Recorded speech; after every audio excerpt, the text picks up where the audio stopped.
Shanghai, a cramped rental apartment. Sunlight slanted in and fell across the gaming pod, blue light rippling along its walls, the metal giving off a cold sheen.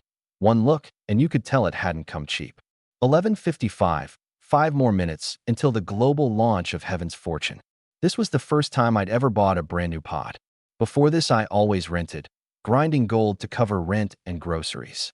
But the government subsidy knocked the price down to 10%, so I gritted my teeth and bought one.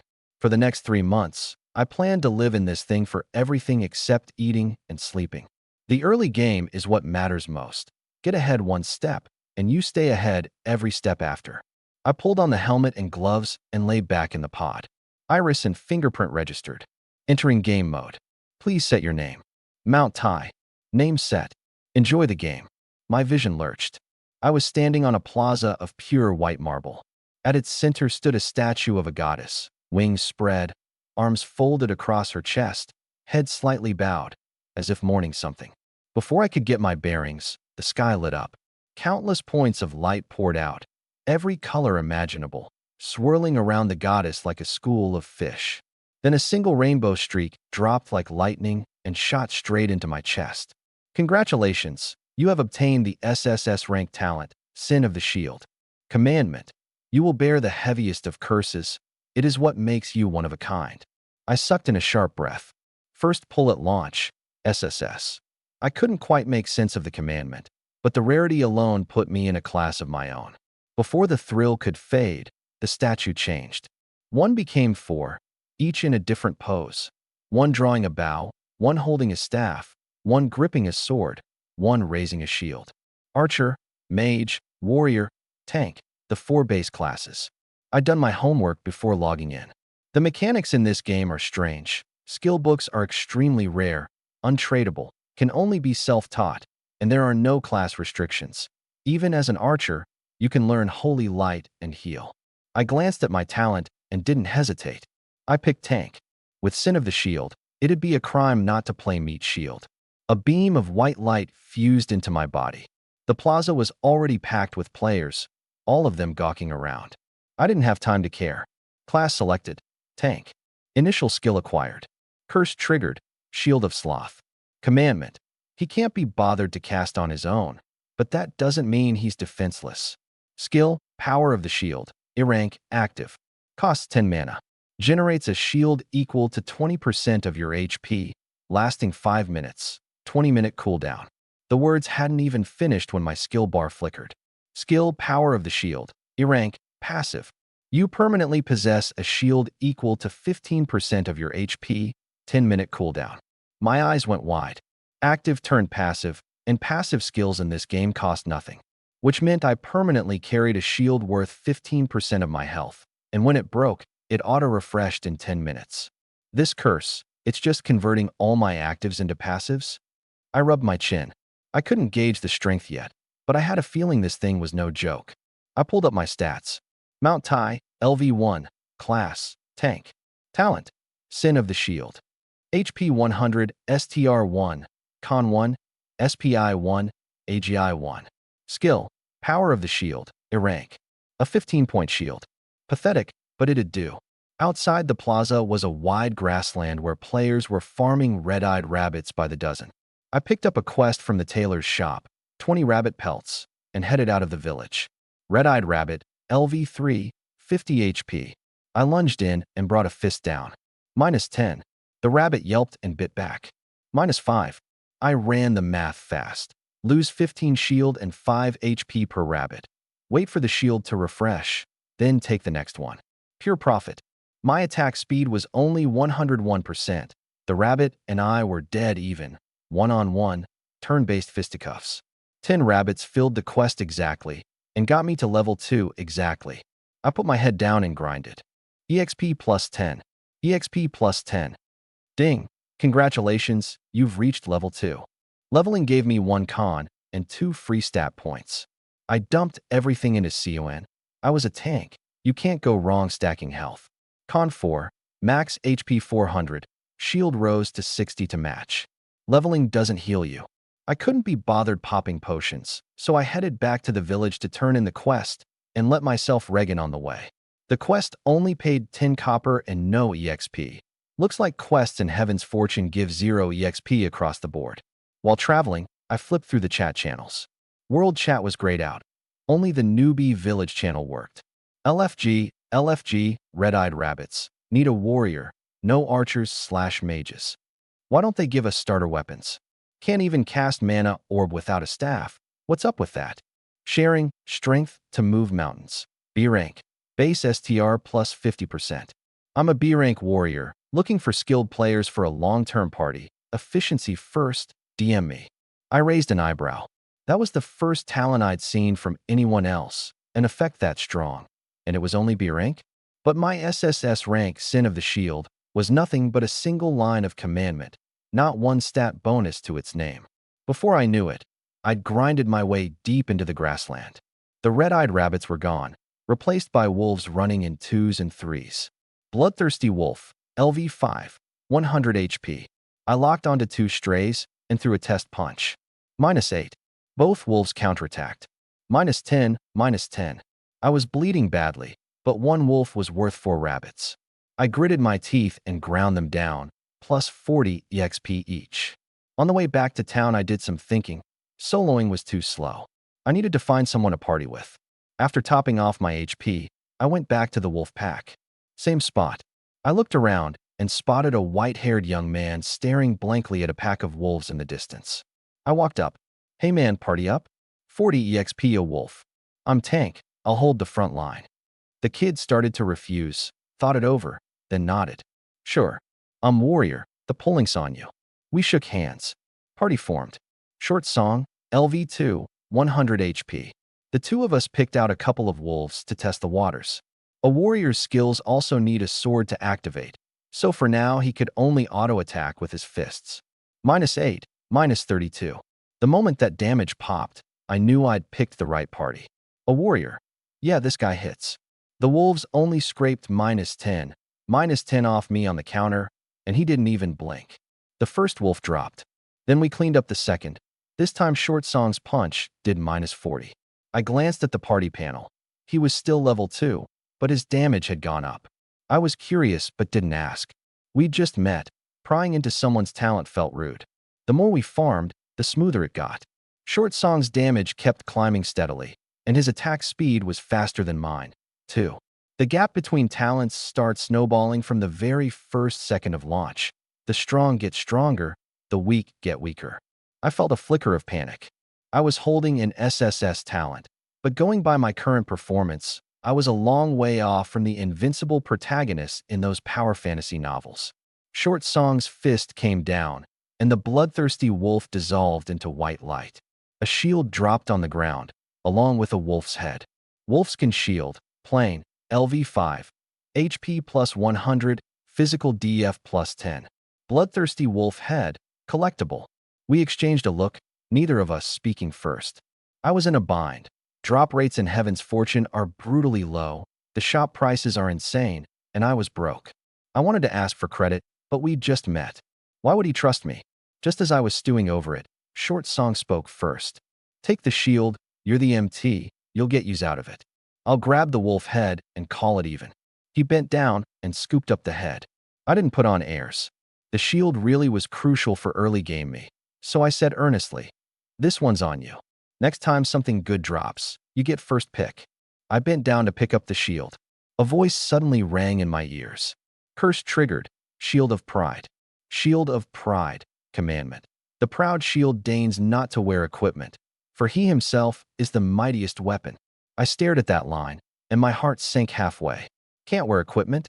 A shield that can't even put on a shield. Then what's the point of playing? What's wrong? Tired? Short Song asked softly, seeing me zone out. I snapped back and shook my head. I'm good. I'm 1 kill from leveling. I need 3 more. Once we're done, I'll head back to town to heal.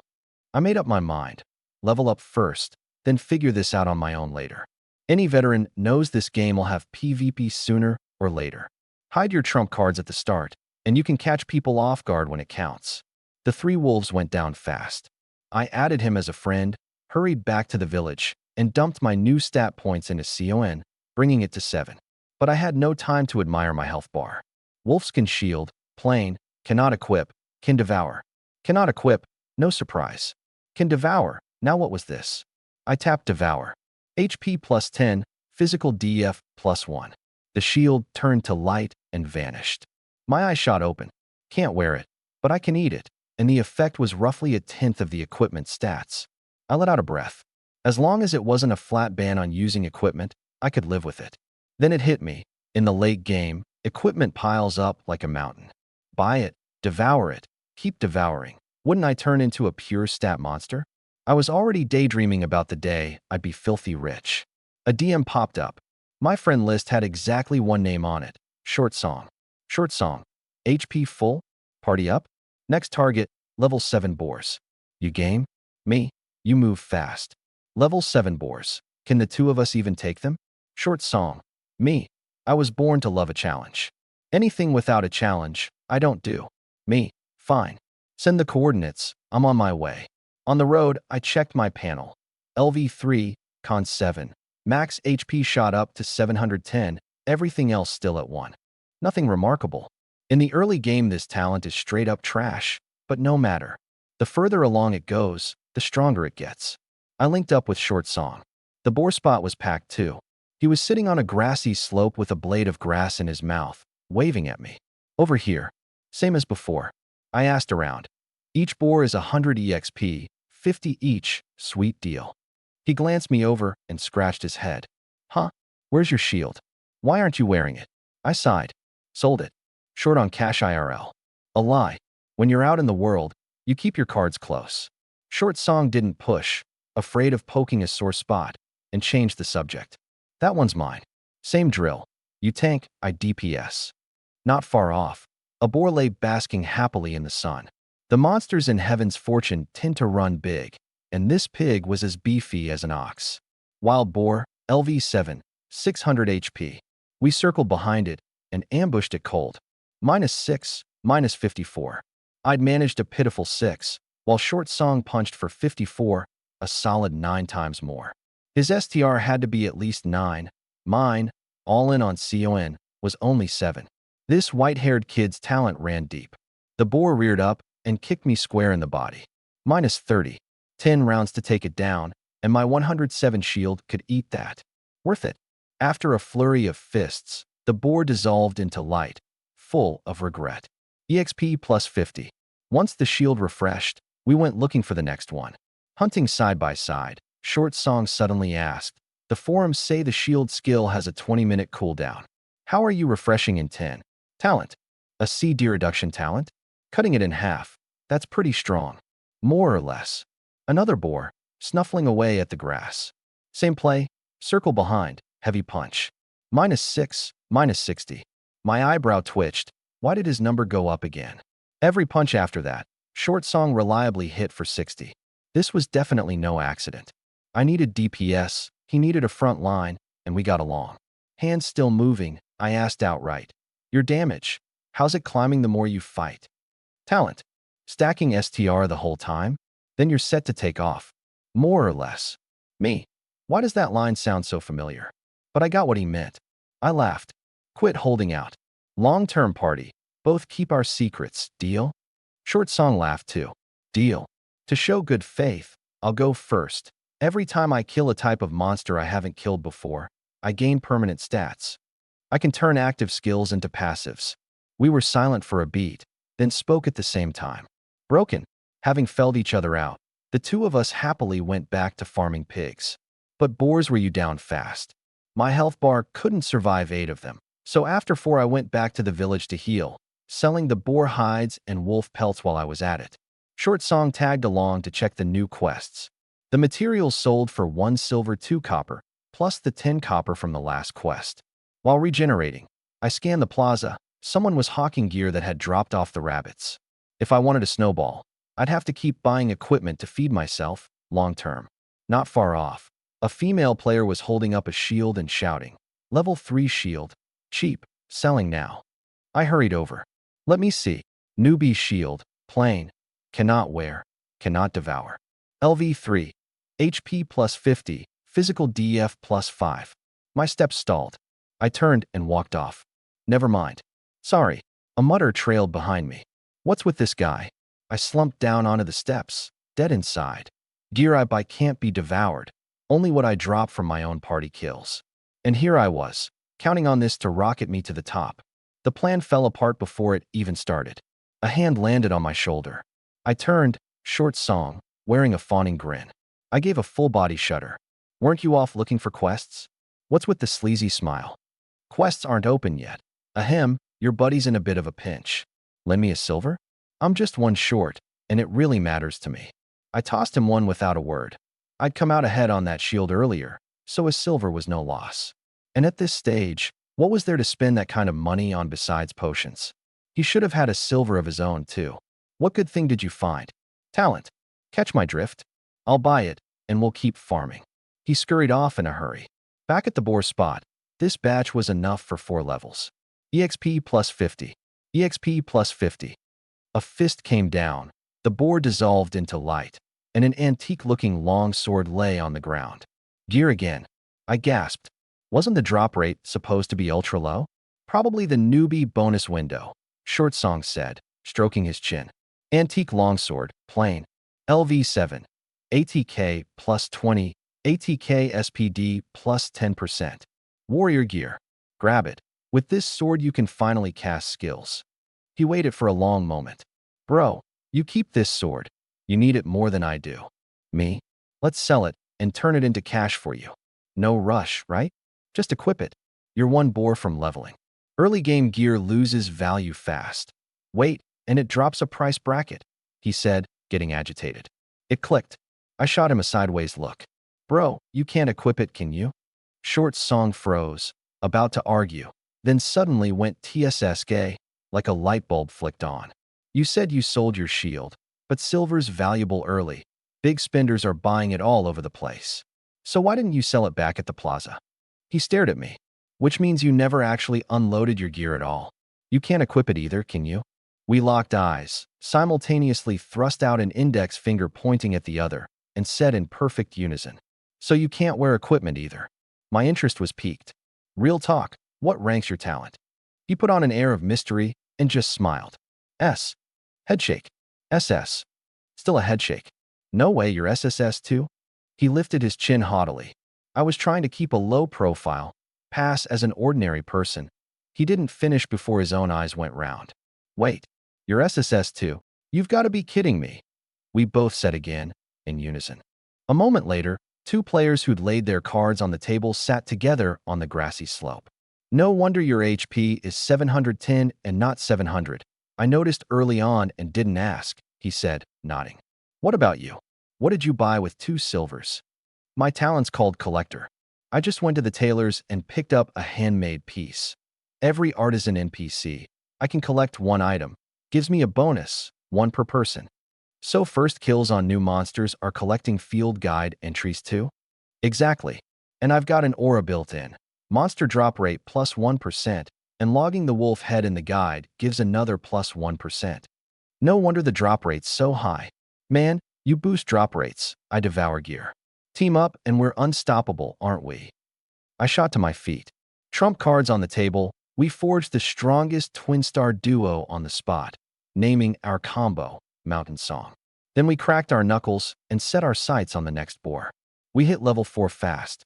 I dumped all my stat points into Shiaoan, max HP breaking 1010. We decided to push toward the deepest part of the grassland, running into plenty of players along the way. Feels like our progress is about the same as the average player. Are we just playing badly? I said, helpless. Late bloomers. Let them fly ahead. The mid-game is when the 2 of us hit our stride.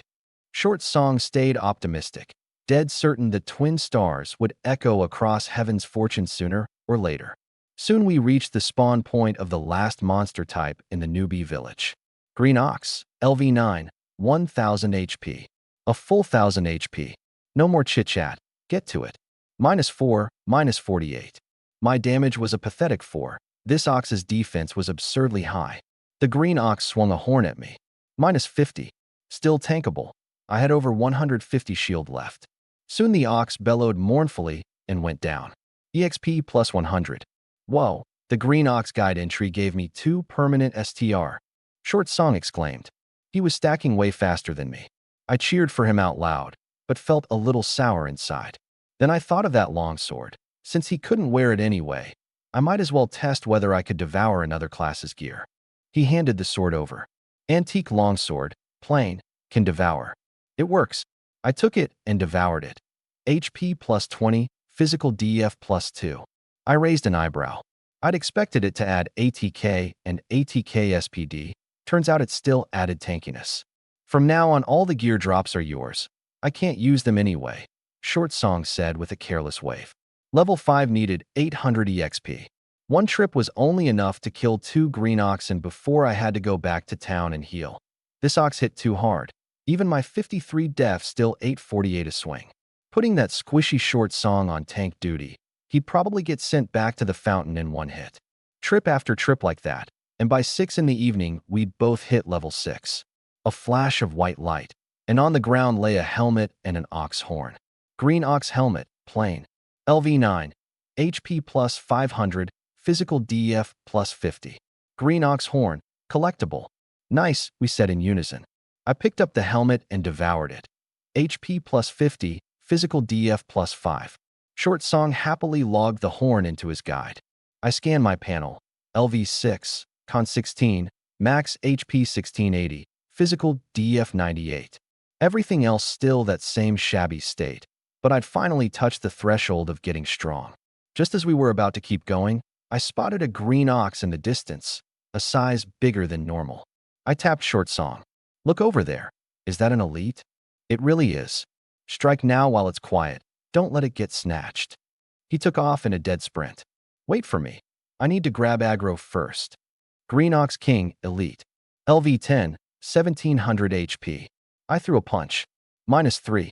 The corner of my mouth twitched. It barely budged its health. The Ox King kicked at me. -80. Short Song held steady, waiting for the ox to swing at me before he moved. Elite aggro is hard to lock, and if we both hit at once, there was a good chance it'd ignore me entirely. He punched. -80. I blinked, and while pulling aggro, asked, "How'd your damage get this high?" The green ox horn, I just got added STR and physical penetration. We slowly ground its health down. At 20%, the Ox King pawed the ground with its front hooves, snorted through its nostrils, lowered its head, and aimed its horns at me. Something was off. I bolted. Dodge. The ox is using a skill. I looked back to find Short Song had already balled up in the grass, only his head poking out. The old ox came charging with full momentum, and just as it was about to hit, I dove to the side. The second I got up, the next wave came. One man, one ox, bullfight mode. A few minutes later, the old ox finally stopped, panting like an ox. We swarmed in together and bagged the first kill. EXP plus 200. Congratulations on the first kill of the 10086 newbie village elite monster. But when the corpse dissolved, the ground was empty. Nothing dropped. Got our hopes up for nothing? The Ox King counts as a new guide entry too. Logging it isn't a loss, Short Song said, taking it in stride. Still sulking, I suddenly received a party quest. Quest, head to the village chief's house. You may find something worthwhile. 0/1. The chief's living room was spacious and bright, a few landscape paintings hanging on the walls. Please, both of you have a seat. The chief waved us into chairs, brewing tea and sighing. Farming used to be easy in our village, but a while back a herd of green oxen migrated over from the Phoenix Fallen Mountains, and wouldn't you know it, one of them turned into a king. It's always prowling the village outskirts, bellowing, luring our plow oxen away. His tone shifted, and he smiled.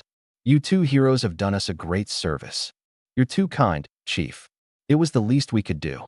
Short Song accepted his tea. Drink up, you two. This old man will go fetch something. The moment the chief stepped out, Short Song and I exchanged a glance, both reading the anticipation in the other's eyes. He came back quickly, 2 yellowed old books now in hand. Our village has nothing fine to offer. These 2 cultivation manuals were a reward from the town. I'll give them to you both. Better than letting them gather dust here. He shook his head, a little wistful. Short Song's eyes locked on. He hurried forward. Thank you, chief. But I didn't move. I'd caught the scent of a hidden quest. I rose, didn't rush to take the book, and instead steadied the old chief's hand, staring into his clouded eyes. Chief, why the sigh? Is something troubling you? Just say the word, and through fire and high water, the two of us will see it done. The old chief was moved. He handed the manuals to Short Song first, then clasped his hands behind his back and deliberated a moment. These two, actually, my son in the army had someone bring them back. Said he traded military merits for them, wanting to open up a wider world for my grandson. He paused, but ever since, there's been no word from him. My grandson's made me proud. 2 years ago, he left the village to become a mage. These manuals aren't for mages, so they're of no use to him. Quest triggered, the chief's sorrow. Objective, help the chief find his son's whereabouts. Reward, unknown. Without hesitation, we took it on, received a keepsake from the chief, and, hidden quest, and 2 manuals in hand. Happily said our goodbyes. The warrior manual was force-bound to Short Song when he claimed the reward. The tank manual bound to me. Indestructible, D-rank, active. Costs 20% mana. Both defenses briefly plus 50%. HP plus 30%. Lasting 5 minutes. 30-minute cooldown. Curse triggered. Shield of Sloth. Indestructible, D-rank, passive. No cost. Both defenses plus 20%. HP plus 10%. I didn't hesitate a second. I learned it on the spot. So strong. Percentage-based bonuses get more absurd the further into the late game you go. The terror of an SSS talent was finally bearing its fangs. Before learning this skill, my tankiness was no different from an average player's. Now, I was finally showing some signs of strong. I caught sight of Short Song looking equally thrilled, so his manual must have been no slouch either. 9 o'clock. 9 straight hours of grinding, and I was getting tired. The pod feeds you nutrient fluid, but skipping real food never sits right. I gave Short Song a heads up, logged off, made instant noodles, and browsed the forums. Stepping out of the pod left me a little dazed. Heaven's fortune was so real, it earned the name Second World. Number 1 on the forum's trending board, by a poster with the ID Big Things Hourly Times, had dug up a pile of hidden content. The level 9 green oxen in every newbie village. Once cumulative kills hit 1,000, randomly spawn a green ox king. After the first kill, it switches to random respawns, but only the first kill party can claim the skill book from the chief. And if the first kill party has more than 3 members, the reward downgrades to equipment. The game had barely been live, and this blogger had already worked out this much. The comments were full of skepticism. Number 2 was a video, shot right at a green ox spot. A crowd of players ganging up on the oxen, but all leaving them at sliver health without killing, funneling everything over to one burly warrior for the last hits. My hand, mid-noodle grab, froze. You could play it like that? A whole crowd grinding EXP for one guy. At that rate, that warrior would hit level 10 in no time. The big guilds were probably all doing this. Pour resources into members with high-tier talents, fatten them up, then have them feed back into the guild. A sense of urgency rushed in. Fall one step behind early, and it's a chasm later. I went ahead and followed Big Things Hourly Times, then buried my face in the noodles. Even if the intel got proven fake someday, unfollowing later wouldn't be too late. Logged back in. I opened chat right away. Mount Tai, where you at? Let's keep grinding, hit level 10, and do our first job advancement early. Short Song, meet at the blacksmith's. The blacksmith's doorway was mobbed with players. Short Song was already waiting.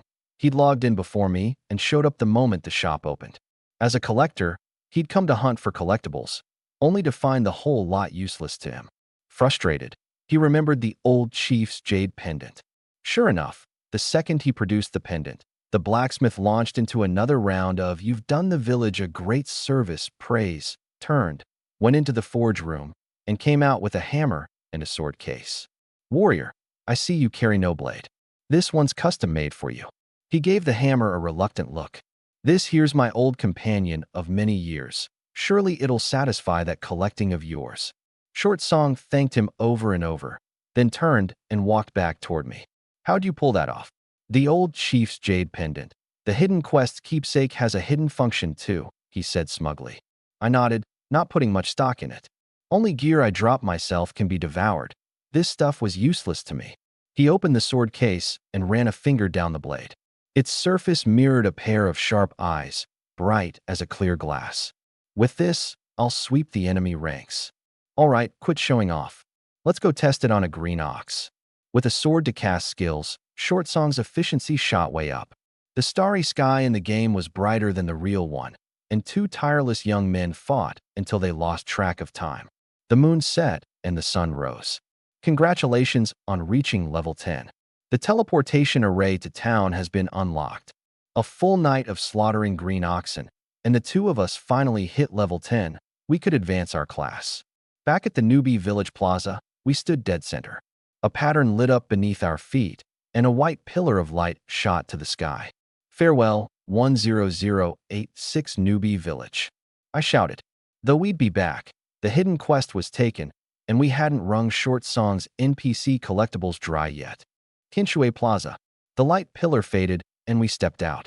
The plaza teemed with people, streets crisscrossing beyond it. The first order of business wasn't exploring the map, but finding our respective class mentors. According to the closed beta intel, Heaven's Fortune's first tier has no hidden classes. Those only come at the level 30 second advancement. The first advancement is the cornerstone of each class. I pulled up the in-game forum to look up the address, and we split up to find ours. I got there fast, a giant shield emblem above the gate, a long advancement line inside. The Knight Mentor was tall and imposing, steady as a mountain. He pressed a hand to the player's head, a white light rose, and the advancement was done. My turn. The pillar of light rose. Class advanced, Knight. Con plus 10, free stat points plus 12. Skills acquired. Shield Bash, Shield Guard. Curse triggered, Shield of Sloth. Shield Bash, C-rank, passive. Attacks deal 1% of HP as bonus damage, 10% chance to stun.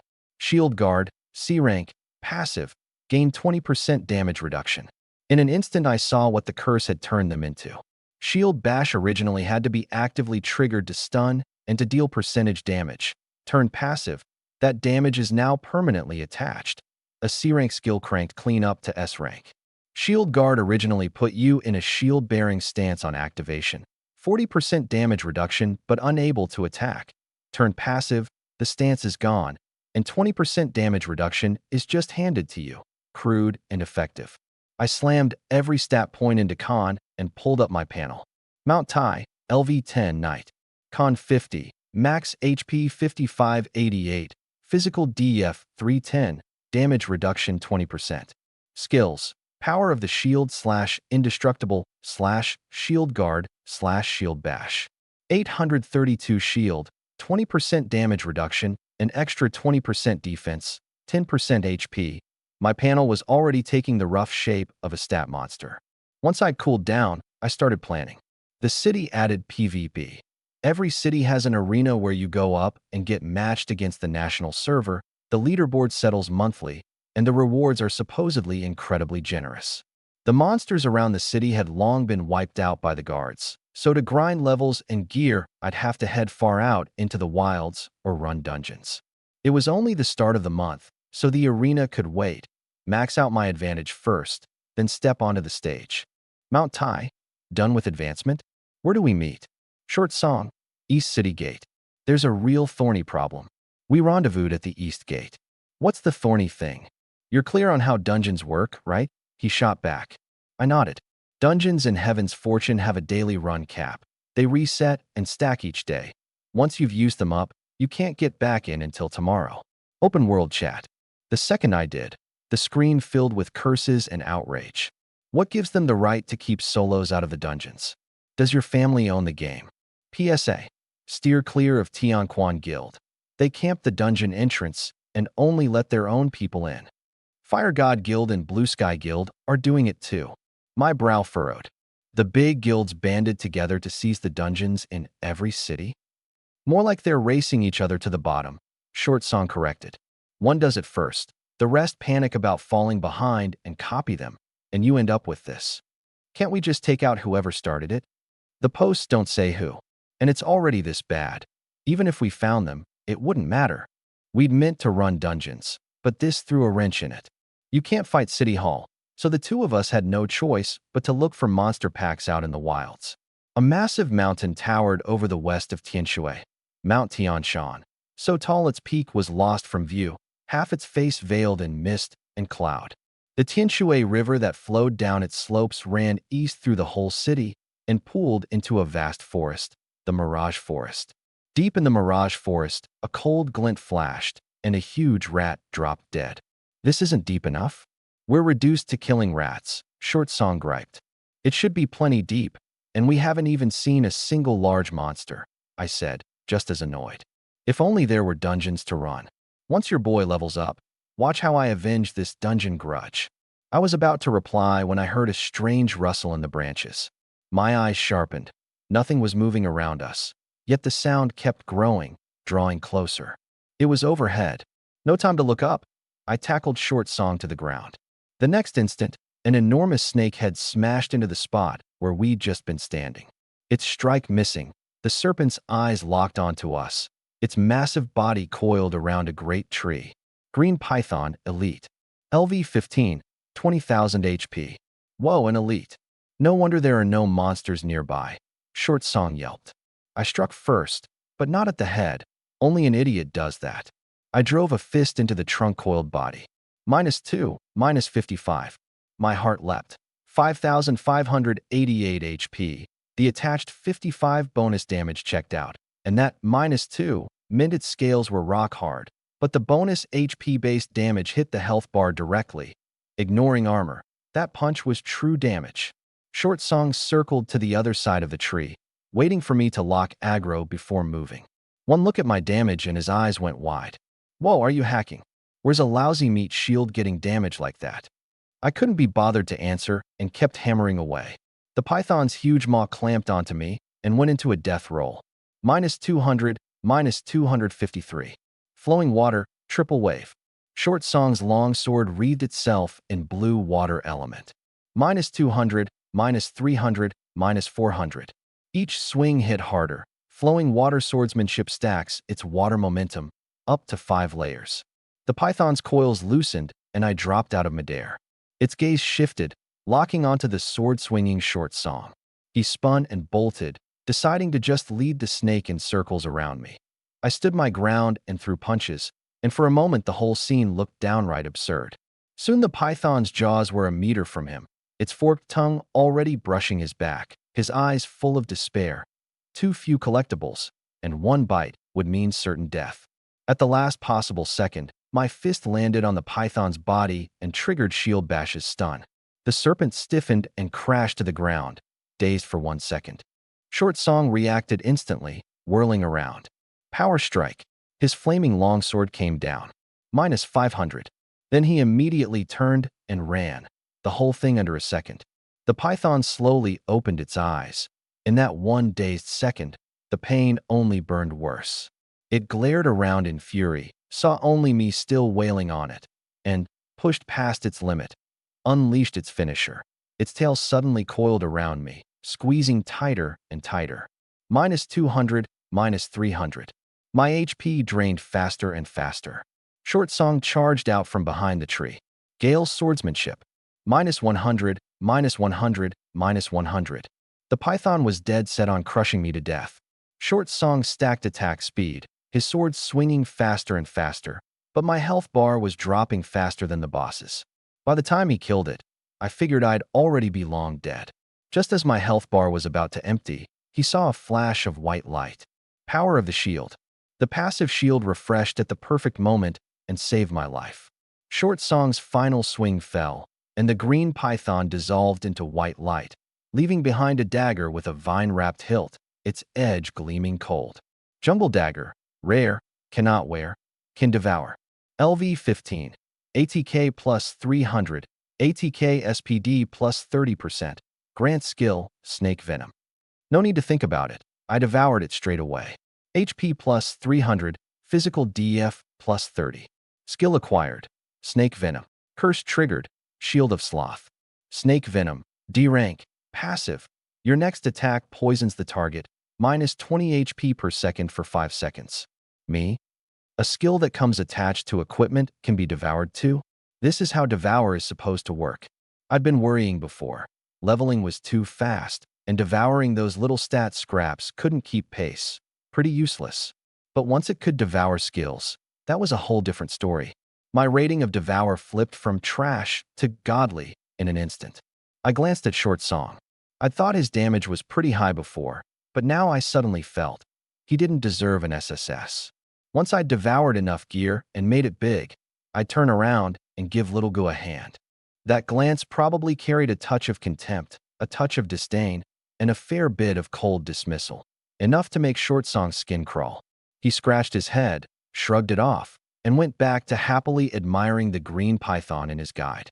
Collected, green python. Bonus, minor poison resistance, STR plus 10%. He let out a smug little snicker and shot me a look right back, his eyes holding the very same touch of contempt, touch of disdain, and bit of cold dismissal. The python also gave us 3,000 EXP each. My health bar was nearly empty, only the shield holding, and I couldn't fight on, so we set off back to the city. On the way, I replayed that brutal fight and worked something out. My shield refreshes every 10 minutes, used or not, which meant I could wait until the shield was 2 minutes from refreshing before pulling a monster. 2 minutes later, the old shield runs out, and the new one drops in right on time. I called it the double shield timing.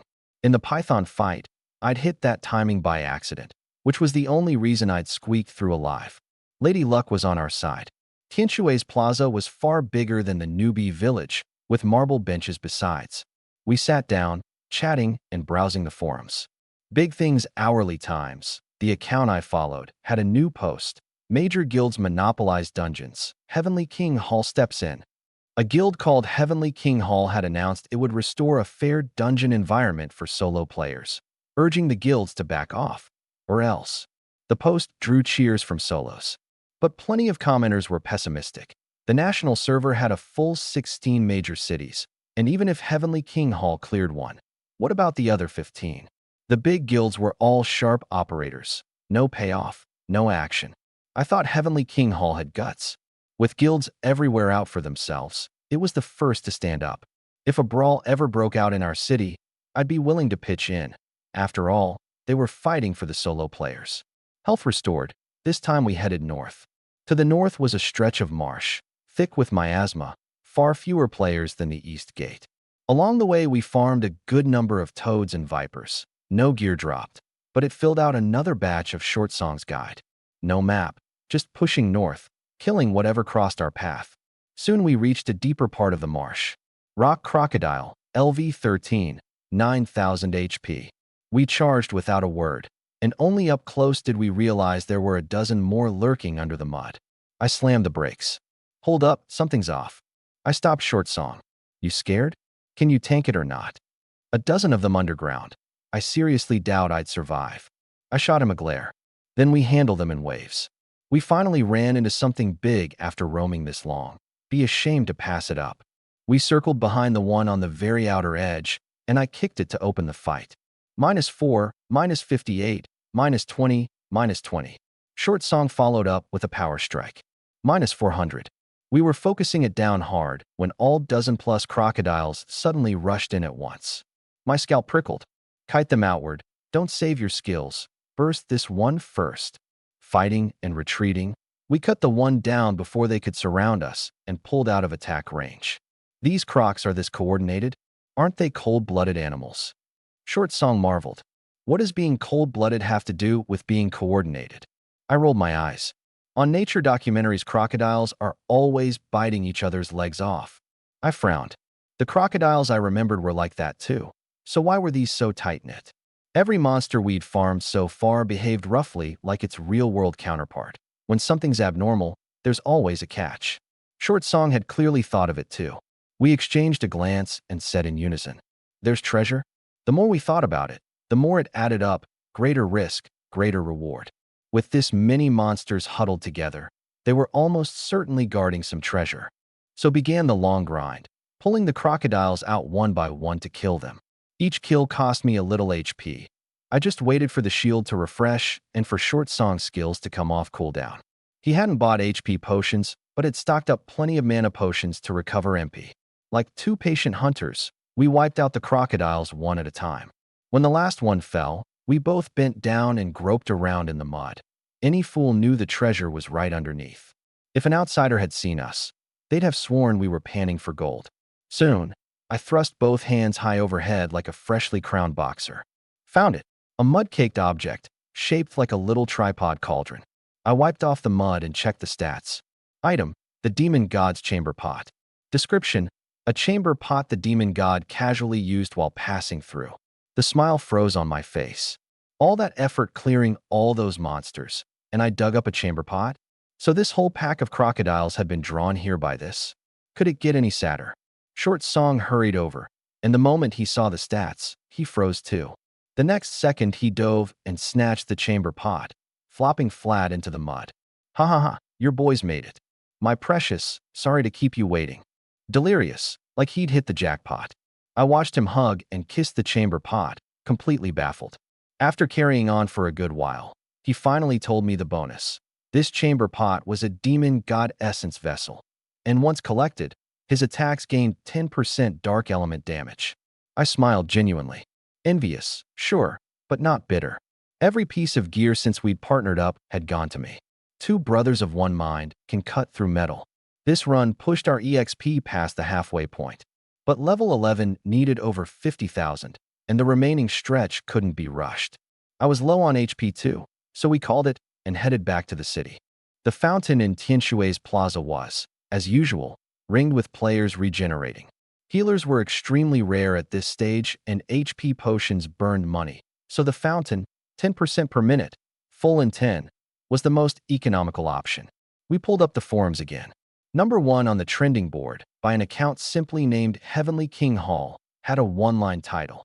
If any guild monopolizes a dungeon again, contact us via the following, and below it, 16 city representatives' IDs for the 16 cities. I startled and scrolled down. Sure enough, a uniform string of apology letters from every major guild, promising never to do it again. How'd they pull that off? I scrolled through a few more posts. Guild elites hunted down out in the wilds, and even one guild's entire roster pinned at a dungeon entrance and forcibly wiped out. Whoa, Heavenly King Hall's that strong. Taking on the whole map? Short Song had found it too. He forwarded me a video. A player wielding knuckle dusters weaving like a dragon through a dozen-man encirclement, every attack slipping past on footwork, his movement never slowing when he dodged. The moment he closed in, a combo every few seconds, and his opponent dissolved into white light. The poster said this Fist King claimed to be from Heavenly King Hall, telling a guild to open up their dungeon. They refused, and he flattened a dozen of them solo. He put points into AGI, right? If I'd known, I'd have done the same. Short Song clicked his tongue. You can't even read his footwork. If it were you, you'd die in the first focus fire wave. Can a guy daydream, he muttered.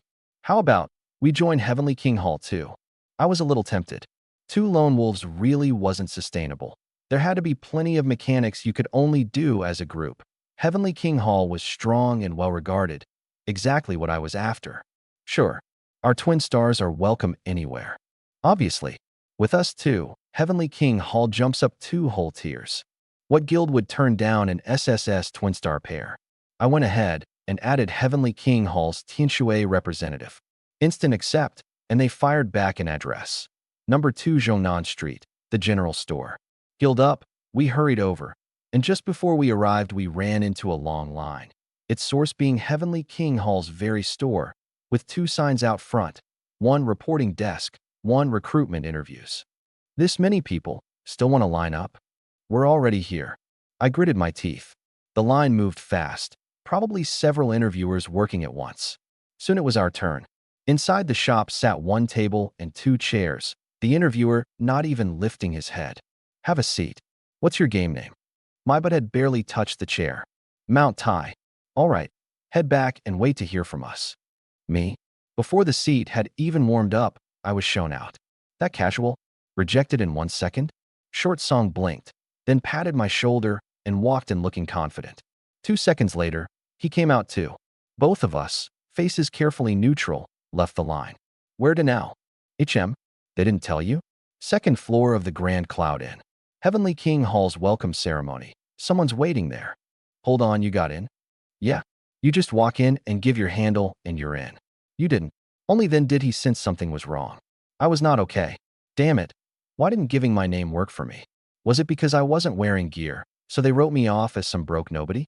But Short Song just had a sword on his back. He was barely better off than me. Whatever, just a hiccup. With my talent, I was good enough for any guild. I'd have him pull some strings and vouch for me. Who'd squeeze through the front door when there's a back one? It was only on the way that I realized. We've known each other this long, and I still don't know your name. Yi Go. You. Qin Shan. I was 20, he was 18. So I became Big Sean, and he became Little Go. We soon reached the Grand Cloud Inn and went straight up to the second floor. To the left, a figure stood quietly at the door of a private room. A face like fine jade, long flowing hair, robes whiter than snow, a folding fan in hand. Seeing us, he startled for a moment before stepping forward to greet us. Heavenly King Hall, Shangwanqing. I've been waiting. He gave a slight bow. You're too kind. I'm Short Song, just past the interview. Short Song mimicked the manner. And I'm Mount Tai. Short Song introduced me on my behalf. Big Shan's strength is on par with mine. Give or take. Shangwanqing paused, then said simply, no problem. Welcome to both of you. I, on the other hand, felt something was off. It was too easy. A strong guild like this should have layers of trials. Taking us without even asking our talent rank. Was it a scam? He led us into the private room. It was empty inside, just a table of untouched dishes. Even Short Song now sensed something wrong. It all went too smoothly, like a setup, and the promised members were nowhere to be seen. Don't be nervous, you two. I'm well aware of Short Song's talent rank. Shangwanqing saw through our guard. We exchanged a glance, both full of confusion. I hadn't interacted with another player since entering the game, and I hadn't let anything slip. So how did he know? And Brother Mount Tai here is surely no slouch either, he went on. Tianshui is only recruiting you two this time. Heavenly King Hall has few rules. If there's something you can't handle, come to the guild. That's all. The guild system isn't open yet. Once it is, I'll add you. One more thing. A person's talent is their own secret. Don't reveal it to anyone, and protect yourselves. With that, he gestured for us to eat. Neither of us touched our chopsticks. This spread is made from ingredients I brought myself. It adds quite a few stats, he muttered to himself. The instant the word stats came out, both statues' ears twitched at once. The two of us tentatively sampled one plate. Con plus 2%. It was real. We immediately went into full vacuum mode. STR plus 2%. SPI plus 2%. AGI plus 2%. Dishes that grant percentage-based stats. I'd only ever heard the name. Each plate had to be eaten in one go to take effect, and each dish gave its bonus only once. Luckily, there were 2 servings of everything, and we cleared them out in no time. While we ate, Shangwanqing added us as friends and left, as if he'd only come to hand out some perks and prove this wasn't a con. My first impression of him came down to one word: mysterious. How did he know Short Song's rank? Why were the ingredients his own rather than guild-issued? He'd agreed off a single word from the one vouching for me. Does a regular member have that much say? Every sign pointed to him being far from ordinary. I shook my head and tossed the thought aside. For now, I just needed to get stronger. The rest didn't matter. Well fed, we headed straight for a dungeon. Show up late, and your runs get wiped. Then you wait until tomorrow. We checked guides and picked the most suitable one near Tianshui. The entrance to the Mystic Tortoise dungeon, a floating great door like a breathing shard of space, shimmering blue-violet. This dungeon was on the higher end. The Mystic Tortoise is tanky, so ordinary players cleared it slowly and the crowds were thin, perfect for us. We stepped through and were teleported to a small island at sea. A blazing sun hung overhead, the heat shimmering the air. Not far off, a group of huge mystic tortoises lay basking on the beach. Looking at this seaside leisure scene, I half felt like a villain disrupting the peace. But the next moment, a migrating bird landed on the sand, and the tortoise beside it snapped it up in a flash, chewed slowly, and left nothing but a scatter of feathers. All right, I could go through with it. Mystic Tortoise, LV-17, 14,000 HP, D-rank rating. Kill Mystic Tortoises, 0/5. Dungeons are graded by rating, and the minimum clear needed only 5. We found a stray one, and I threw a punch. -14, -61, -20, -20. With the plus 2% con from the meal, my HP broke 6,000, 6138. The tortoise bit down. -200. Didn't even tickle. Yigu circled behind it for a full flowing water, triple wave. -400, -40, -500, -50, -600, -60. With the demon god's chamber pot, his damage had already stepped into stat monster territory. The first tortoise went down fast. EXP plus 2000.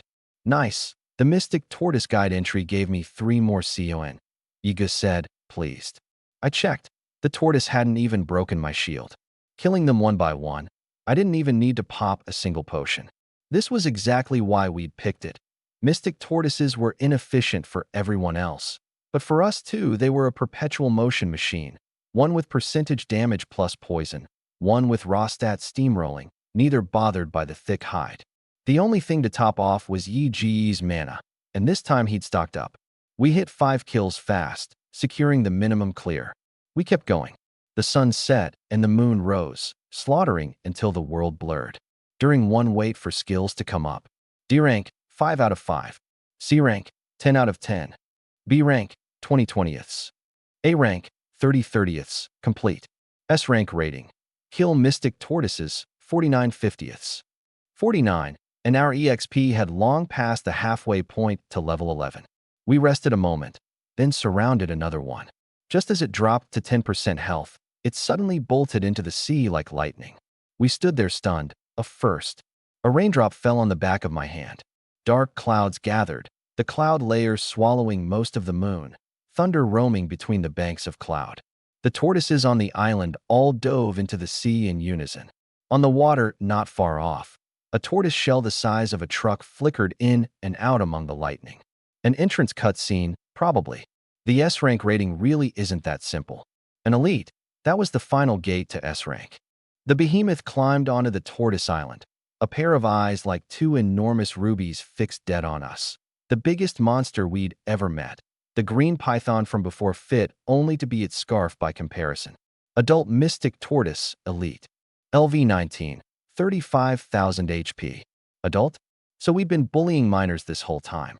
Kite it, I doubt I can tank this one. I ground my teeth. We split, one east, one west. Yigu took position first, but didn't rush in. He had to wait for me to lock aggro. With his frail frame, one hit would leave him crippled if not dead.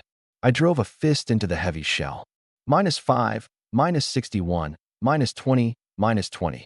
Even with the meal buff and 30 ATK, my base hit only did 5. The shell was absurdly hard. The tortoise kept spinning to face me head-on, but every time it moved, I moved with it, punching as I went.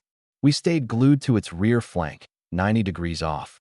Aggro locked, Yigu slammed down a full combo. -250, -25, -350, -30, -450, -35. He'd also discovered the trick to the dark element.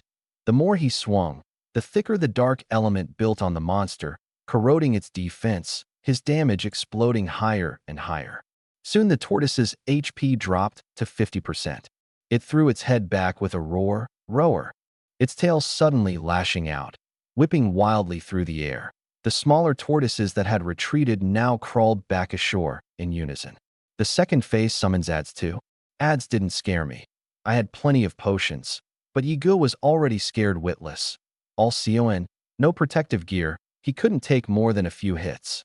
I spotted a boulder on the high ground and shouted, "Get on the boulder, come down to dump a combo when your skills are up. I'll kite the boss and the ads in circles." Yigu dumped a combo and sprinted for the boulder.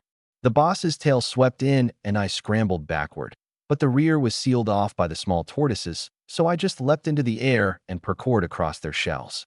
If I get a last hit on a small tortoise, would that bump us to S rank?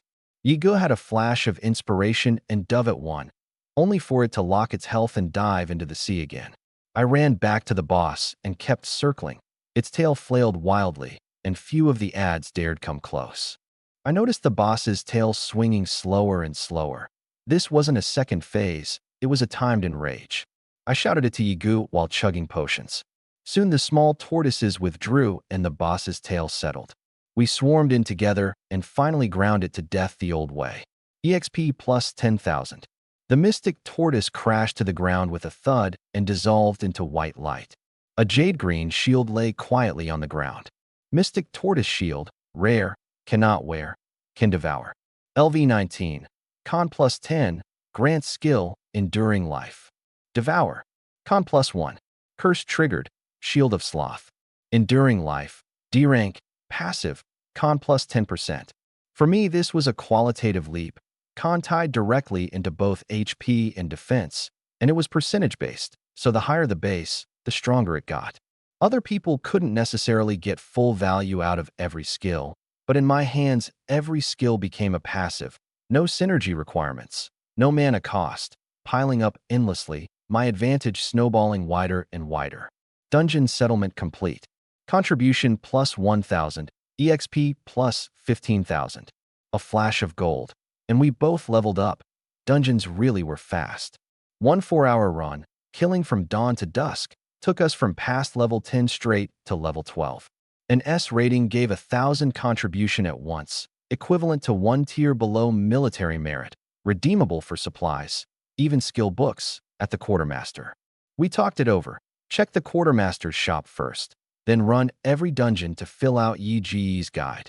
We were both grind-type talents. No plateau period, linear growth, sky-high ceilings. In the quartermaster's shop, skill books were priced at 100,000.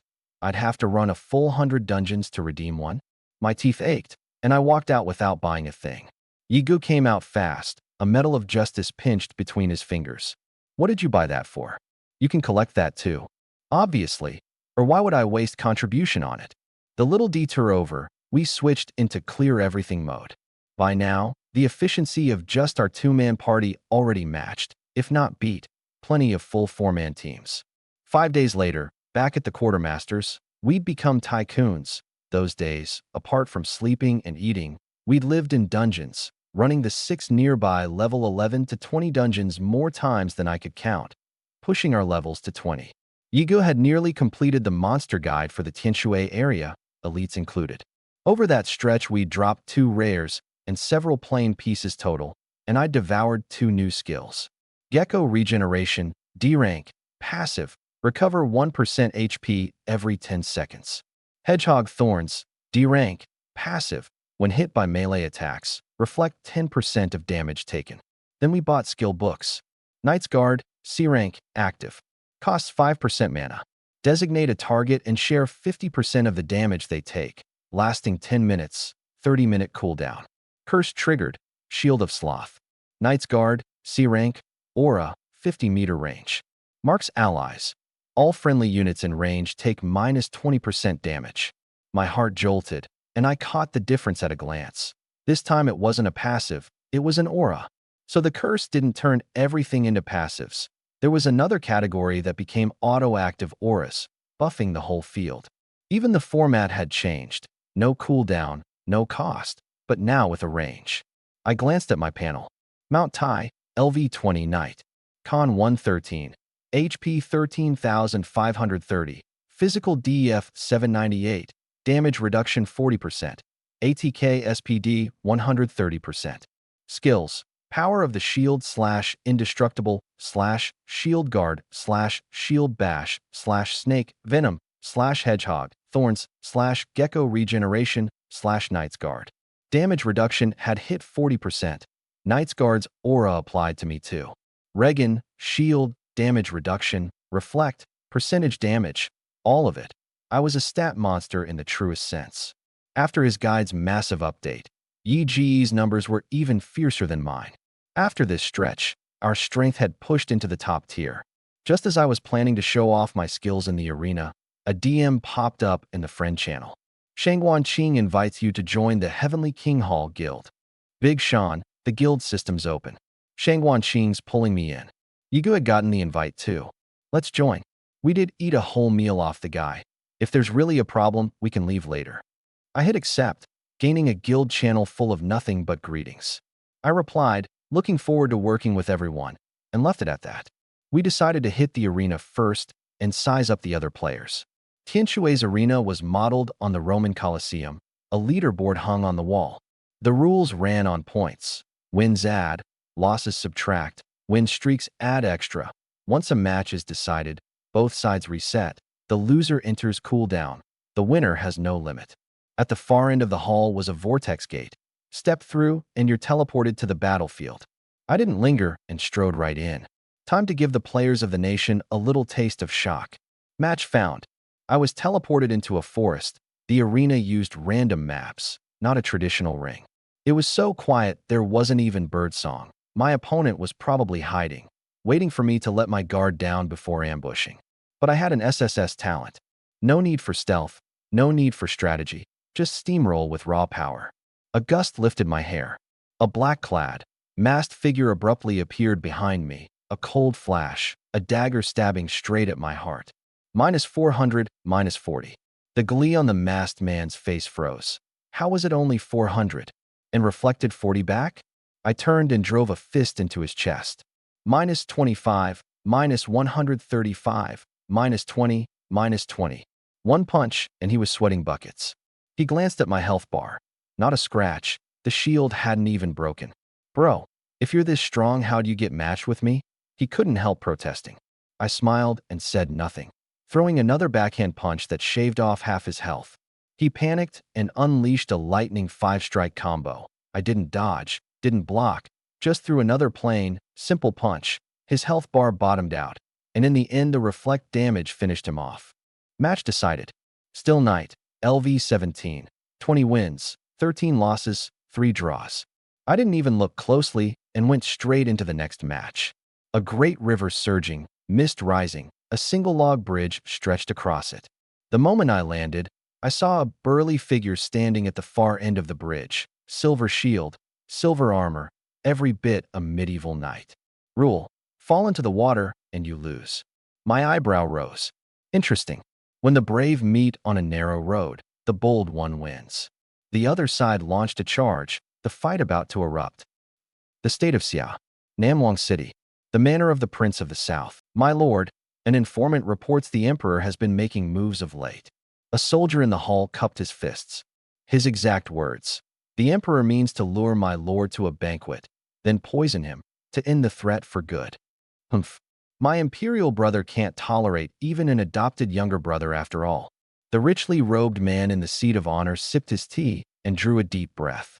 Summon the generals and advisors in secret. I'll cut off one of his arms before he makes his move. A sand table was soon laid out in the study. The generals assembled, the strategy roughly settled. Among the armored officers, one white-robed figure stood out sharply. Troops and provisions are set, the Prince of the South said, eyes on the sand table. Where does my strategist think we should strike? The man in white pondered a moment, then drove a war banner hard into one city. The city's name, in 3-star characters, Tianshui. As for me, I'd gone on a complete rampage, 11 wins in a row, without running into a single decent opponent, yet all it earned me on the leaderboard was a spot inside the top 100,000. Keep going. The goal: break into the top 10,000 first, then head to Mount Tianshui for higher-level dungeons. Dungeons gate every 10 levels, and only at level 20 do the 20 to 30 dungeons unlock. The next match was another forest. Same old strategy, still as a mountain. Let the other guy strike first, grind him down with overwhelming tankiness, easy win. I crossed my arms and stood waiting. A few minutes passed. Dead silence. Did my opponent go AFK? Curious, I went looking, parted a patch of weeds, and saw a figure standing in a clearing, leaning on a longsword, gazing up at a 45-degree angle, a hint of melancholy in his eyes, a stray edge of menace radiating off him. I froze. Wasn't this my good buddy? Yiga. No wonder no one had shown up all that time. We'd had the same idea, both standing around posing. Only compared to Yi Ji's flashy little display, I was a lot more understated. How long are you planning to hold that pose? I laughed, exasperated. You finally came. Bad luck running into me. I'll give you the first 3 moves. He had the whole lonely at the top air going. But the second the words left his mouth, they sounded familiar, and he turned slowly. Whoa, what are the odds? Petrifying on the spot. After partying this long, we couldn't help wondering who was stronger one-on-one. So we found a clearing to settle it. This duel decides who's stronger and who lives or dies. Yiga flourished his sword, reversed his grip, laid the fingers of his left hand on his wrist, white hair and sleeves whipping in the wind, his fighting spirit boiling. I, on the other hand, sat cross-legged in meditation, the picture of calm. Really, I was stalling. I had to wait until the shield was 3 minutes from refreshing before making my move, so that once the first shield shattered, in under 3 minutes a full shield would refresh. The double shield timing could be a lifesaver at the crucial moment. I had to be perfect this fight. Lose, and I'd lose all say in the partnership, and knowing Yiga, if he won he'd probably force me to start calling him Big Go. When the shield was 3 minutes out, I opened my eyes, stood, and threw out a sloppy Tai Chi opening stance. He'd struck a pose, and if I didn't, I'd already lose on presence. The fight erupted. Yigo opened with a power strike. Minus 1,123, hit the shield, I lost no HP. Minus 112, my 10% reflect. Minus 112, his 10% dark element. Minus 11, reflect again. The damage was high, but the strike landed on my shield, leaving me without a scratch, and it even shaved off a chunk of his health. Trading blow for blow, I drove a fist into his chest. Minus 19, minus 135, minus 10, minus 10. Snake venom only took 10 HP? Your snake venom's not bad, Yiga laughed. But too bad I've got poison resistance. By now, off all his various collection bonuses, he was practically an all-rounder warrior, no stat low. He did some quick math, figured he was at a slight disadvantage, and settled on a plan. Burst one combo, pull back, wait for the next round of skills. The thought flashed, and he came in with a full flowing water, triple wave. Minus 500, minus 50, minus 50, minus 600. The combo finally ground my shield down, but he'd lost a good bit of health himself. The next second his face changed. I'd recovered a small sliver of HP, and the shield had refreshed. Only then did he remember. This guy regenerates, and his shield refreshes ridiculously fast. The kite him slowly, script suddenly turned thorny. When he kite, I recovered HP and shield. When he closed in, I farmed free damage off reflect. And in the arena you can't pop potions, and he had no self-heal. Drag it out and the advantage would only swing my way. When his second skill set came up, he charged in for another combo. I took it all and threw a few punches back. This combo hit a lot harder than the last. A property of the dark element. The more dark element on you, the harder your resistances decay, and if he kept stacking it, I ran the risk of getting deleted in one combo. But his health bar was already under half, so I just retreated to open distance. Once the shield refreshed and my health recovered, he'd have no shot left.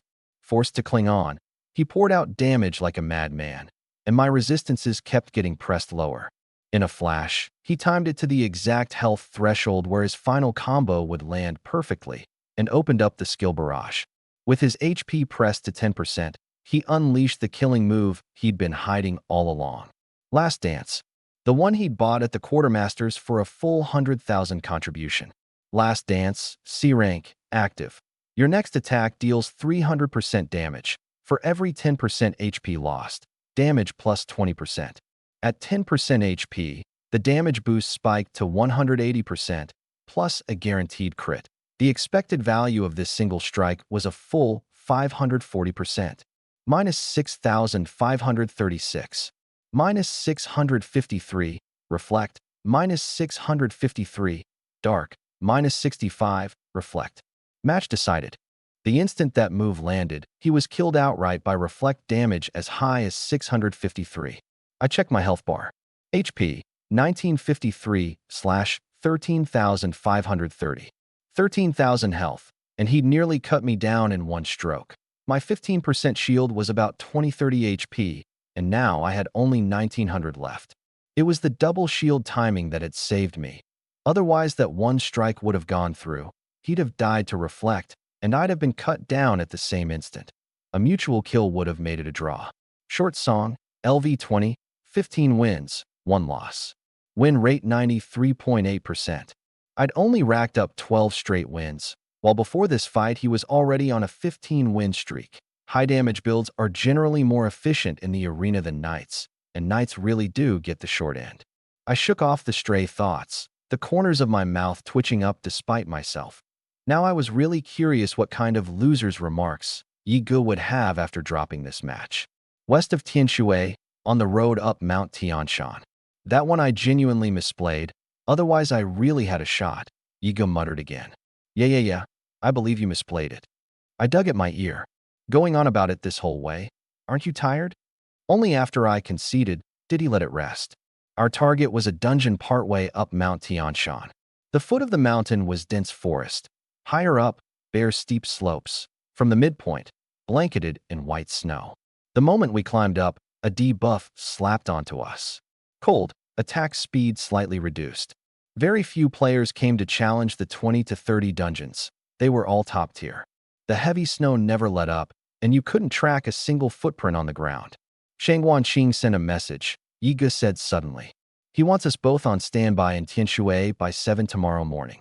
Says the task is grueling and to brace ourselves mentally. Details tomorrow morning. I checked the time, 5 in the afternoon. Then we grind till midnight and head back. Not gonna grind longer? Yiga was surprised. Normally I was famous for being a grind machine. I thought back to my first impression of Shiaoan Qing. Mysterious. He knows our strength that well, and he's already calling it grueling. We need to take it seriously. Let's rest early tonight. I've got a feeling this task is no joke. It's the guild's first assignment. Botch it, and the twin-star reputation takes a hit. Yiga nodded. I found the dungeon by the forum guide. Howling winds, snow mixed with rain, falling onto an endless thick sheet of ice. Inside was a vast, open ice field, and 2 more debuffs stacked on. Frostbite, max HP locked by 10%. Hypothermia, HP slowly and continuously drains. The difficulty had clearly escalated. The 10 to 20 dungeons at most had harsh environments, nothing as far as applying debuffs. Luckily, Yiga had brought plenty of HP potions.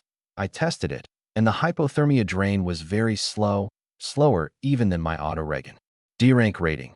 Destroy a small Yeti outpost, 0 to 1. The main monsters were ice-field Yetis. We searched a while and found several round ice huts, their roofs a full 3 meters high. The Yetis couldn't be small. No telling how many were inside. Charging in blind risked a wipe. So we lay in wait, planning to strike when a Yeti came out alone. Soon a Yeti came into view. About 2.5 meters tall, covered in thick white fur, almost blending into the snow. It headed off in a direction it clearly knew well. We tailed it quietly, waited until it was far off, then sprang. It couldn't fend us off, and its damage to me was negligible. At low health it threw its head back with a roar, ready to go all out. We backed off, but gave it no opening. The Yeti charged the weak point of our encirclement, raised both arms, and smashed down. I crossed my arms to block. -1,000, -100. The damage spiked. Yetis enraged too. They just prefer to flee first. Yiga took its throat with one sword, and the Yeti went down. EXP plus 8,000. Generous indeed. We staked out the outpost again, but this time waited a long while with no Yeti coming out. We did figure out the layout, though. About 2 Yetis per ice hut. For huts here, 7 at most. Not wanting to burn time, we decided to steamroll. Inside a hut, a Yeti was feeding the fire to keep warm. When the light at the door shifted, it assumed a companion had returned, and the moment it looked up, Yi Ji's longsword was already on it. I pinned it to the wall, while Yi Gu poured on damage. This was the home of that lone Yeti from before, and this run we were sending the couple to reunite down below. The Yeti roared to send word, but was put down fast. The sound hadn't even faded before reinforcements surged at the door. I hurried to seal the doorway. Let them in, and it'd be 6 enraged Yetis swarming us, and Ego couldn't tank that. Blocking the door, we only had to handle 2 head-on at a time. The charging Yetis went enraged, hacked bloody by Yigu yet refusing to give an inch, falling one after another. With a mournful wail, the last 2 turned and fled. We didn't give chase. We had no real crowd control skills, and chasing would net 1 kill at most, too inefficient. Better to top off and find the next outpost. Just as we huddled around the fire to warm up, a system prompt rang out. System, cut the weeds but spare the roots, and the spring wind brings them back. The Yetis that escaped have spread word to the Yeti tribes. Something's off. If the Yetis muster up, this dungeon's difficulty goes through the roof. I frowned, regretting the rash move that had tipped off the enemy. It's fine, Yiga said, actually pleased. Clearing it isn't about killing Yetis, just wrecking outposts. They muster up, we go straight for their base. I blinked. Right? I'd been overthinking it. Them clumping together actually made it easier to backdoor their base. We quickly wrecked the ice hut in front of us and slipped away, then crept toward the next one. Sure enough, the Yetis had relocated, leaving it deserted, and we tore it down without breaking a sweat. We wrecked several more along the way, all empty huts, until a wolf's howl came from the distance, followed by the howling of a whole pack. It suddenly clicked. The way to clear this dungeon was to wait for wolf packs to spawn at night and raid the Yeti outposts. While we reaped the spoils, the ice huts probably doubled as wolf defenses. We rushed over to a large outpost. The Yetis ringed the huts in formation. The wolf pack a full 3 times their number, but the wolves weren't rushing in. They were waiting for the Yetis to rotate shifts and let their state decline. Sure enough, a batch of Yetis ducked into a hut to warm up, and the alpha wolf instantly howled the attack signal. The pack pounced, the Yetis tanking back to back. At the white-hot peak of the fighting, we cut in, not just to reap the spoils, but to harvest EXP too. We helped whichever side was weaker, a pair of total opportunists working both ends of the battlefield. By the time the sky paled at dawn, I wiped the blood off my face, and Yigo wiped his blade. S-rank rating. Destroy a colossal Yeti outpost. 1 first. Dungeon settlement complete. Contribution plus 4,000. EXP plus 100,000. The EXP was frightening, plus a few plain pieces dropped. We ran it again the same way, and with some luck a Yeti dropped a rare. Devour, another skill added. Impervious to wind and snow, C rank. Passive. Physical DF and magic DF merge into defense, plus 1% damage reduction per 100 defense. My heart jolted. Truly, a pillow handed to me right as I was dozing off. I'd already paid the price against mages in the arena. My magic resistance was rock bottom, surviving purely on raw health. The old me wore a bulletproof vest on the front and went bare on the back. Now, with both defenses merged, I'd become a tank with no blind spots. Another qualitative leap. Defense, 816. Damage reduction, 48%. 2 dungeon runs took us to level 21. A bit past midnight, we called it and logged off. At 6 the next morning, we both logged on early. Shangguanqing was on too. Funny thing, every time I logged in I ran into him.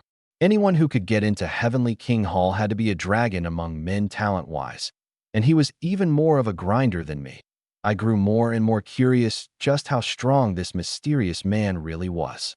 Shangguanqing, the Zhang Manor on Main Street, East District, south of the city. Just knock and go in. At 6:20 we found the Zhang Manor.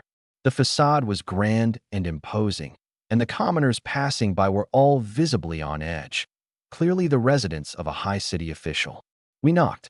To our surprise, the one who opened the door wasn't a servant or steward, but a little old man in an official's robe. You two must be the bodyguards the strategist sent?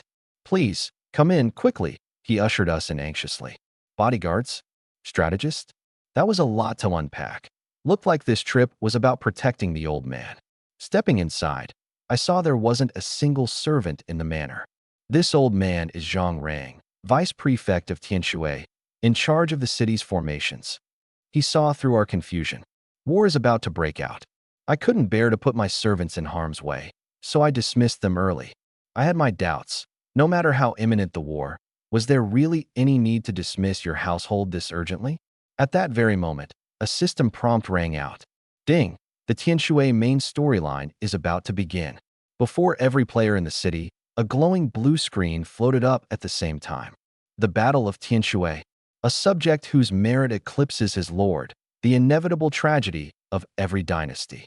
The Prince of the South's uprising is at hand, his army lurking outside the city. What will you choose?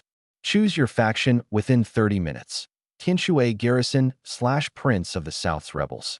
No respawning during the storyline.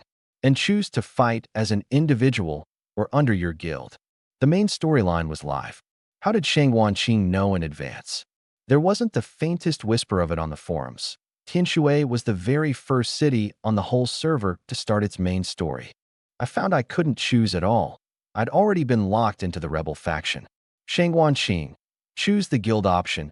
It matters a great deal for the guild's growth. Good luck to you both. I picked the guild option, and the screen turned the page. Vice Prefect Zhang Rang is the inside man, holding the key to the formation core. The garrison side musters at 7 o'clock to slay Zhang Rang and retake the formation core. The rebel side must protect Zhang Rang and hold until the army outside the city arrives. So the man we were protecting was a traitor. Looked like Heavenly King Hall was dead set on standing with the rebels. Is the vice prefect prepared? Once the fighting starts, there'll be too many eyes around. I'm afraid you'll be hard to keep safe. I cupped my fists. Of course. He lowered his voice. There's a secret passage in the courtyard, set with the iron wall formation. It won't collapse. The passage is only wide enough for 2 abreast. If you two have the strength to hold a pass alone and keep me safe until the army arrives, there will be a great reward. He sized us up, me in coarse gray clothes, bare-fisted, and Yi Gu in coarse white with a sword on his back, not a single piece of armor between us. He hadn't fled, and it wasn't because he trusted us. It was because he trusted the strategist. Are you two prepared? He couldn't help asking in the end. We shook our heads. Zhang Rang. One moment. He gritted his teeth and went inside, and when he came back out he had 2 yellowed skill books in hand. I see you're sturdily built, yet carry no weapon. He handed one to me. This skill conjures shields into a formation, just right for you. He then pressed one on Yi Gu. You attack but don't defend, so in a long fight you'll wear down. This one can shore that up.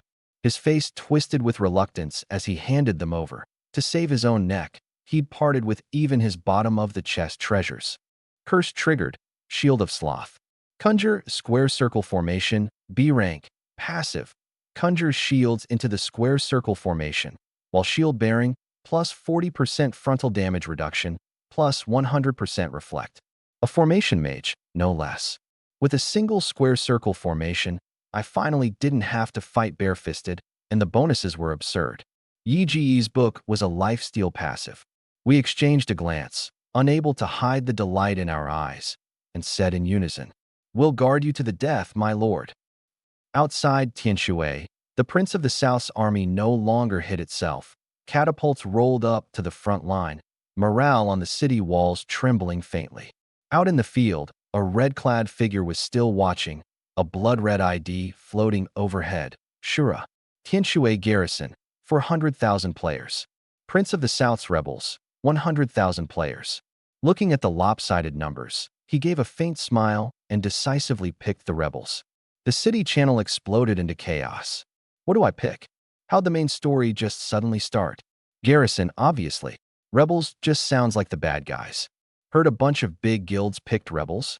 Big Things Hourly Times said it. Solos pick whatever, big guilds pick rebels. The numbers are this lopsided. Only an idiot picks rebels. 7 o'clock sharp. Garrison players scattered randomly across the whole city. Rebel players were teleported together near the Zhang Manor. In every garrison player's ear, at the same moment. Ding, your target Zhang Rang has been marked. Use any means to execute the traitor. A red dot on the map, right at the Zhang Manor. The whole garrison surged toward the Zhang Manor, the war about to ignite. Fighting broke out first on the manor's perimeter. A garrison player had just broken through the gate when a red shadow struck. 1 slash, instant kill, Shura.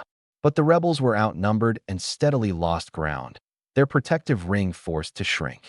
The moment Shura cut one down, he was surrounded by 4 or 5, so he switched to breaking out, using his one-on-one edge on the perimeter to harvest stragglers. Mid-breakout, a shout went up from the crowd. Shura! It's Shura, let's kill him together. Players all around wheeled about, abandoning the Zhang Manor to chase Shura with everything they had. A strange thing happened. A gap actually tore open in the encirclement. Their bloodlust for Shura had outweighed their target, Zhang Rang. Soon corpses piled up across the Zhang Manor. The rebels were pushed out of the grounds, and the garrison searched the manor for Zhang Rang. One player found the entrance to an underground passage and shouted, There's a secret passage here. Everyone down. A crowd poured into the passage, and partway down, they saw 2 figures, one with a shield, one with a sword, blocking the entire passage like statues. Yi Gu drawled lazily. Sorry, everyone. This way's closed. I raised the shield condensed from dark purple element, ripples of violet light spreading out from its edge ring by ring like water, forming a pale purple wall that sealed the passage across the middle. It's just the 2 of them, charge. The players pressed in. The passage was narrow, room for only two to attack abreast. On the right, a sword struck my conjured shield. -200, -40, reflect. That player startled. What kind of defense is this? Barely losing any HP. On the left, a shield bearer threw a shield bash at Yigo, hit the square circle formation's water wall, and the force rebounded, jolting him back to where he started, with a -50 even popping up over my head. Not bad.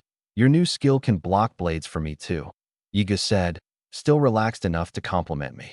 I didn't answer, just slammed the shield back at the swordsman on the right. -13, -138, -20, -20. That player was aghast. How are there still this many hits? Yiga struck two, going past the shield bearer to bring a full flowing water, triple wave down on the swordsman.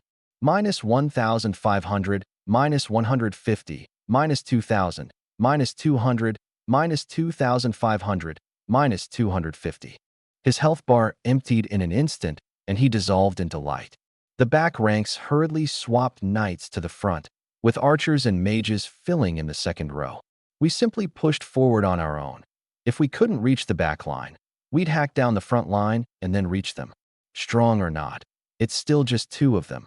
Chip away, and we'll grind them both down. The passage was too narrow. No matter how many garrison there were, they couldn't focus fire us. Outside the manor, the rebels counterattacked again and again. The garrison repelled them again and again, and a long line formed at the passage entrance waiting for the next turn. In the passage, Yigu and I went on a full rampage. Under my absolute defense, no one could threaten us. Yigu cut loose on damage, warriors and knights falling to his blade like chopped vegetables. The moment my HP dipped, I'd pull him back a few steps to recover health and shield, and once we were topped off, we'd carve out another stretch of depth.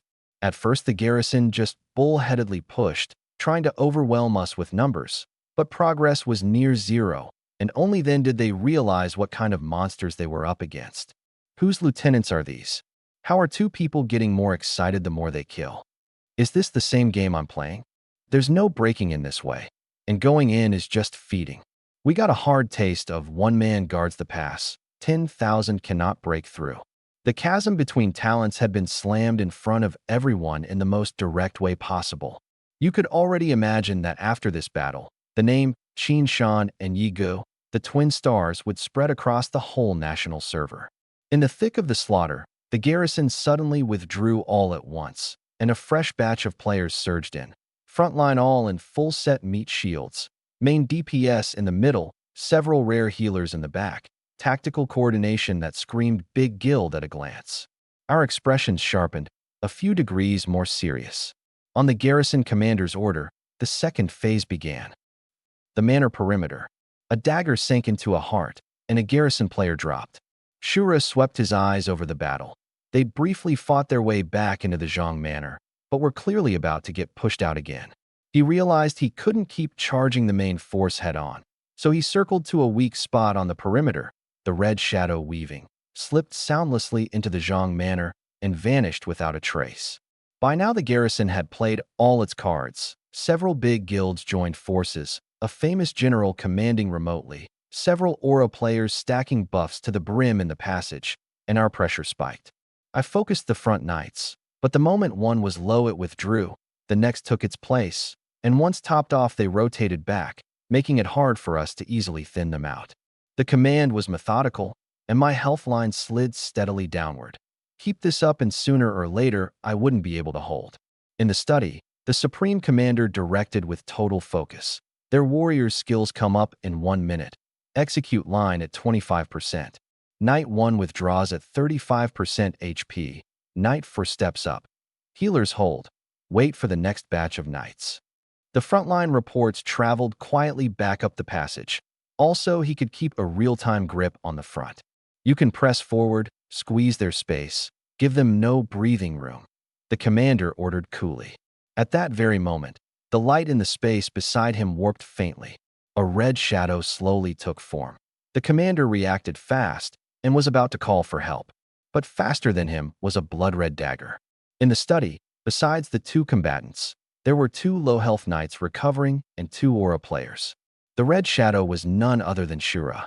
He had a stealth skill, so he didn't need to know where the target was. He only had to watch for where the garrison was thickest and most heavily defended. Having eavesdropped on the comms, he'd grasped the situation, slipped into the study undetected, and went straight for the most vital target, the Supreme Commander. Guards, there's an assassin, protect the commander. The study erupted with cries of alarm. The few stopgap guards at the door froze. Wasn't the door shut? Where'd an assassin come from? By the time they shoved it open, the study was already in chaos. Corpses sprawled every which way. They'd walked in right as Shura pulled his dagger from the last knight. In just a few seconds, the whole room had been slaughtered empty. The few of them were stunned on the spot, frozen between advancing and retreating. Shura slowly turned to glance at them, his form twisting and dissolving into red mist. Not a teleport, but a single phase-through that came bundled with his stealth, and he left at his leisure. Job done. He turned and walked off, leaving not the faintest trace. It looked effortless, but he was actually nearly out of mana. Just then he'd pulled out his bottom-of-the-chest trump. Purgatory Chain Slash, dash, and execute a player. On a kill it can be recast, damage temporarily plus 50%, stackable. The study happened to have 2 low-health knights. He first ambushed the commander with 1 strike, then chained Purgatory Chain Slash on the low-health knights one after another. After slashing 2 knights and stacking damage to 150%, the commander and the 2 squishy aura players also fell within the execute line, reaping the whole room in the blink of an eye, leaving at his leisure on the kill reset stealth. In that brief span, 2 stealths, 5 chain slashes, his mana bar bottomed out. Any longer, and he'd have been surrounded. The escaped Shura looked at his talent, and at last a satisfied smile crossed his face. Bloodthirsty nature, B rank growth. Kill a player, ATK permanently +2. Current bonus, ATK plus 432. At C rank, a kill added only 1 point. After advancing to B rank, it doubled. In this storyline he'd killed about 40 people, and that was his greatest gain. The snowball rolled bigger and bigger, his kills faster and faster. Who would be next?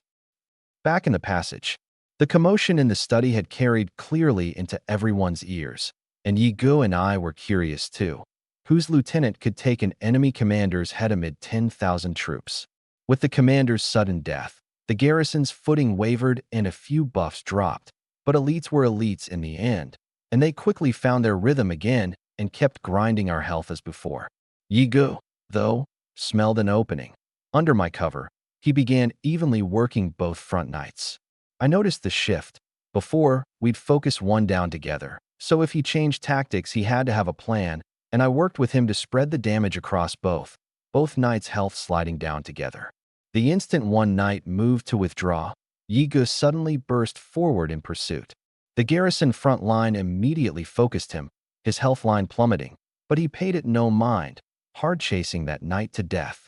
The instant the knight dissolved into light, his own HP at a dangerous 20%. Yi Gu, facing the other front knight, unleashed the move he'd been saving until now. Last Dance, minus 5,324. The blow landed on the shield, and that knight dissolved into light outright. Yi Ji's health bar recovered a chunk, and without a backward glance he shrank back into my cover. One shot. The garrison stood dumbstruck. That knight still had nearly 45% health and had been deleted by a single move. With 2 knights dead, plus the 2 elites Shura had taken out outside, the garrison's rotation collapsed entirely, the healer's Regan unable to keep pace with Yi Ji's damage.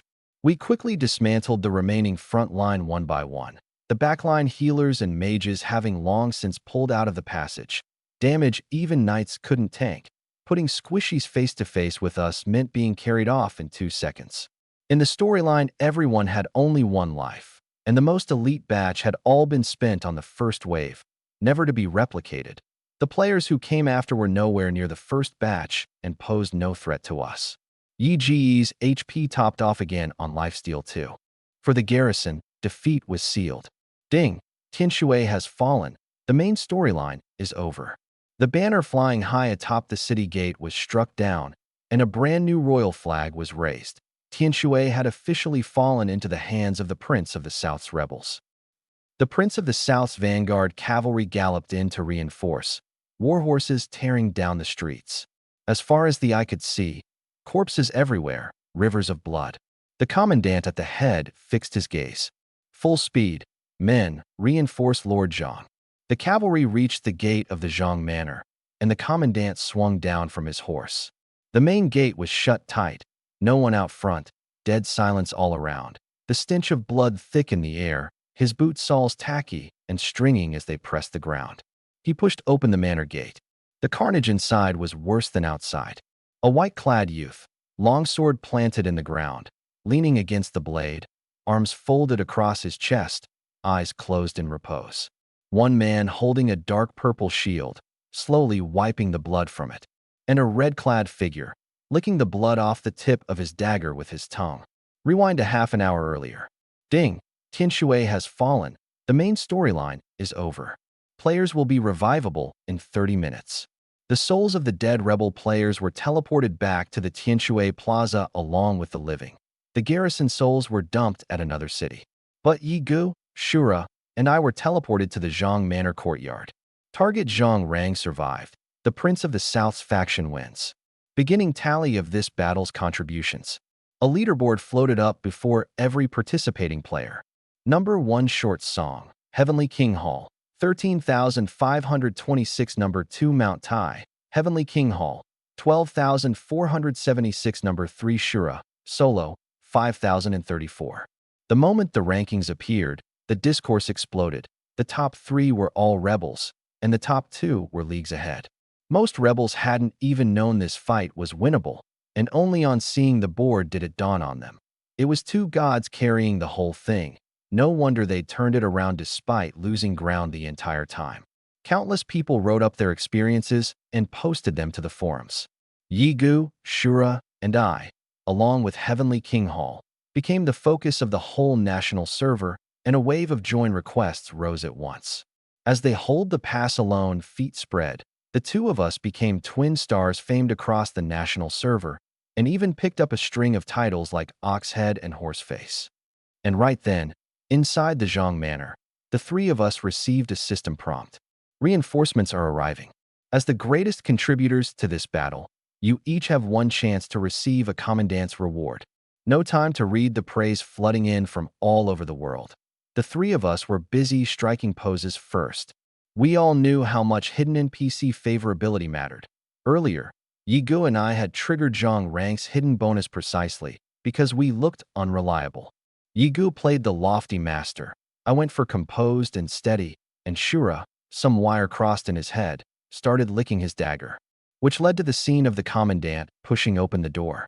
The commandant looked at the 3 of us, his pupils contracting sharply. Have I still come too late? My lord, I failed you in the end. The 3 of us blue-screened on the spot. The script was wrong. Didn't we win? Sir, Lord Zhang is still alive. We succeeded. I hurried to call out. Then where is he? Why doesn't he come out? The commandant blinked. I looked around. Zhang Rang really was nowhere in sight, and I smacked my forehead. Ah, my lord's still inside the passage barrier. We were too busy posing and forgot to let him know. To think this old man really survived. Ha! Heaven won't have me yet. Zhang Rang came out beaming, not holding it against us. He reminisced with the commandant while I watched from the side, like sitting through an unskippable cutscene. Soon the commandant turned his gaze back to us. In this defense, you were all great contributors. Gold and silver hardly do it justice. If you have any wish, this commandant will do his best to grant it. Finally, the reward portion. I cupped my fists and said what I'd thought up in advance. Your servant often laments his lack of ability. I wish to gain a skill. Yi Gu was just as direct. Your servant treasures this battle and wishes for a memento to commemorate it. The commandant didn't rush to answer, turning instead to the silent Shura. Shura pondered a moment. Your servant has a chivalrous heart. I draw my blade at the sight of injustice. Alas, bound by the rules of the mortal world, I am often powerless and dare not kill lightly. The corner of my mouth twitched. In Heaven's fortune, actively killing players turns your name red. The more you kill, the redder your name and the harsher the death penalty. To my eye, the name above Shura's head had long gone red enough to verge on purple, proof he'd been killing left and right before the battle even started. So that was his powerless and dare not kill lightly. I've noted all 3 of your wishes. The city has much to attend to. Once I've prepared your rewards, I'll have them sent over, the commandant said with a smile. Zhang Rang cut in. This old man owes his life to these 2. The commandant's reward is one matter. The great thanks I promised is another. I'm willing to spend my military merits to trade for rewards for these 2 young brothers. Yi Gu and I exchanged a look. Vice Prefect Zhang was so honorable. He'd given us skill books before the battle, and now there were extra rewards for surviving. On top of that, we each still had over 10,000 contribution unspent. Once players revived, the army would open a contribution shop in the city, enough to trade for a big batch of upgrades. Leave the city's affairs to them, and come with this old man to pick out treasures, Zhang Rang said, stroking his beard. Soon we received Zhang Rang's rewards. Yiga chose a set of custom equipment. I could only devour gear I dropped myself, so picking equipment was pointless. The treasures the army hauled in all went to stock the contribution shop, buyable with contribution, and the commandant still owed me a skill book. No need to spend a hidden reward on a skill book. Vice Prefect, are there any more special rewards?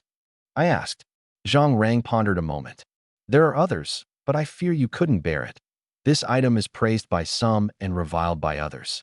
Some treat it like a savage beast and avoid it at all costs, while others flock to it. And it's exceedingly precious. Even the Prince of the South holds only one. If it's this precious, why doesn't he keep it himself? Rumor says the item is inauspicious, and keeping it long taints one's fortune. Something stirred in me. This might be a great chance to snag a bargain. Ordinary folk don't care about fortune, but a Prince of the South looking to replace a dynasty couldn't ignore it. If even he held only one, the grade had to be extremely high. My lord, if I wanted it, how steep a price would I pay? I can lobby on your behalf, but my weight alone isn't enough. I reckon you'd also have to throw in all the contribution you earned this time. I sank into thought. Right now, contribution could only be earned from the main storyline, far more precious than the contribution points from grinding dungeons.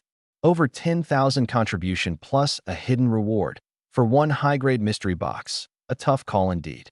But I never hesitate. Without staking something, you don't land the big fish. Skills could be accumulated slowly, but a treasure of this grade would be hard to meet again. I bet on myself being able to use it. I asked Lord Zhang to help me. I said gravely, this is a major matter. I must report it to the Prince of the South. Success or not, I'll notify you. With that, Zhang Rang departed. Soon the players revived in the plaza, though it was a fair bit quieter. The garrison had all been driven off to other cities. The army was extremely efficient, requisitioning several large storefronts and converting them into contribution shops. A great crowd of players surged over to shop, Yigu among them. My shopping plans busted. I thought of Shangguan Qing. I hadn't seen him at all in this storyline, and he wasn't on the board either. But he'd been the one to receive us when we first joined, and back then he was clearly in Tianshui.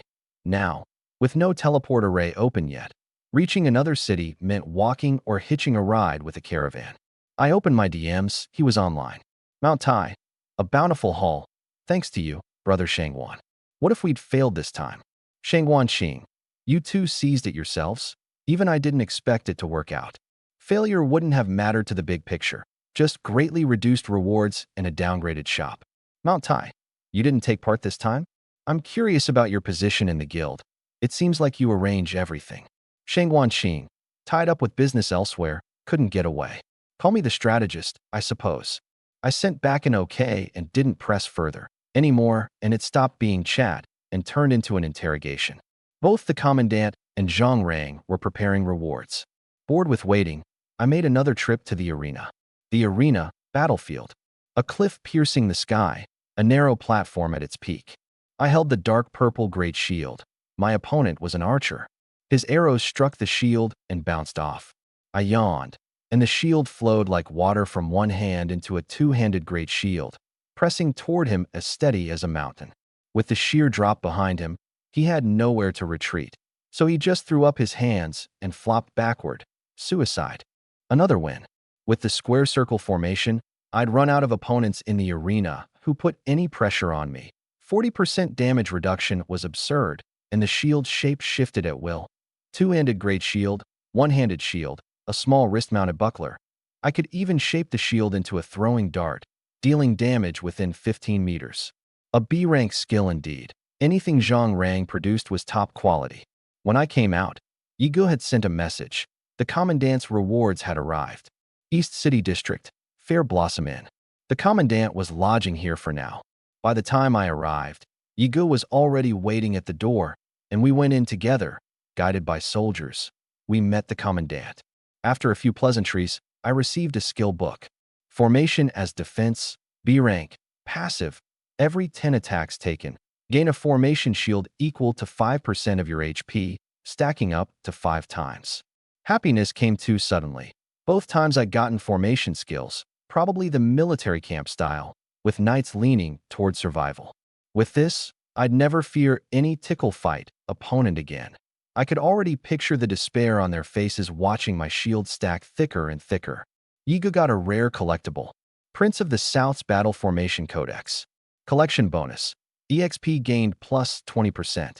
Get ahead one step, stay ahead every step. He was already fantasizing about out-leveling me, and he got the spoils and gloated besides. We're the same level. I really didn't mean to crush you. The Prince of the South's headquarters was in Nanton City at the far south, his fief, the origin of his title. Further south lay the state of Wuza, and his long years garrison here were precisely to guard against Wuza. To the north of Nanton, Tianshui and Chuan City formed mutually supporting strongholds, originally a double barrier for the emperor to guard against Wuza and to secretly guard against the Prince of the South pushing north. But the prince took Tianshui in one thunderbolt strike. Great Xia's gateway thrown wide open, and his options going forward suddenly multiplied. Nanton City, the manor study. Zhang Rang had rushed over via the army's teleport array and bowed to report. The events were thus. I asked the prince to decide. The Prince of the South turned to the strategist at his side. What does my strategist think? Excellent. First, granting away this inauspicious item spares the prince's fortune from taint. Second, it proves to all officers and men that military merit outweighs everything. The three armies' morale will surge like a rainbow. Good. We'll do as Zhang Rang says. The Prince of the South made the call. Soon Zhang Rang, carrying a mysterious wooden box, stepped onto the array back to Tianshui. Tianshui, Fair Blossom Inn. Yigu and I were browsing the forums on the ground floor. The commandant's command jade token had received orders to bestow the reward before all the officers and men. Zhang Rang arrived, and amid applause I solemnly accepted the treasure box. Before everyone, he undid the shifting formation lock on the box's surface with a secret key, and the treasure revealed its true form.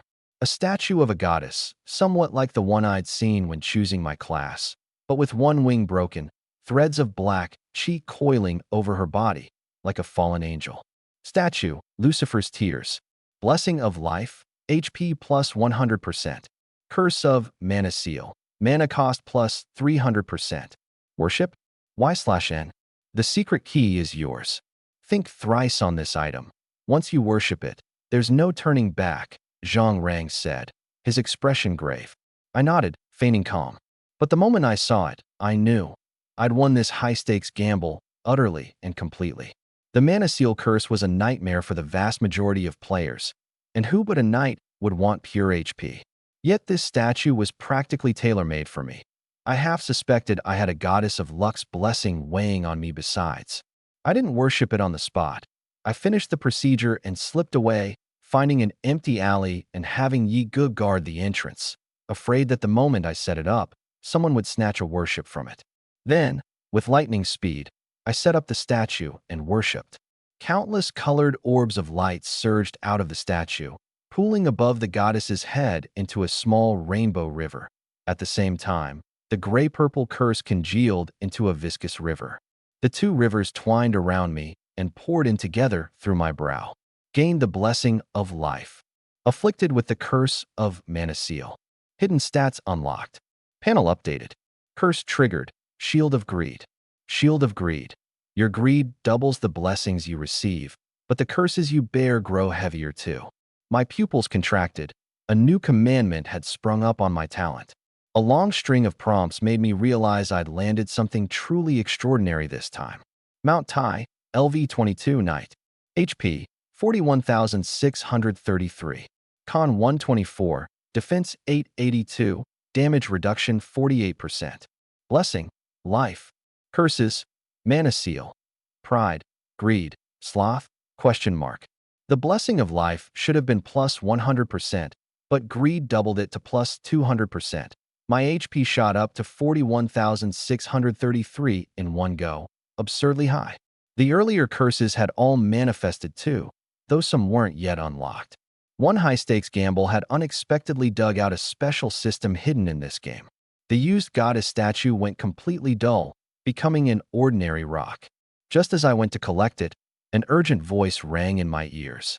Let go of that statue. Let me. It was Yigu. He had no interest in the statue.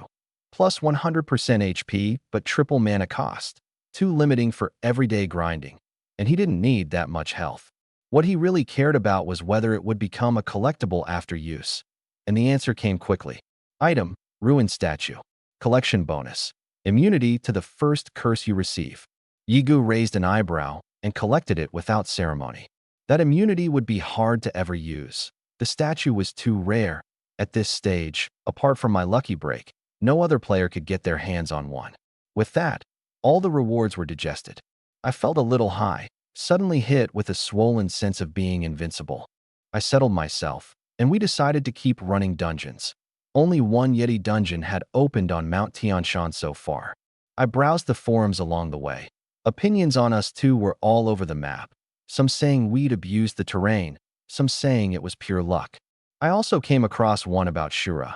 In the video he took on 3 at once, the other side cursing as they fought, and he cut them all down in a few moves, shaving off half a health bar in one strike before sauntering off. Looked like he'd gotten a lot stronger from this storyline too. Then a hot post. Chuan City to the east of Tianshui had started its main story too, a similar mode. The Prince of the South really moved fast. At this rate, he'd be fighting his way north before long. Browsing as I traveled, the road ahead on the mountain suddenly erupted. Raucous cursing, the boom of skills. The climb blocked our view, so we picked up the pace and ran into this scene. A dozen plus players of assorted classes were ganging up on a red-clad figure, and on the battle's outer edge, a bald player was skulking around in the bushes. The red-clad one was Shura. We held our positions and watched first. Shura, let's see where you run today. Got ranked 3rd and think you're invincible? You think you're short song. Shura was expressionless, dodging ranged attacks with light footwork. Fireballs and wind blades grazed past, but couldn't land. We nodded repeatedly. His AGI was extremely high, an assassin build dumping free stat points into AGI. Fast on his feet, fast on the attack. Whenever a skill came up, he plunged into the back line and came out with several down. Many as they were, the first advancement had few control skills. Knights couldn't pin him, and warriors were too squishy. Mid-show, a bald head brushed past in front of us, walked towards several corpses, and began chanting scripture. Golden Buddhist characters flowing with golden light, taking shape and bursting out of his mouth. My eyes went wide. Was this performing deliverance rites? He came to play a monk in the game? I nudged Yigu. Is this guy here as a Buddhist master? Yigu was startled too. The baldy finished his scripture and walked past us again. Someone over there had died, and he was off to take the next job. I couldn't help calling out to him. Master, are you performing deliverance rites? The baldy shot me a glance, couldn't be bothered, and kept walking. Then his body suddenly stiffened, and he shuffled backward to stand in front of me, eyes wide, staring at me, then catching sight of Yigu beside me.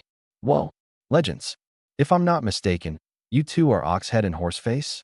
I've long admired you. He was so excited he shouted, startling the players fighting not far off. Quite a few turned to look. The corner of my mouth twitched. Oxhead and Horseface again. What a mess of a nickname. Legends, how'd you do it? A lucky encounter? Talent plus sweat? Or thanks to Heavenly King Hall?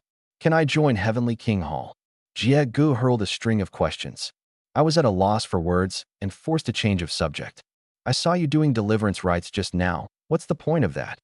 Reporting to you, legend. It's my talent. Delivering the souls of players earns an EXP bonus. The monk scratched his head and grinned. EXP bonus? Only then did I glance at his info. Jiegu, LV26. You're this high level? I was only level 22, and I thought my efficiency was plenty high. Yet here was a level 26 player? But Jiegu didn't look much like a strong player, which puzzled me. If you want to join Heavenly King Hall, you can go interview. I'll vouch for you. I paused. By the way, why is there a fight here? Sure thing, legend. This seems Shura offended them and got marked. So the moment he leaves the city, there's a fight. Jiegu scratched his bald head and leaned in to whisper. I secretly tail Shura. Following him, I never run short of souls to deliver. Way faster than leveling on my own. Hit level 26 on deliverance alone? This talent was the mechanically privileged type. I suddenly felt a little down. Yigu and I had busted ourselves, and were only level 22. The melee ahead had ended, and Jiegu hurried over to perform rites. Shura was popping HP potions where he stood, seemingly long used to this tag-along baldy. He glanced our way from afar, and seeing we were only spectating rather than coming for his bounty, let out a relieved breath. For now he had no certainty he could beat the two of us, but he believed that day would come. He meant to overtake everyone. Provoked by Jiegu, I startled awake to the fact that there's always someone better. Maybe some players had already done their second advancement. Let's push harder, aim to hit 30 and second advance soon. The two of us dove back into clearing dungeons. Meanwhile, other cities' main stories were quietly starting too. Chuan City, Southgate. Chuan City's main story differed from Tianshui's. With the precedent set, Chuan City's inside man had already been rooted out. Players had no special quests, only the bloody slaughter at the front. And after the Tianshui example, more people chose the rebels, roughly even with the garrison now. The horns sounded, and both sides charged into the grind. At the center of the melee, a player with a huge sword case on his back stood firm, fingers forming a sword seal, and proclaimed loudly, Heavenly King Hall, Li Xiaoyao, please instruct me. Streaks of light flew from the sword case, weaving into a circular sword formation around him. Enemy players' health bars inside plunging fast. Just as they were pressed to the execute line, a giant lotus bloomed within the formation, the streaking swords unable to cut faster than it grew, and the enemies inside the lotus actually began to recover health. Large area healing? Li Xiaoyao narrowed his eyes and locked onto a white-skirted figure not far off. Dragon Society, by Ling Long.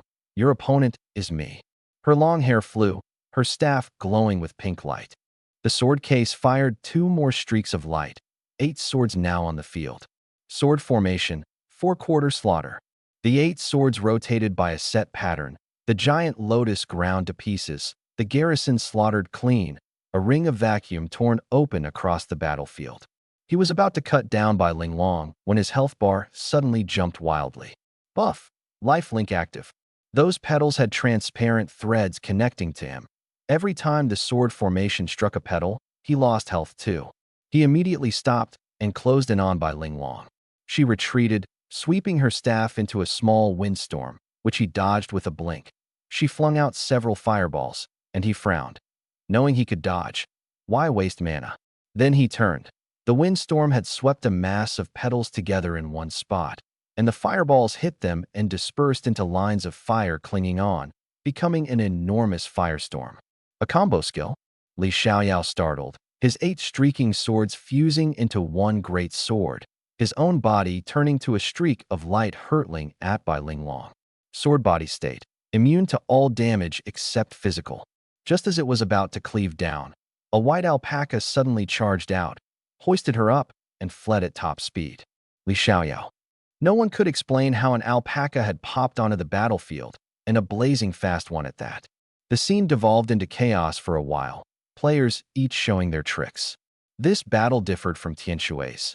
That time Yigu and I had been too dazzling and overshadowed everyone. In Chuan City, the two sides were evenly matched, and the fighting was all the more thrilling for it, with many solos standing out on eye-catching performances and getting recruited by the big guilds. Time always slips away when you're not watching. 5 days later, Yigu and I walked out of a dungeon, exhaustion in our eyes. Over those 5 days, the outside world had changed too.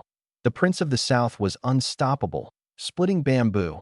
9 of the 18 cities had fallen to him. Half the realm rested clean out of the Emperor's hands, and now it had ground into a stalemate. After our 5-day seclusion, we finally touched the level 30 cap. One more, and we could second advance, and luckily all the EXP had been banked along the way to be settled after the advancement. As the war ground to a stalemate, the teleport arrays between the rebel-held cities had opened too, allowing travel between them. And Yiga decided on a grand tour of the whole map, going to Nanton City to second advance first. This game had high freedom. After a base advancement, if you later encountered a hidden class, you could advance again with no loss. No need to camp a level and wait it out. Yiga was a little reluctant. We'd fought shoulder to shoulder from launch until now. But his talent was destined to wander far and wide. Only by constantly hunting new beasts and bosses could a collector's growth max out. This was Yi Ji's road. He'd already arranged with Shangwan Qing for Heavenly King Hall's intelligence network to scout out elite monsters everywhere for him. I hadn't toughed out those 5 days for nothing either. I dropped 2 collectibles, 2 rares, and devoured 2 new skills. Thick Hide, C-rank, passive, defense plus 30%. Boiling Blood, C-rank, passive, recovery effects plus 50%. After 30, I still dumped everything into con as usual. From devouring equipment alone, the cumulative bonuses were HP plus 5,000 plus 10%, con plus 10, defense plus 500 plus 10%. The higher an item's quality, the more its devoured stats shifted from flat values to percentages, so I no longer had to worry about devour falling behind my progress. HP, 73,600. Defense, 2240. Damage reduction, 62.4%. Over 70,000 health, a bona fide HP behemoth. Now my 1% HP per punch damage could hit over 700 plus 62% damage reduction. As long as the other side's damage boost wasn't high, no matter how big their numbers, hitting me didn't even tickle. We returned to Tianshui and came to the newly built teleport array at the city center. It could reach every city under the Prince of the South's rule. This hidden quest's keepsake, I'm leaving it to you. Yiga pulled out the chief's jade pendant and handed it to me. Before, the array wasn't open, and on foot alone there was no way to track down the chief's son across the whole of Xia. Now that the array's open, you can give it a try. I nodded and took it, looked at him, wanting to say something, but my mouth was too clumsy to get it out. In the end, I just held out my hand. He held out his too. We gripped hard, met eyes, both smiled, neither saying a word. Some understandings need no words. He stepped onto the teleport array, and I only said, "Safe travels." "Yeah, I'm off." He waved casually. The array glyphs activated. White light shot to the sky, and his figure vanished. Having sent Yiga off, I glanced at the jade pendant in my palm. Time to do this hidden quest. There'd been a synopsis when I took the quest. Back then I was still in the newbie village, and fishing one person out of the whole of Xia was harder than reaching heaven, so I'd only skimmed it. Now I had to rely on it for leads. Village Chief Shiaoan. His son Xiaoyao sent home a final letter and 2 cultivation manuals 8 years ago and has had no word since. His grandson Xiao Chuan entered the Tianshui Mages Association 3 years ago to study. Pitifully little to go on. For now, going to the Mages Association to find Xiao Chuan was a decent breakthrough point. A prominent giant staff emblem stood at the door of the Mages Association. I went in and scanned the NPC's names, didn't find Xiao Chuan, and picked an idle counter. The attendant was buried in a book. "Hello, is Mage Xiao Chuan here?" "Xiao Chuan? He's been gone for a year now." The attendant looked up at me, puzzled. A storm broke in my head. Gone a year ago, the odds were decent that Xiao Yao had been killed in a vendetta and his son hunted down too. But on second thought, no. Going by my years of gaming experience, if Xiao Yao, the protagonist, were dead, this hidden quest would be meaningless. So either Xiao Yao had fled and Xiao Chuan had died, but fleeing without even warning his family. The enemy must have been extremely powerful. "Sir." The attendant waved a hand before my eyes. "Xiao Chuan left the association a year ago. You have urgent business with him?" So gone meant he quit, couldn't even speak plainly. But the second half caught me. "Yes. Can you reach him?" "Of course not. I was just curious." The attendant scratched his head. Me. Walking out of the Mages Association, I realized this quest was no simple thing. I found another mage on good terms with Xiao Chuan to ask around, and supposedly Xiao Chuan had left to search for his father. That made a vendetta unlikely. Xiao Yao had sent a letter and manuals before leaving. If there really were an enemy, the letter would have said so, but it was only a letter home reporting he was safe. The only lead had run off first. But the harder the quest, the more excited I got, the fatter the reward. If Xiao Chuan's trail was a dead end, then go after Xiao Yao's. The archives. The 10086 newbie village fell under Tianshui's jurisdiction, so the archives might hold Xiao Yao's transfer records. With the favor banked from the main story, the guards at the door recognized me, and I got in with a hello. I focused on the records from 8 years ago, and strangely Xiao Yao had not a single lead. Even his transfer records were gone. Yet flipping further back, they reappeared. A redeployment to Nanton City 9 years ago, Chuan City 10 years ago, meaning that at the 8-year mark, Xiao Yao had vanished into thin air. The system never issues an uncompletable quest. It must have left a clue. But where? I walked out empty-handed, stopped, and mulled it over. What exactly had I missed? 2 soldiers on duty nearby were chatting. Ugh, gate duty again. No military merit. When am I ever going to afford a manual? Guarding this moldy archive? Dream on. Save up for 1 manual, trade for it. Make it a family heirloom, retire and go home. The front's too dangerous. I'll just rack up some seniority and retire safe. A flash of inspiration. Brothers, does trading for a manual take a lot of military merit? Oh, it's pricey. Hearing that, I understood what I'd missed. I'd been treating those 2 manuals as newbie village boss rewards and thinking nothing of them. But trading for manuals cost a great deal of military merit, and Xiao Yao had traded for 2 at once, equal to spending all his merit, and it was prepared for Xiao Chuan. He was settling his affairs. Vanished records, an unknown destination, affairs settled in advance. I was nearly certain Xiao Yao had taken part in some classified operation, only that made every anomaly make sense, and it was precisely the secrecy that kept him from revealing it in the letter. I returned to the archives and dug carefully into the details I'd overlooked before. Xiao Yao, 3rd Army Group, Elite 1st Column. I opened the entire column's roster, redeployed en masse to Nanton City 9 years ago, Chuan City 10 years ago, but 8 years ago, nearly every member's record vanished into thin air at the same time. Only one name kept appearing as normal on the timeline afterward. My gaze locked onto it. Li Xian.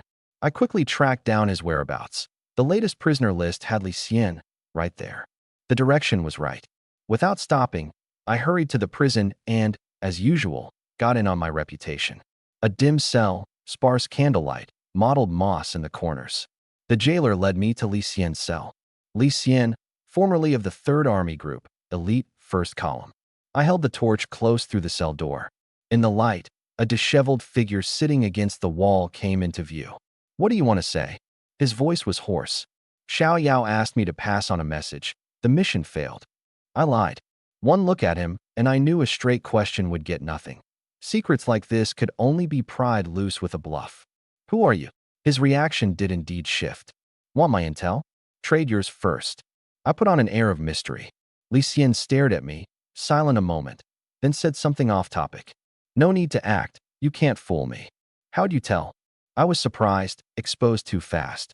Because you mistook me for a participant, but I never took part. I got cut back then over a hidden injury. Then say it straight. I want to know where Xiao Yao is. I know. They went to Nanton City. I startled. You're telling me this so easily? It's been 8 years. I hope you can bring him back. That boy Xiao Chuan came looking for me a year ago, and that letter and the 2 manuals, I handed them to old Chief Xiao myself. So that was it. I asked a few more details, then turned to leave, and a line came from behind me. I hope you bring them all back. I paused, then walked off without looking back. Next stop, Nanton City. Conveniently, I had to go there to 2nd Advance anyway. As I walked, my steps stalled.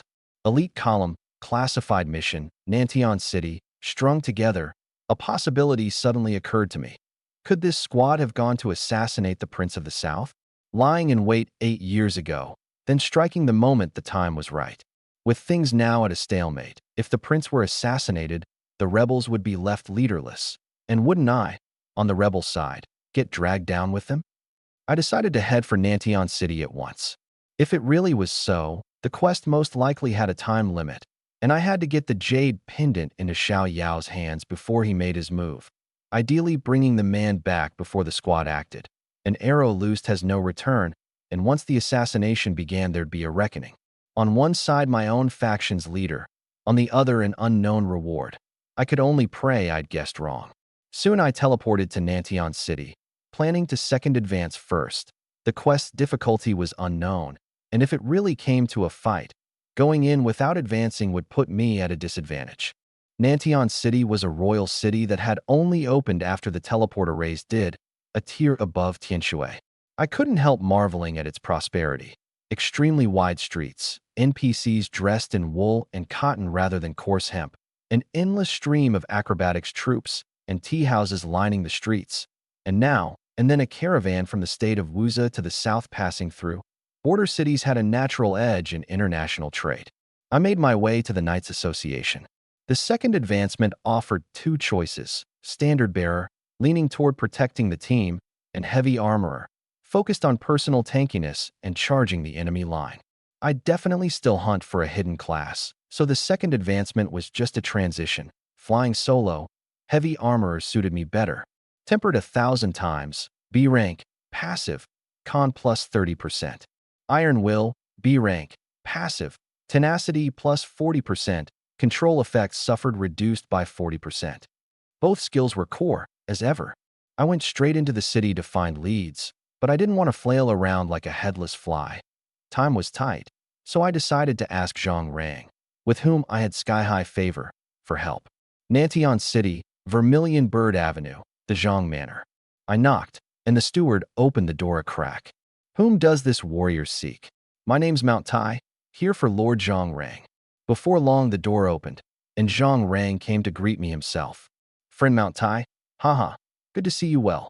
After taking Tianshui, he'd moved to Nanton City, into this sprawling 3-courtyard residence. The Prince of the South's rewards were no joke indeed. After a couple of pleasantries, he led me into the reception room. I stated my purpose plainly. I want to look into someone, an elite column member who came to Tianshui 8 years ago, Xiao Yao. Zhang Rang pondered a moment. Commandant Yi might know of this. Back then I was still posted in Tianshui, so I'm not too clear on it. I headed straight for the East Gate to find Commandant Yi at the Eastern Garrison camp, the very old acquaintance who'd taken Tianshui back then and given me my extra reward. After all this back and forth, I was a bit worn down and weighed the heft of this quest all the more. But as I walked, I had another realization. I could push this along so quickly only thanks to the enormous favor banked from the main story. An ordinary player would have to grind through it gate by gate, taking forever, so the quest time limit surely wasn't this tight. It might not even have one. Thinking it through, the assassinate the Prince of the South theory didn't seem realistic, and seeing Commandant Yi would settle it. If Xiao Yao really came to assassinate, he'd have wormed into the upper ranks over these 8 years, and just asking his current post would make it clear, unless he'd gone into hiding under a false name. But things went against my hopes. Commandant Yi gave me a bombshell of intel. Xiao Yao and his elite column had only used Nanton City as a waypoint. Their true destination was the state of Wuza. They'd gone 8 years ago and never returned. My whole being went limp. Small as Wuza was, it was still a whole country. Who could say where they were hiding in all that territory? I really felt like throwing in the towel. There was no teleport array to Wuza, only hitching with a caravan or going on foot, a stranger in a strange land, on top of digging into an 8-year-old cold case. It was like finding a needle in the ocean. Heavens, what kind of hidden quest is this? Why is it this hard? No matter how convoluted the quest, I never lightly give up. The more convoluted, the more it meant the reward was staggering. Last time, the hidden quest to protect Zhang Rang would have been near impossible for anyone else, yet it ended with me getting a peerless goddess statue. This one in my hands now, I had a feeling, was most likely a hidden class. I hung the chief's jade pendant at my waist, in case I ran into a Xiao Yao living under an assumed name. He might not recognize me, but he ought to recognize his own father's keepsake. Until the quest was done, I wouldn't take this pendant off. Going to Wuzo on foot was too time-consuming, so I took an escort contract with a caravan, a free ride. The caravan had bought up a big batch of goods in Nanton City, over 10 wagons, and had plenty of guards too. The merchant boss had even hired more than one escort agency to keep each other in check, guarding against an inside job. I was assigned a horse, and with my solid core I adapted to the jolting fast. 2 days passed without incident, and word was we'd already covered over half the distance. Beside us ran a continuous range of mountains, rising and falling like a spine. Brother Zhao, where's this? The Phoenix Fallen Mountains. Zhao glanced over. The old folks say a phoenix once fell here. The Phoenix Fallen Mountains? I suddenly remembered that Green Ox boss back in the newbie village had come down from the Phoenix Fallen Mountains. This range had to be enormous. Just then a band of people came up ahead, about 50 riders, no wagons, not like a caravan. Maybe an escort agency riding back empty, maybe bandits out to rob caravans. No one had to give the order. The escort guards beside me had already laid hands on their hilts. The instinct of men who'd run escorts for years, since those with poorer eyes had long since been buried in the deep mountains. The other side was silent the whole way, extremely disciplined. As we were about to pass, their leader reined in his horse and raised a hand to halt his column. "Where's the one in charge of you lot?" The curtain of a front wagon lifted, and a fat man in fine silks poked his head out. "What can I do for you, good sir?" The man flashed a token. "Wu's city garrison, in pursuit of a fugitive. We need to inspect your caravan."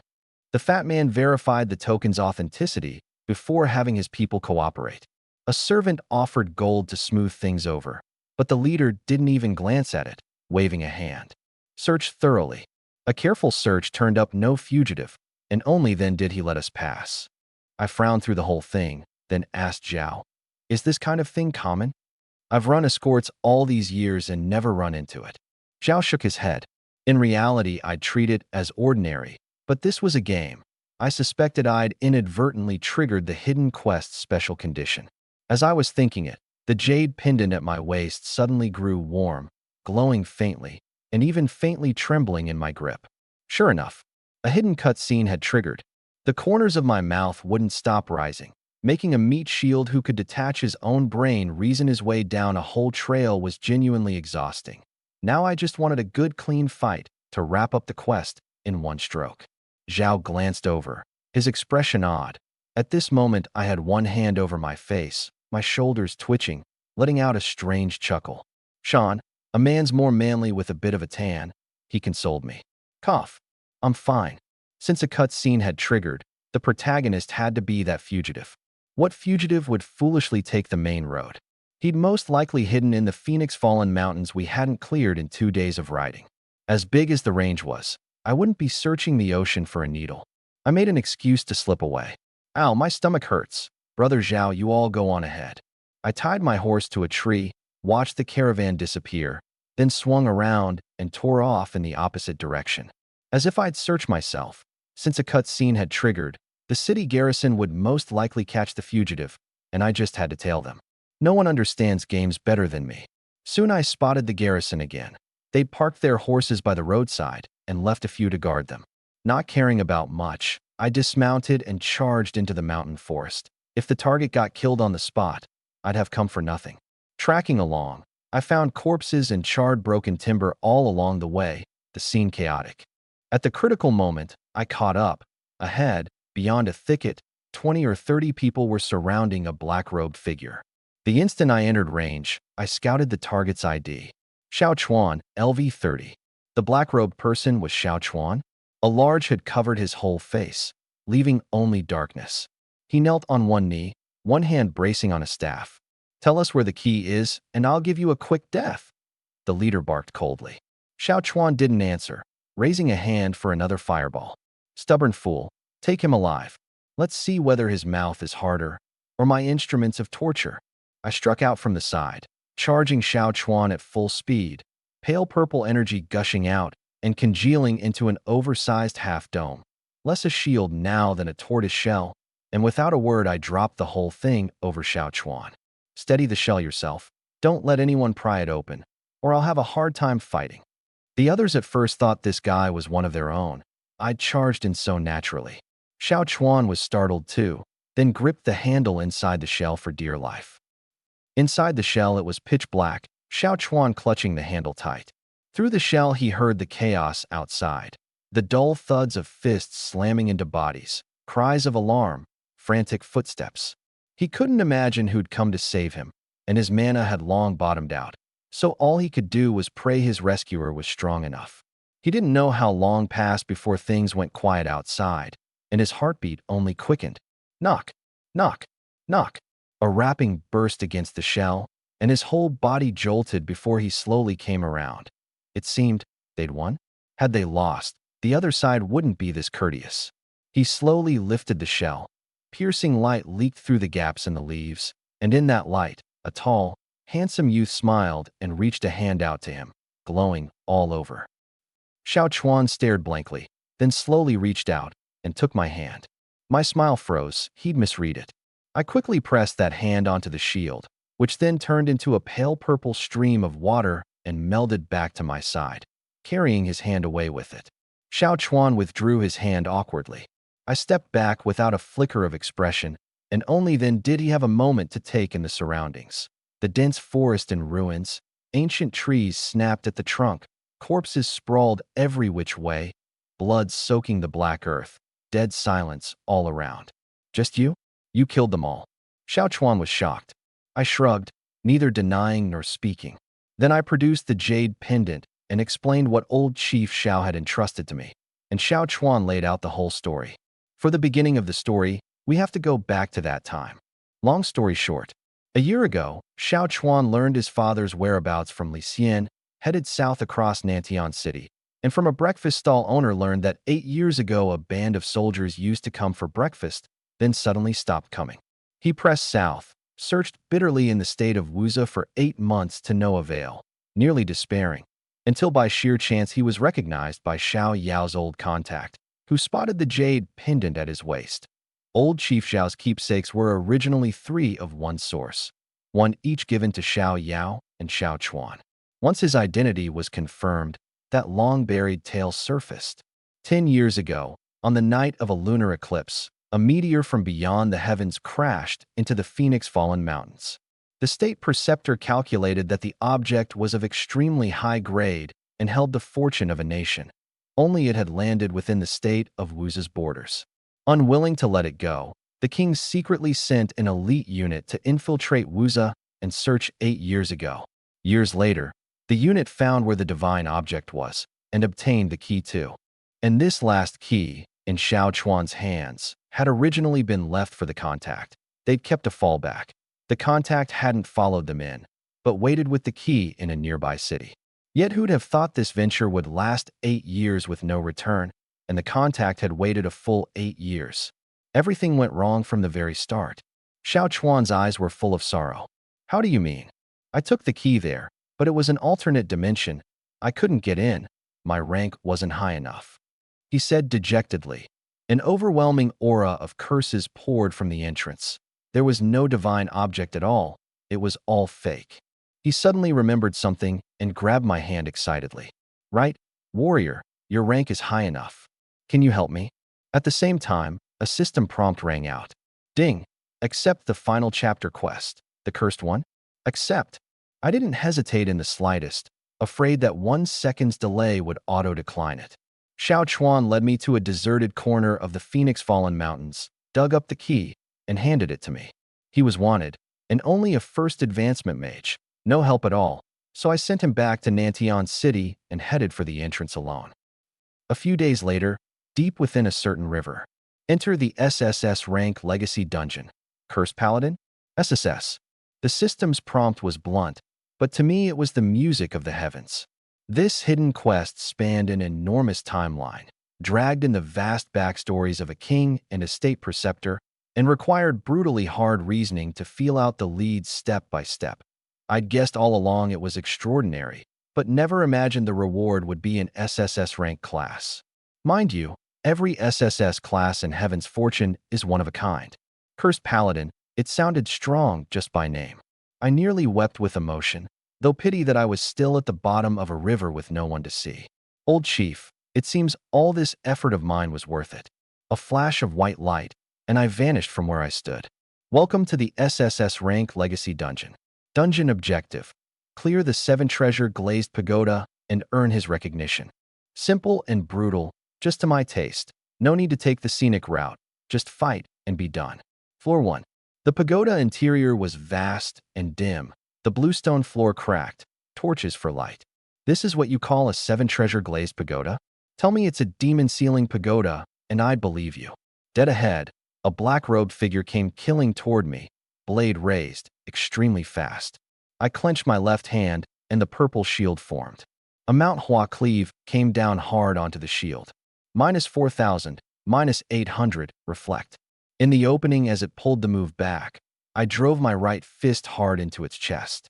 -8, -832, -20, -20. 1 health for health exchange, and its health line dropped a chunk, while my shield hadn't budged. It refused to believe it, attacked a few more times, and seeing itself drop to half health, used the rebound to retreat, drawing a second blade from its back, the edge igniting with blue nether fire as it swept past. An enchanted dual blade style? A little interesting. I enlarged the shield a bit, widening my defensive face. Enchantments usually carry bonus elemental damage, like Yi Ji's dark element. The black robe stepped in charging, a 4-sided falling petals, dual blades whirling airtight, trailing after images. Within 2 seconds, over 20 hits popped up on me. -500, -100, -500. Formation as defense. 2 extra shields appeared on me out of nowhere. Every 10 attacks taken generates a shield of 5% HP. My health bar was now 80,000, so 1 shield was 4,000, which led to an awkward scene. I'd only had my skin scratched, while the black robe's own health was about to bottom out. Looks like floor 1's no challenge. I let out a breath. I'd thought an SSS dungeon would be brutal, but this was it. Soon the black robe died on its own blade, killed by reflect. A flash of white light, and I left floor 1, growing curious about floor 2. Before me, for black-robed mages. I raised an eyebrow. In the old days, magic resistance was my fatal weakness, but now, impervious to wind and snow, C rank, passive, physical DF and magic DF merge into defense, plus 1% damage reduction per 100 defense. This skill shouldn't be merely C rank. Maybe that was precisely the curse conversion bug. Some skills kept their rank after conversion, but far exceeded their tier in strength. This was one of my most important skills. It patched my last weakness. The 4 mages bombarded me, and I charged head-on without even looking up. Vines shot out and entangled my legs. But with the tenacity bonus, the slow was negligible. A basketball-sized fireball smashed into my shield. -3,231. Didn't hurt a bit. The fireball's aftershock ignited the vines on my legs. -331, -331. A combo? Before I could react, a hurricane laced with killing intent tore in. The wind fed the flames, burning hotter, and countless wind blades converged from every direction within the gale. -223, -223. It all came crashing down within a few seconds. I frowned, unsure for a moment whom to kill first. But I quickly noticed, my shields kept piling up the more I got hit. I raised an eyebrow, completely unpressured, and decided to save the wind mage for last. First I charged up to the wood mage, ignored all other damage, and tanked through to cut it down. During which, when my shield dropped, that sky full of wind blades instantly refreshed my formation as defense. So I stayed at full shield the entire time. The wind mage reduced to a total battery. Clearing them one by one, the wind mage was still diligently casting wind blades. I sighed, even feeling a little bad. Brother, with dedication like that, I'll give you a quick death. The last mage fell, and I vanished from floor 2. Floor 3, for black-robed archers. Good news. They fired arrows at high speed, triggering formation as defense constantly, so I tanked steadily. Bad news. The moment I advanced, they retreated, doggedly keeping 10 meters. I could keep my shield up and take no damage, but I had no active skills, no charge skill. My attacks couldn't reach, so I couldn't lose but couldn't win either. I soon thought of another way to play the square circle formation. Hurl the conjured small shield like a throwing dart. The clever part was the flying shield also triggered shield bash, 1% HP damage. A barrage of flying shields later, the 4 archers were dealt with. Floor 4. Searing lava all over lit the whole floor. I stood on a small stone platform, my health bar starting to jump. Minus 1,000, minus 1,000. It was true damage, deducting HP directly, bypassing the shield, and it came with Grievous Wound. You temporarily cannot recover HP. True damage plus no healing, and I could only watch my health bar drop. All around, besides lava, there were only ruined pagoda walls. No way to break the deadlock to be found. I'm done for. What's the deal with this floor? Not a single hint. I felt a flicker of panic. I'd fought my way to the very end. Dying here would be such a waste. Just as I was on the verge of despair, a flash of white light. Floor 5. I passed. I patted myself down. Unharmed. Full health. Full shield. Revived at full state. Only then did it click. Floor 4 tested max HP. My 80,000 health dropping to 30,000 was the clear condition, and without 50,000 HP, you'd never get through. The first 4 floors looked varied, but they were really an all-around test of a knight. Solo combat, magic resistance, mobility, max HP. Don't let my easy clears fool you. A same-level knight would most likely get focused down by the mages on floor 2, let alone the hard 50,000 HP threshold of floor 4. And even I only had 80,000 HP, thanks to the blessing of life. The absurdity of this dungeon, you can well imagine. So what did floor 5 test? I looked around. There was only a wooden lectern dead ahead, a book on it, a pen beside it. System, this floor tests learning ability. Memorize the story in the book. The exam begins in 1 hour. Take an exam just to play a game? My expression was complicated, but with my heart set on the cursed paladin, I obediently opened the book anyway. Time was tight. I focused completely. Easy or hard, I had to nail it. The book opened with an old saying. People, in their endeavors, often fail just short of success. Be as careful at the end as at the beginning, and nothing will be spoiled. People often come up short right when success is in reach, but if you stay cautious from start to finish, you won't fail. That line was just about one of my life principles.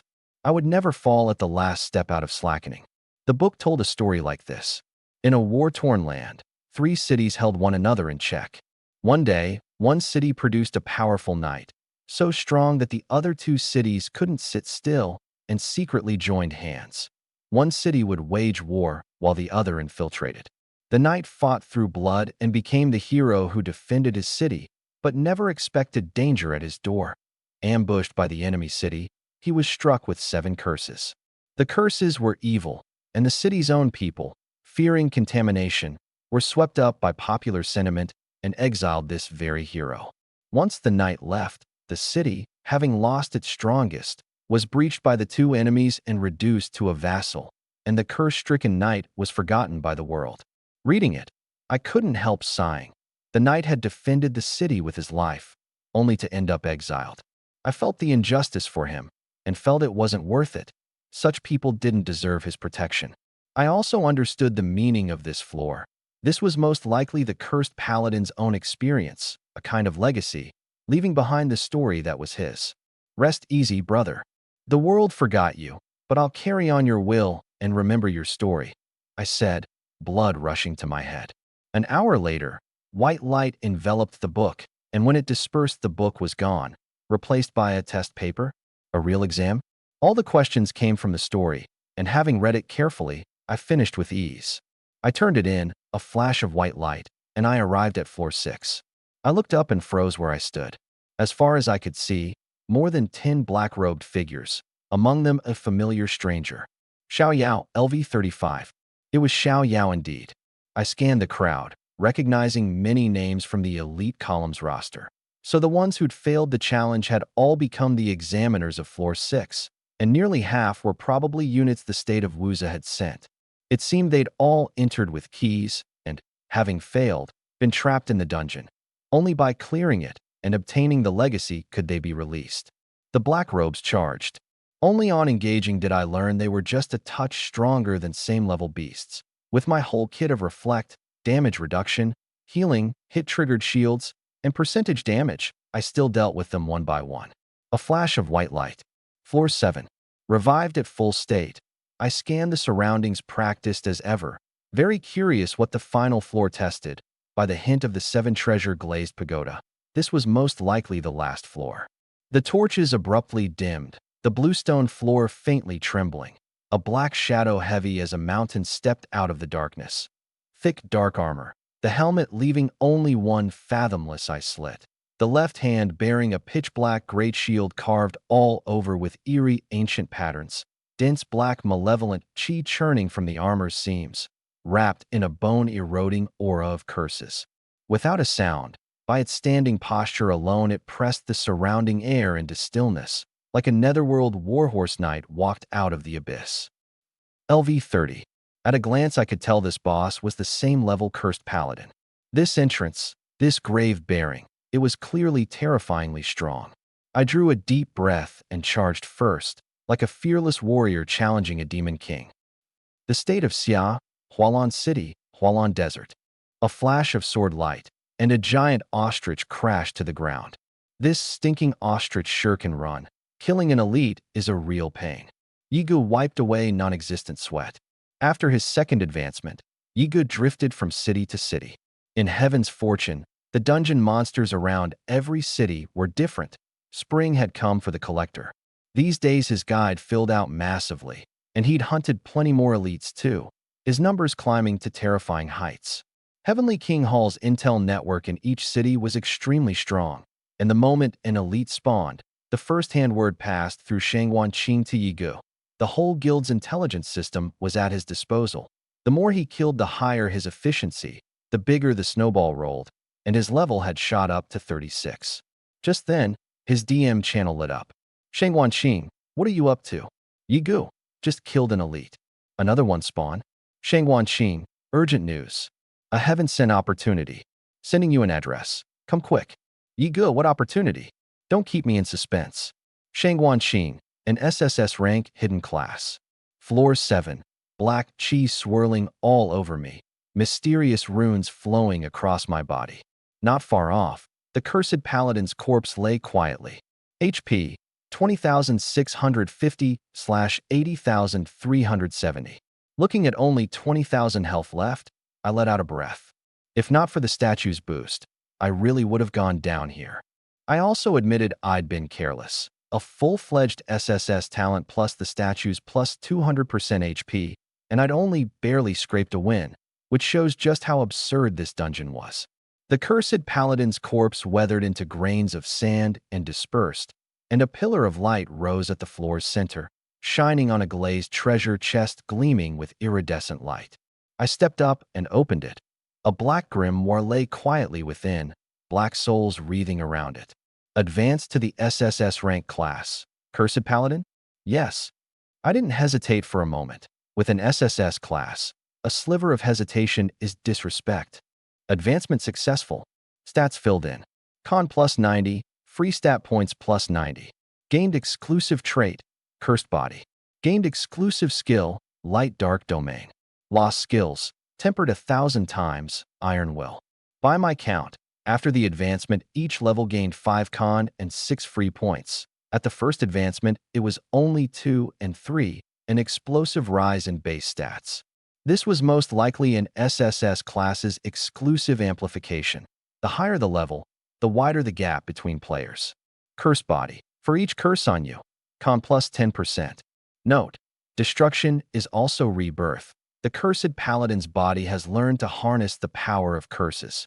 I was stunned. It didn't add HP, it acted directly on Shiaoan. And Shiaoan tied into both defense and health. I had 4 curses on me. Mana seal, pride, greed, sloth.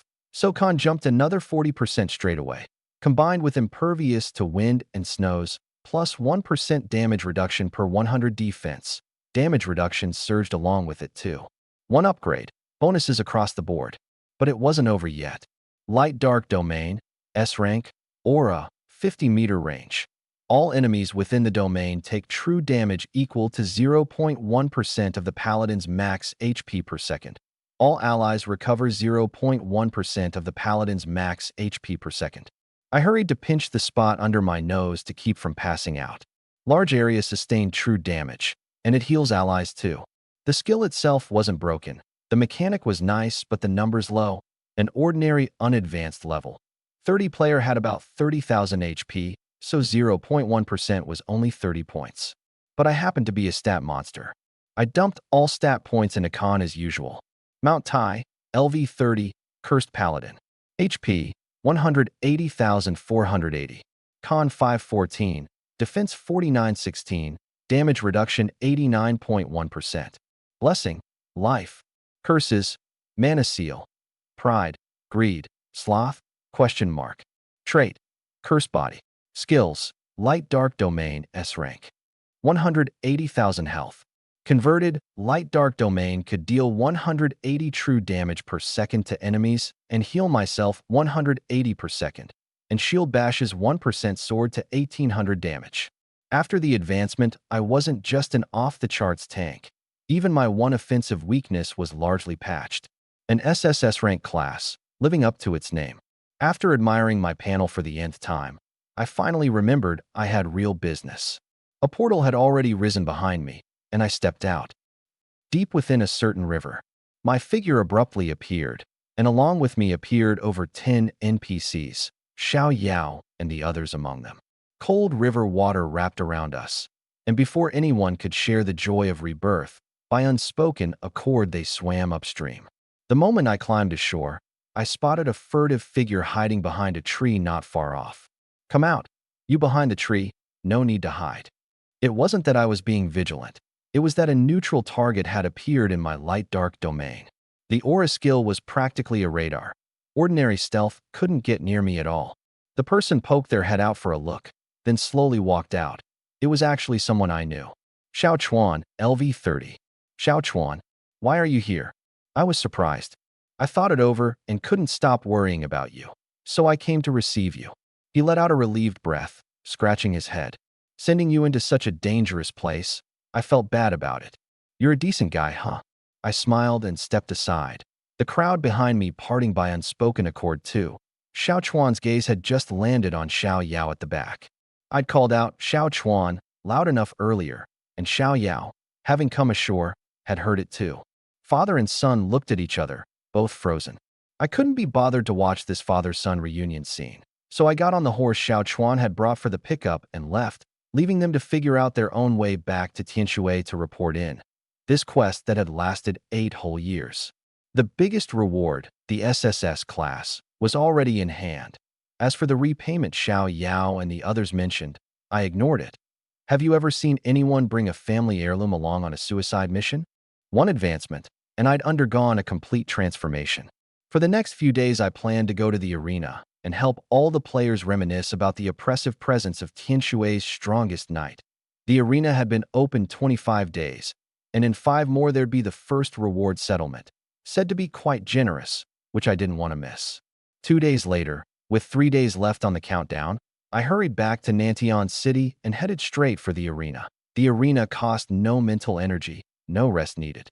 Inside the battlefield, my opponent was an archer. I couldn't even be bothered to raise my shield, charging in at full speed. The female archer knocked and loosed in rapid-fire succession. 3-star volley. -500, -500, -500. In her eyes, the blue shield bar above my head barely moved. She frowned. 3-star volley does 2,000 damage even to a same-tier knight. Yet now it was just over 500, and the shield had hardly dropped. She caught a whiff of something ominous. But she was an archer. However tanky a knight, she could kite it to death. Seeing my running speed, she sneered. AGI this low, she'd kite it down without a scratch. So she calmly retreated and loosed arrows. But she quickly realized something was off. Why did the other side's shield keep growing the more she hit it? Then, I closed within 50 meters, and the light-dark domain began eroding her. -180, -180. She caught sight of her own HP dropping, faltered for a second, and her footwork immediately slipped. I seized the chance to close in and rammed her with a shield. -12, -1804, -180. Shield bash for a full 1804 damage, plus a stun. By the time she woke from the stun, she was already back in the arena lobby, frozen like a wax figure, until she made out my info and snapped out of it, scratched her head, and helplessly started her next match. And I'd already started my next round. Bro, what kind of defense is this? An assassin emerged from stealth, his strongest hit not even breaking my shield, on the verge of tears. But pressed for time, I answered only with an iron fist. The lucky ones who drew the single log bridge map were even more despairing. Getting hit with nowhere to dodge, they could only die in despair. I swept through everything like dead leaves before the wind, my ranking climbing in a straight line. Soon a pile of posts cropped up on the forums, one of which had only a screenshot and a video. Mount Tai, LV 30, 45 wins, 0 losses. Win rate 100%. Comments below. Mount Tai's back in the game? What kind of tankiness is this? Hit his health bar, and it doesn't even budge. Forget tankiness. Look at the damage. You call this a tank? He's gone hidden class, right? Numbers this absurd. Does no one care about that weird sustained HP drain? People's impression of me was still stuck on the steady as Mount Tai tankiness. Only now did they see the other, domineering side of this tank. Not just a front line that could take everything, but a monster with explosive damage. I kept pushing for points. 2 more days. Only one left on the countdown, and I'd squeezed into the national top 100. Resistance spiked sharply in this bracket, peerless experts growing more and more common. Unsolvable mechanics, matchless numbers, or superb technique. I ran into an archer whose arrows carried dark corrosion, with extremely strong kiting, holding me 50 meters out and stacking corrosion endlessly, going from unable to break my defense to steadily grinding my health. While I couldn't touch him.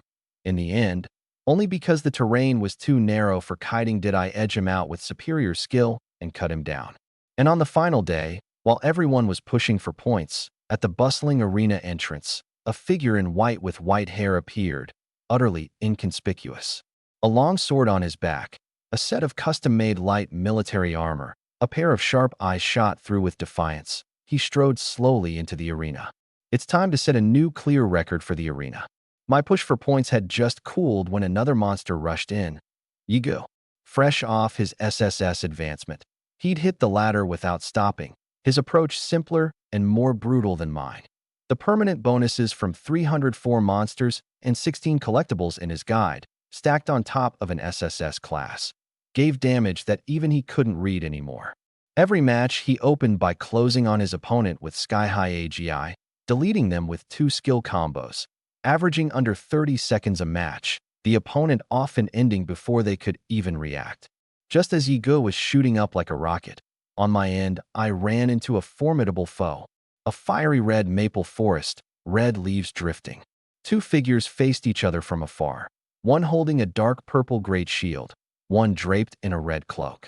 I recognized him, Shura, my brief teammate from the main story. His blazing eyes locked dead on me, his fighting spirit pressing the falling leaves into a swirl. The maple leaves underfoot gave a crack, his figure abruptly closing in. I raised my shield, and with a blink he'd circled behind me, the dagger stabbing into my heart. -5,000, -500, reflect. Shura's pupils quivered, startled by the reflect. I backhanded a shield. He dodged with a flicker and quickly opened distance, glancing at his own HP. -180, -180. Area sustained HP drain. He soon guessed the source, then looked again at my health bar. The shield hadn't even broken. That strike was enough to one-shot a same-level squishy. Yet on me, it didn't stir the faintest ripple. He closed in again, this time charging head-on. Just as the shield was about to meet the dagger, he suddenly split, like flowing water, into 2, one left, one right, shadow clones, avoiding the collision and each landing a slash. Clones? I was thoroughly frustrated, getting hit the whole time and unable to reach the man. My mobility really was terrible. Shura and the clone pincered me front and back. I defended passively, but noticed his health dropping faster, so I was in no rush to change my rhythm. He soon lost his composure. The clone in front rammed my shield and turned into a pool of blood-red liquid, flowing around the shield's face and clinging to me, burning fiercely. Blood flame can turn fluid, both controls and burns. -531, -523, -553. The flames wrapped me up like prey for the slaughter. I found I couldn't move, my arms spreading open beyond my control, as if nailed to a cross. Shura behind me had finished charging.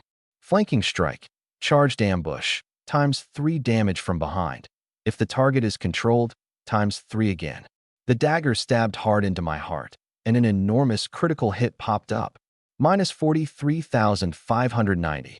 The control wore off, but I felt a little disappointed.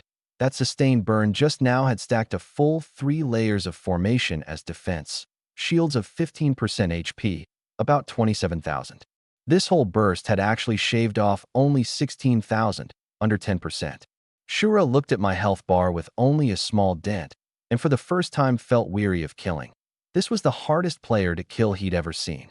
By contrast, I had healing constantly ticking above my head, light dark domain plus gecko regeneration, while that one round of his, with reflect plus sustained drain, had cost him 4/10 of his own. I stood still, drag it out, and my health slowly recovered. With the gap widening both ways, he'd die to reflect sooner or later. Shura was having a crisis of faith. His talent, bloodthirsty nature, had just hit a rank, kill 1, ATK plus 2, per 100 kills, damage plus 1%. Now ATK plus 2,256, damage plus 2%. And he'd taken an SS rank hidden class, yet still saw no hope of winning. He looked at me long and deep, unable to help wondering. The other half of the twin stars, just how strong was he now? I've lost again this time. I'll lose countless times, but I believe God will let me win at least once, Shura said calmly, his figure slowly dispersing. Opponent surrendered. Congratulations on the win. That day, except for the Zen mode players, nearly everyone was soaking in the arena. The countdown hit 0, and the arena locked down. Half an hour later, the leaderboard came out. I was second. Yigu had killed his way to third, and first was an ID, Battle Maniac. After the arena locked, the 3 of us met up in Tianshui and stood together on the balcony of the Grand Cloud Inn. Time had been too tight, and I hadn't made it to first. Yigu, unexpectedly, had taken third by storm in just one day. Do you know this Battle Maniac? I was curious. You don't even know your own guildmate? Shangwan Qin griped, fanning himself with his feather fan.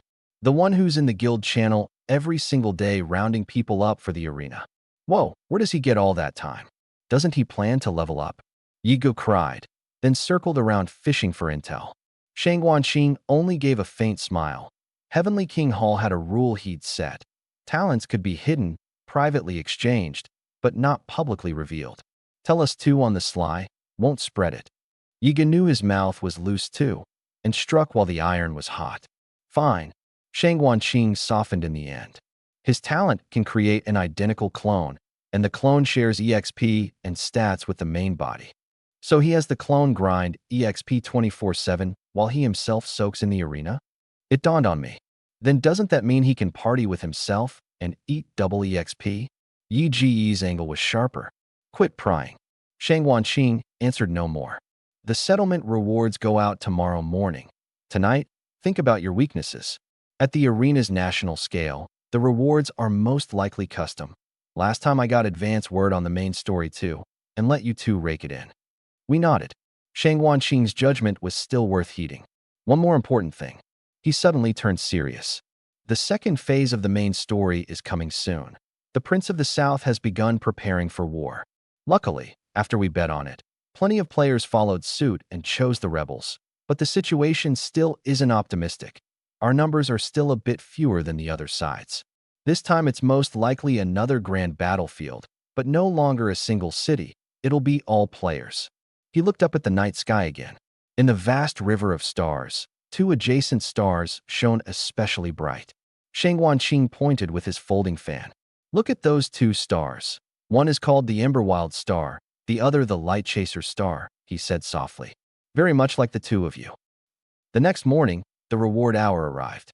A flash of white light enveloped every player, and when it dispersed, all the figures were gone. Each person had been teleported into a separate space. I looked around, a pure white plaza, not a soul in sight. At the center stood a high platform ringed by steps, the thing atop it obscured. I climbed the steps, in 4 directions, for slowly rotating holographic images, an open book, a suit of floating armor, a statue, a question mark. The skill book should be S rank, and the equipment was very likely the growth type. If I could devour it, I might pick up a growth type skill for free. Just those 2 were tough enough to choose between. As for the statue, so it could be obtained in the arena too, which made it the preserve of top players rather than a lottery ticket for the lucky few. Faced with 4 hard choices, I shook my head. So happiness has its happy troubles too.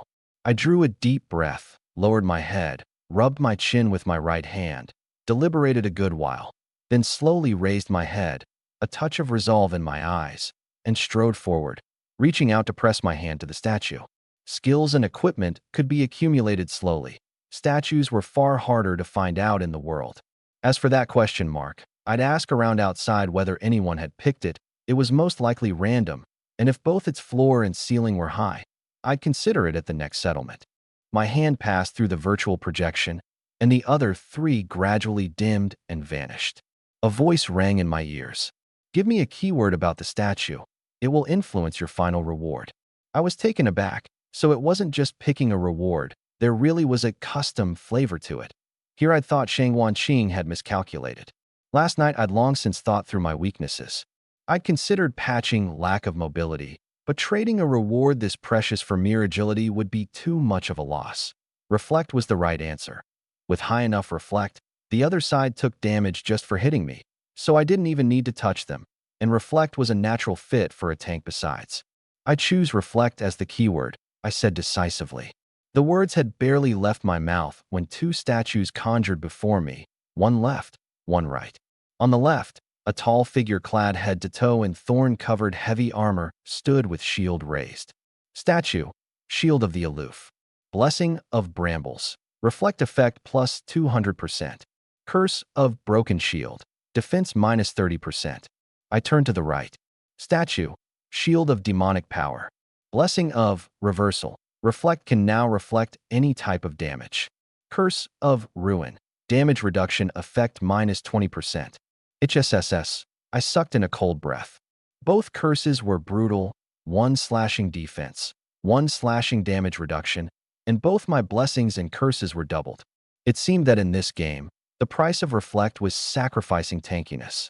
Shield of the Aloof maxed out Reflect, but my Reflect only worked on melee, so it still didn't solve my mobility problem. Against ranged, I'd remain a target. Whereas Shield of Demonic Power, its blessing looked like it granted a mechanic rather than a number. I was very curious. Doubling a mechanic, what would it become? I chose Shield of Demonic Power. Curse triggered, Shield of Greed.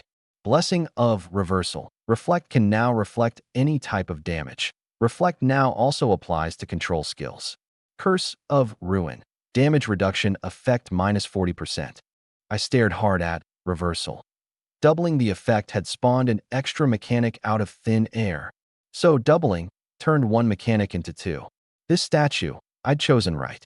Numbers can be piled up slowly, but mechanics don't rise with the tide of numbers. I'd already played out the script in my head.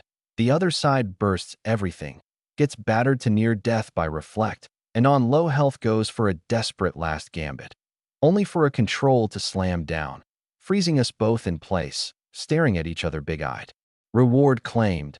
An azure swirling gate rose behind me, the edges leaking space energy like breathing. I stepped through and returned to Tianshui. In a great mood. For once I wanted to stroll around Tianshui and relax. Ever since entering the game, I'd kept my head down leveling. At first I'd wanted to seize the early advantage and grind gold to scrape by, but once I got the SSS talent, I knew full well that in the early game I just had to get strong, and making money later would be a side effect. Sharpening the axe doesn't delay the woodcutting. Only, for some reason, a sense of crisis always pressed at the bottom of my heart, driving me to keep pushing forward. Was it fear that stopping meant not making money? Ambition? Or refusing to lose? I couldn't say, and felt a little lost.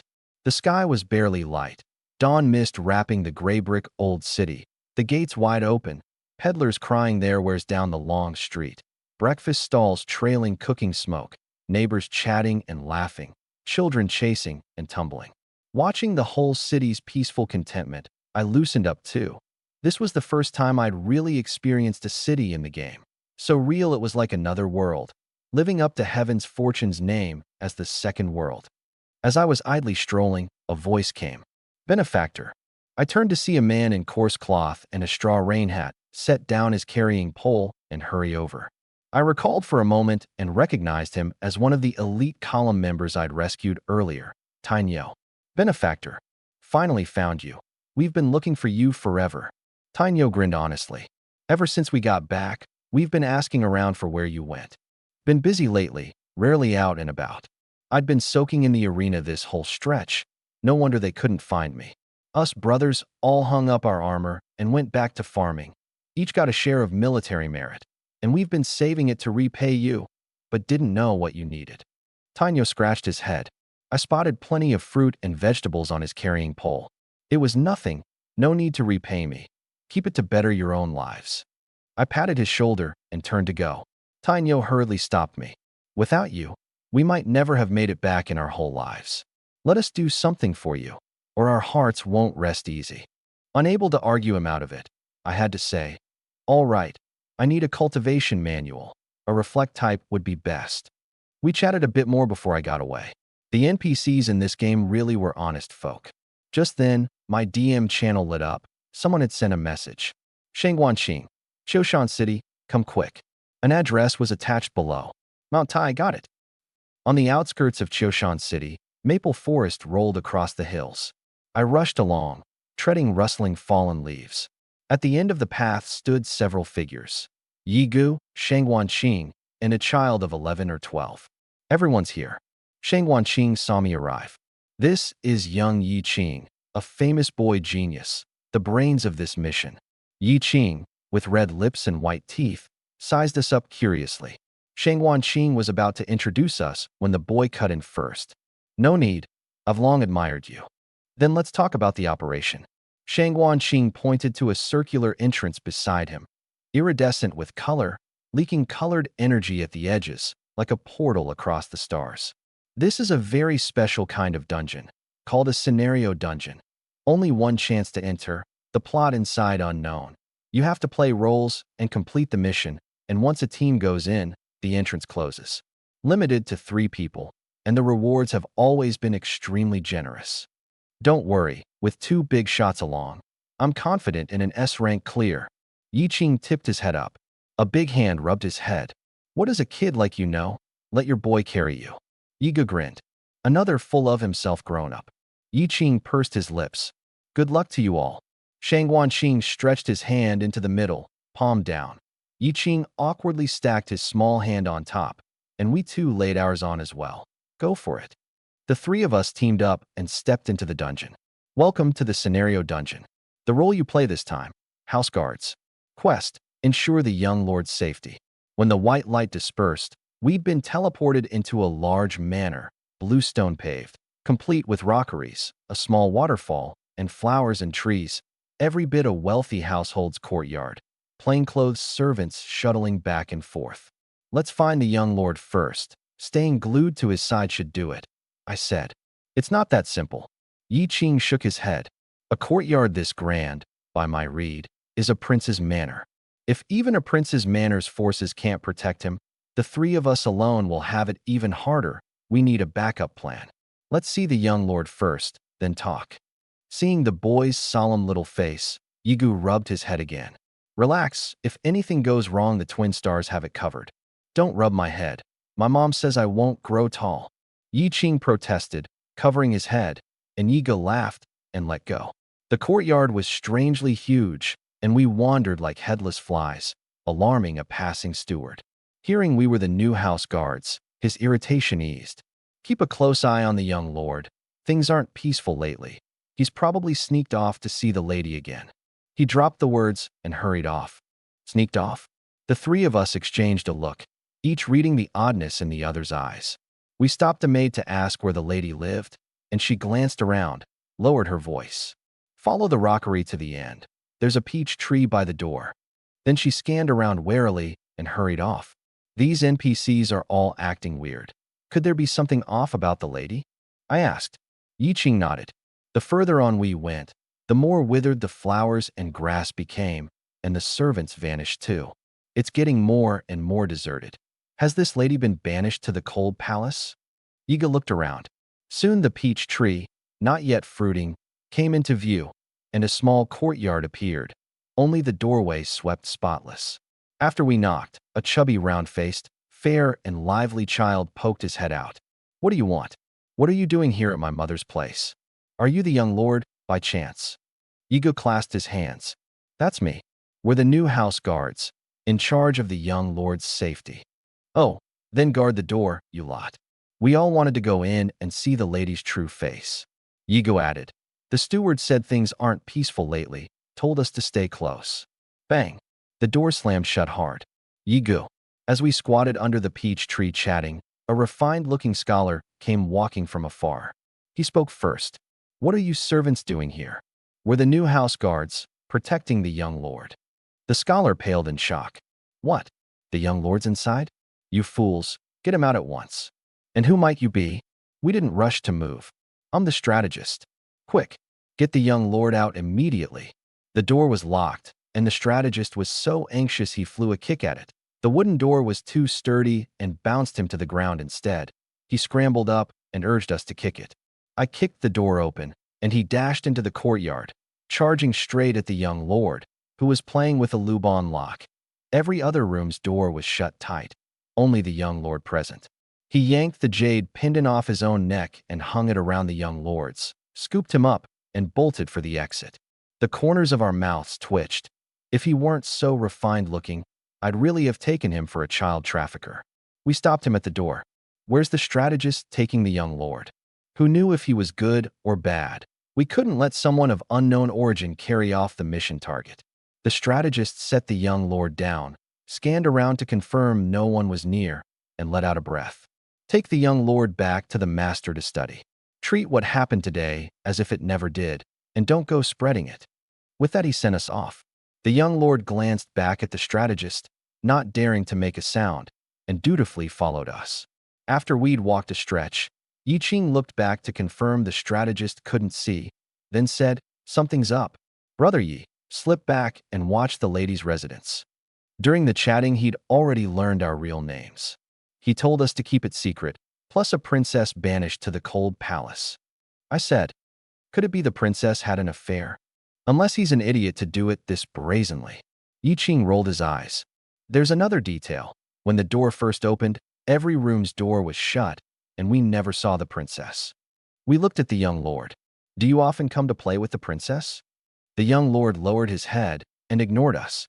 Yiga got annoyed, grabbed his ear, and gave it a twist. Oh dear, is the young lord's ear acting up? Let me give it a rub.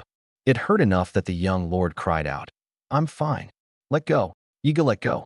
The young lord said grievously. Mother only lets me play in the courtyard when I come. Won't let me near her. She watches me from far off. Too little information, no leads. We split the work.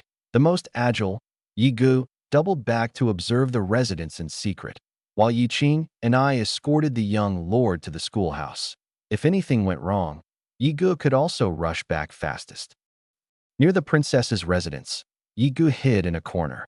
The strategist was already gone, the main gate shut tight. As he was guessing, a middle-aged man carrying water came along, glancing left and right, furtive.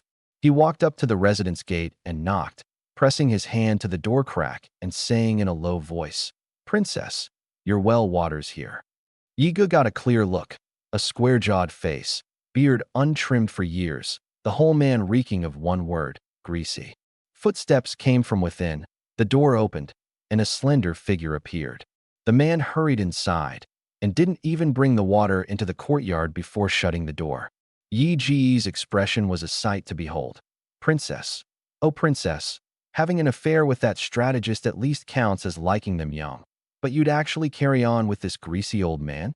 Eager to share, he hurried off. In this dungeon, players' stat panels and the party channel were both locked, so he couldn't even verify whether that scholar really was the strategist. He could only go regroup first. The moment Yiga left, not long after, the residence gate opened again. The water carrier, eyes bloodshot, face full of reluctance, took up his water again and left, an ornament at his neck faintly glinting in the sunlight.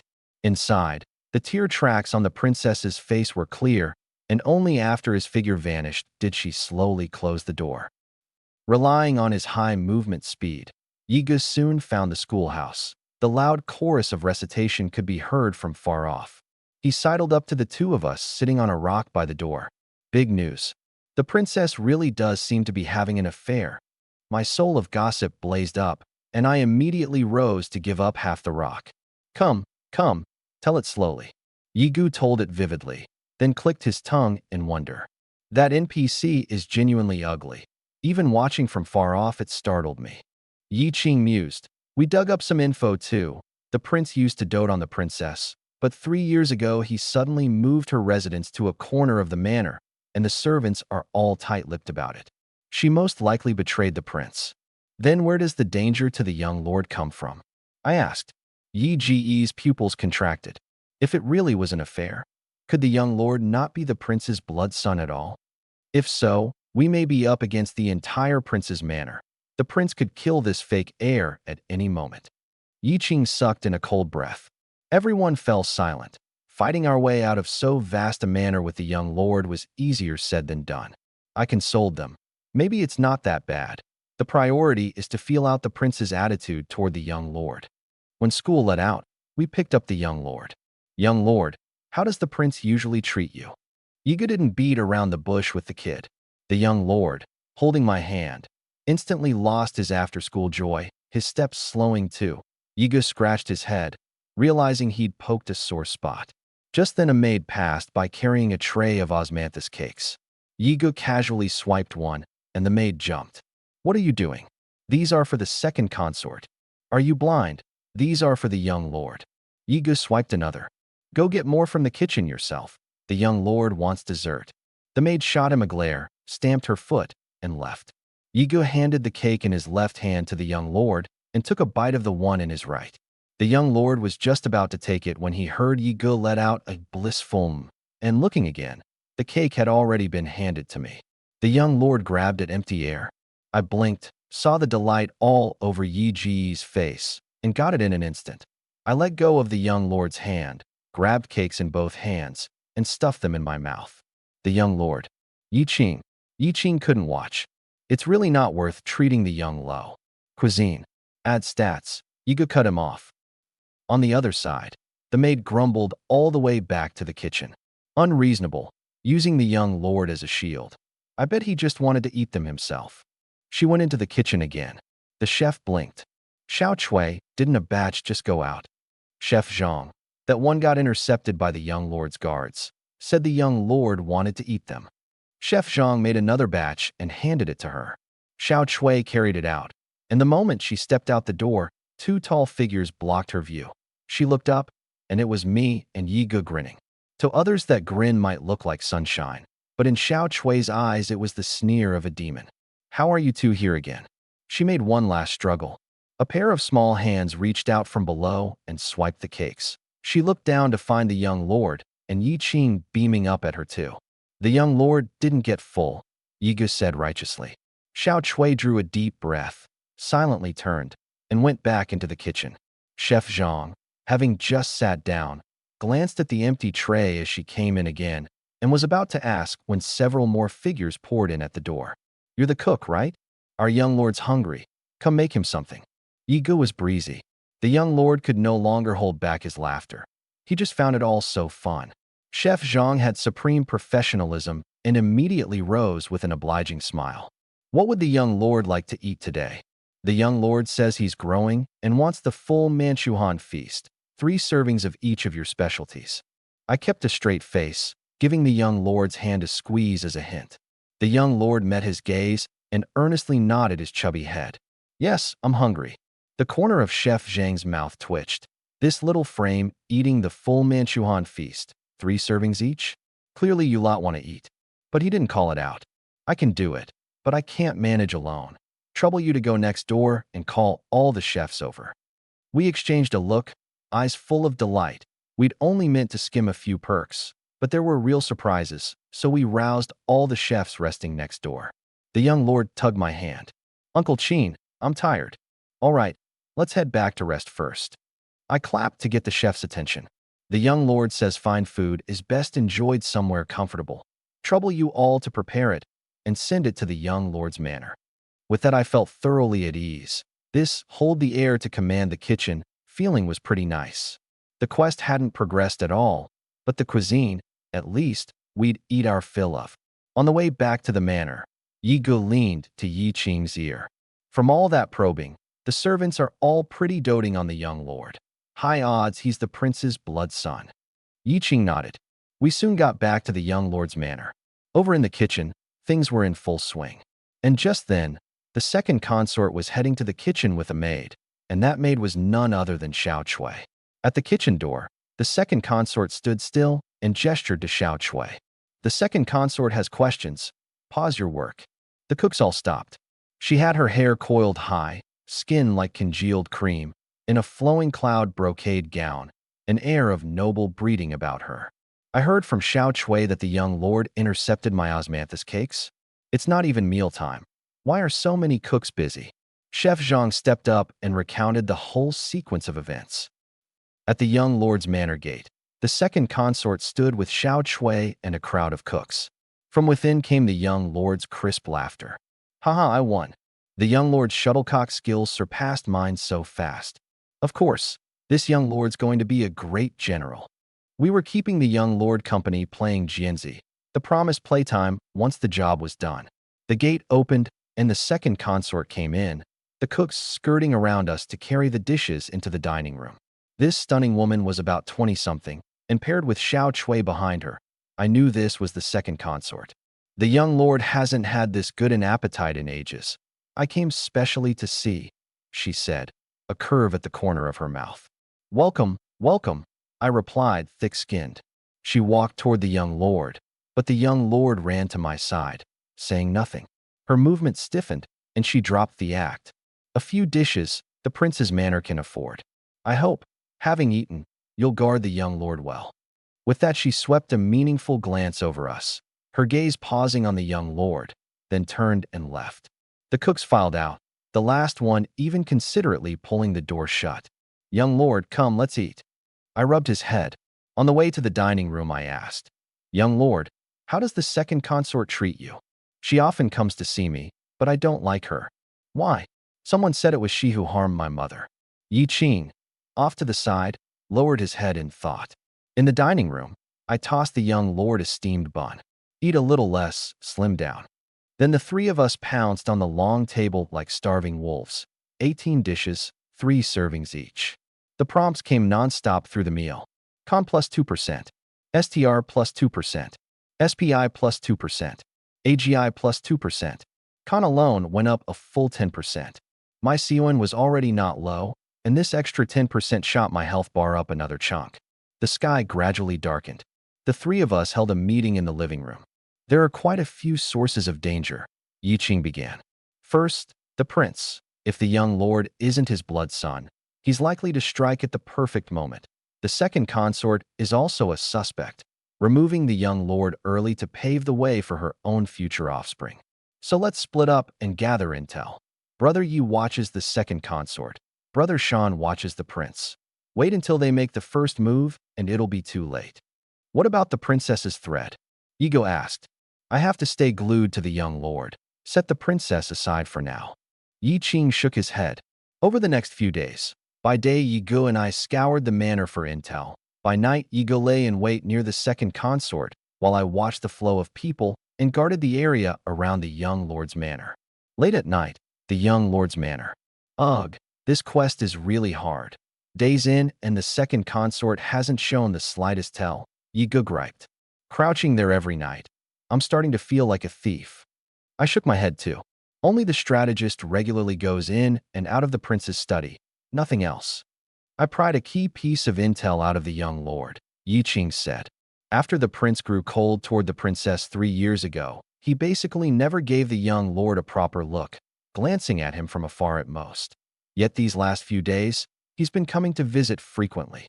Yi Ge mused. So you're saying the prince has the highest odds of striking soon?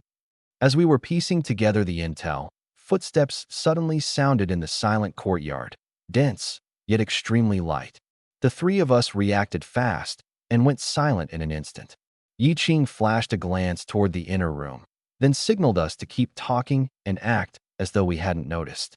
The young lord's been studying pretty hard lately. Yeah, big progress. Even the master praises him. We two kept the chatter going while Yi Qing slipped into the young lord's bedroom. Doing it, however, was fastest. He slapped the young lord twice across the face. But the young lord's eyes stayed shut tight, clearly fallen into a dead sleep. Yi Qing sensed something off and felt his forehead. Not feverish either. Leaning in for a closer look, he finally found the clue. The jade pendant at the young lord's neck had cracked, only a fragment left hanging on the cord. This is the jade pendant the strategist gave the young lord? The strategist's jade pendant had shattered. What did that mean? Were the prince's men at the door? Was the pendant flawed, or had it been a protective charm all along? Just then, the sound of the door breaking burst out, and the clamor of fighting rose in the living room. Yi Qing hoisted the chubby boy onto his back and rushed out. The moment he reached the hall, he saw Yi Gu take a black-clad man's throat with one sword stroke, and more came pouring in. I broke off to provide support. Break out first.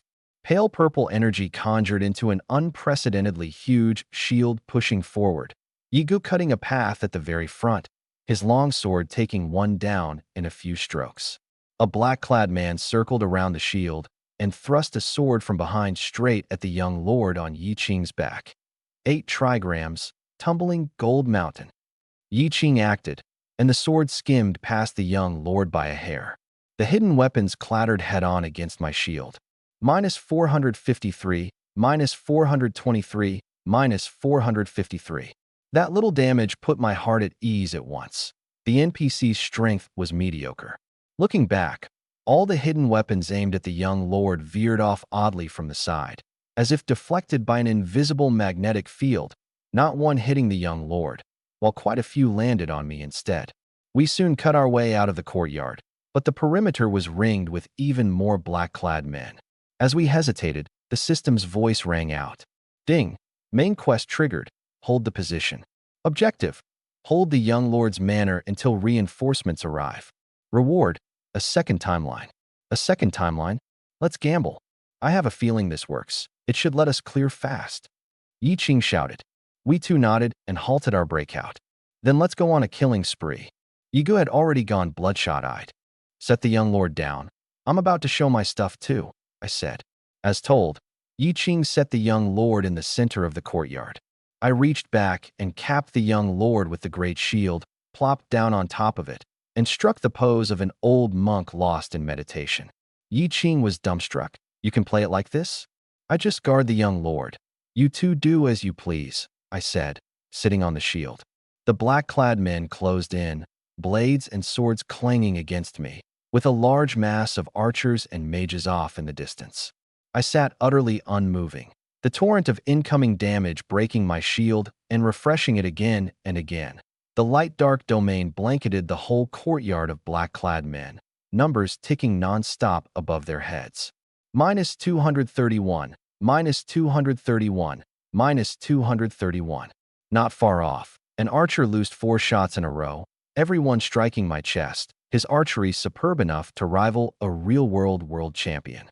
-965, -543, -743, -829. But under the reversal blessing, for reflex landed right back on him. His health bar dropped to 20%, and he kept firing.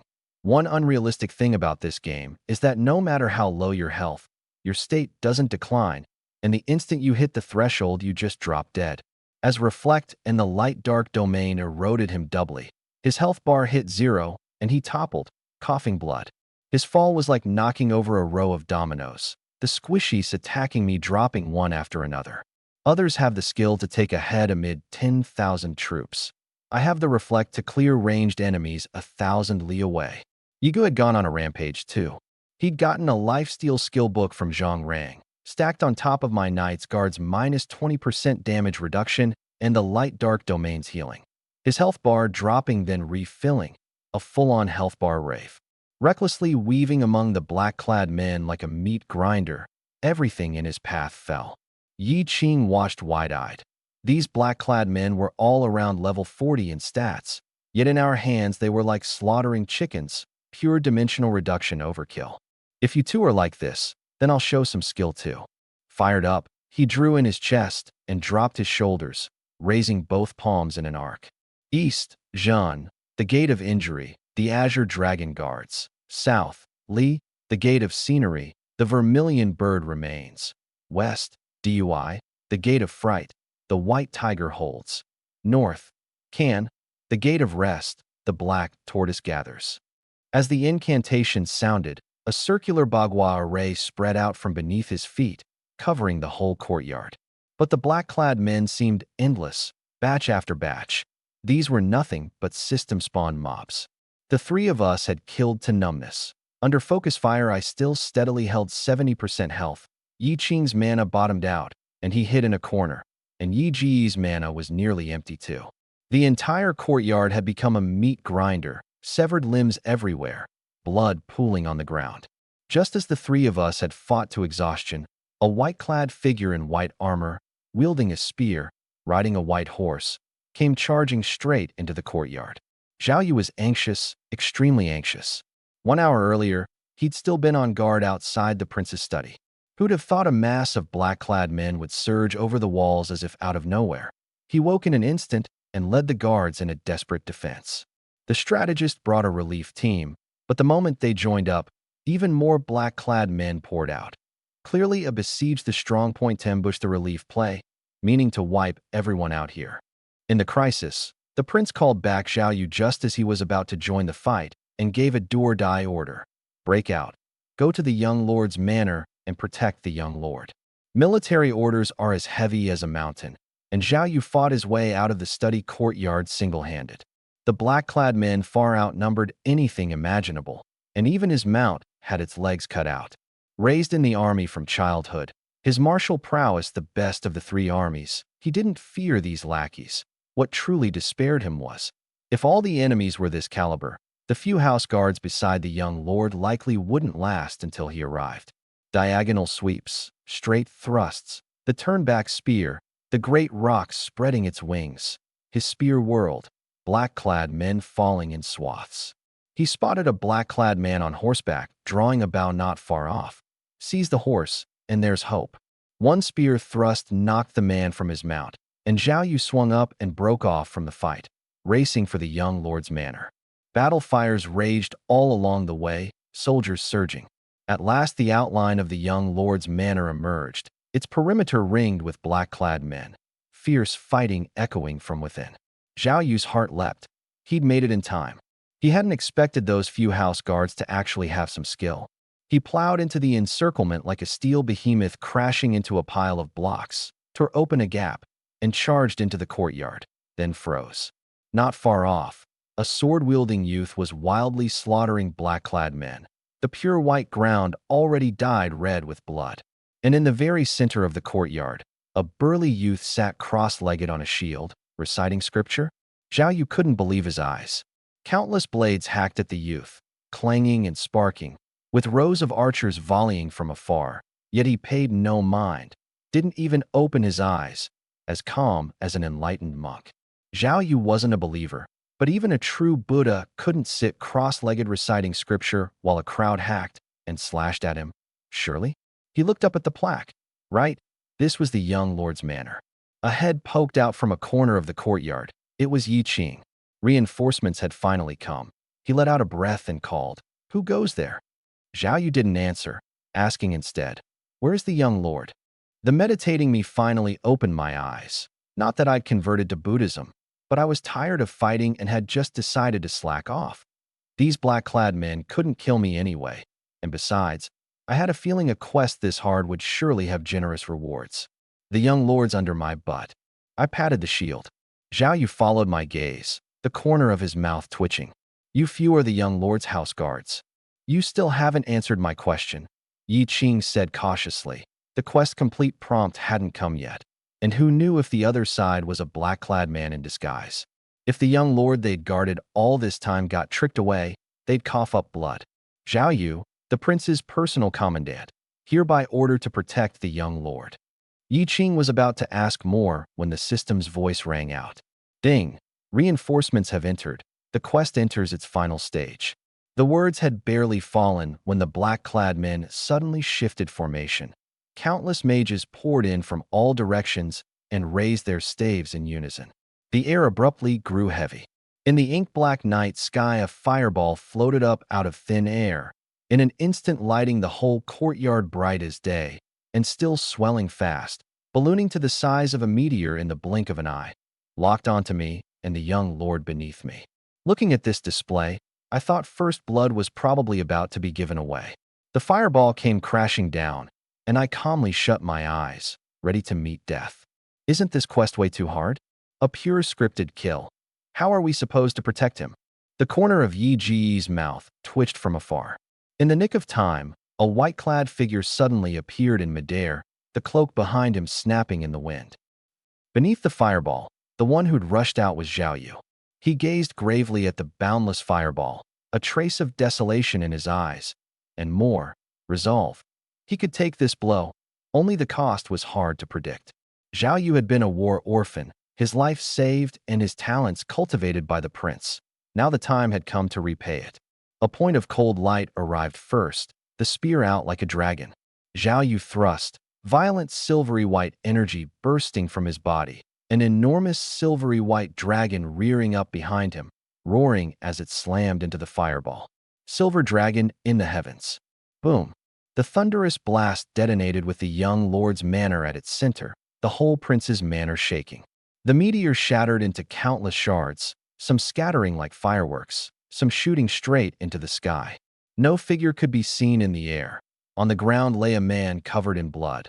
The black-clad mages around bled from every orifice, all blown flat by the shockwave. The remaining black-clad men began to retreat. Ding! Quest complete. The prompt rang in my ears, but I had no mind to listen. I hurried to lift the tortoise shell beneath me, the shield. The young lord was still unconscious, his face paler than before, his little brow furrowed. Yi Gu and the others went to check Xiaoyu's wounds and froze. His chest rose and fell faintly, still alive, but his flesh was split open, blood gushing out. And worse, his entire right arm was gone. Yi Qing half-crouched, fingers forming a spell seal. The Bagua gathers the qi. The 8 directions return to the source. Li fire warms the meridians. Koan secures the foundation. Yin and yang in harmony.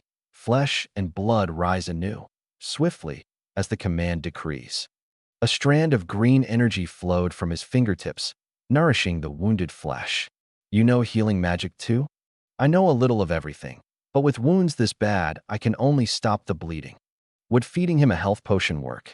Yiga had a flash of inspiration. Yi Qing produced a high-grade health potion and poured it into Zhao Yu's mouth. This floor counts as cleared. Let's carry him and the young lord back.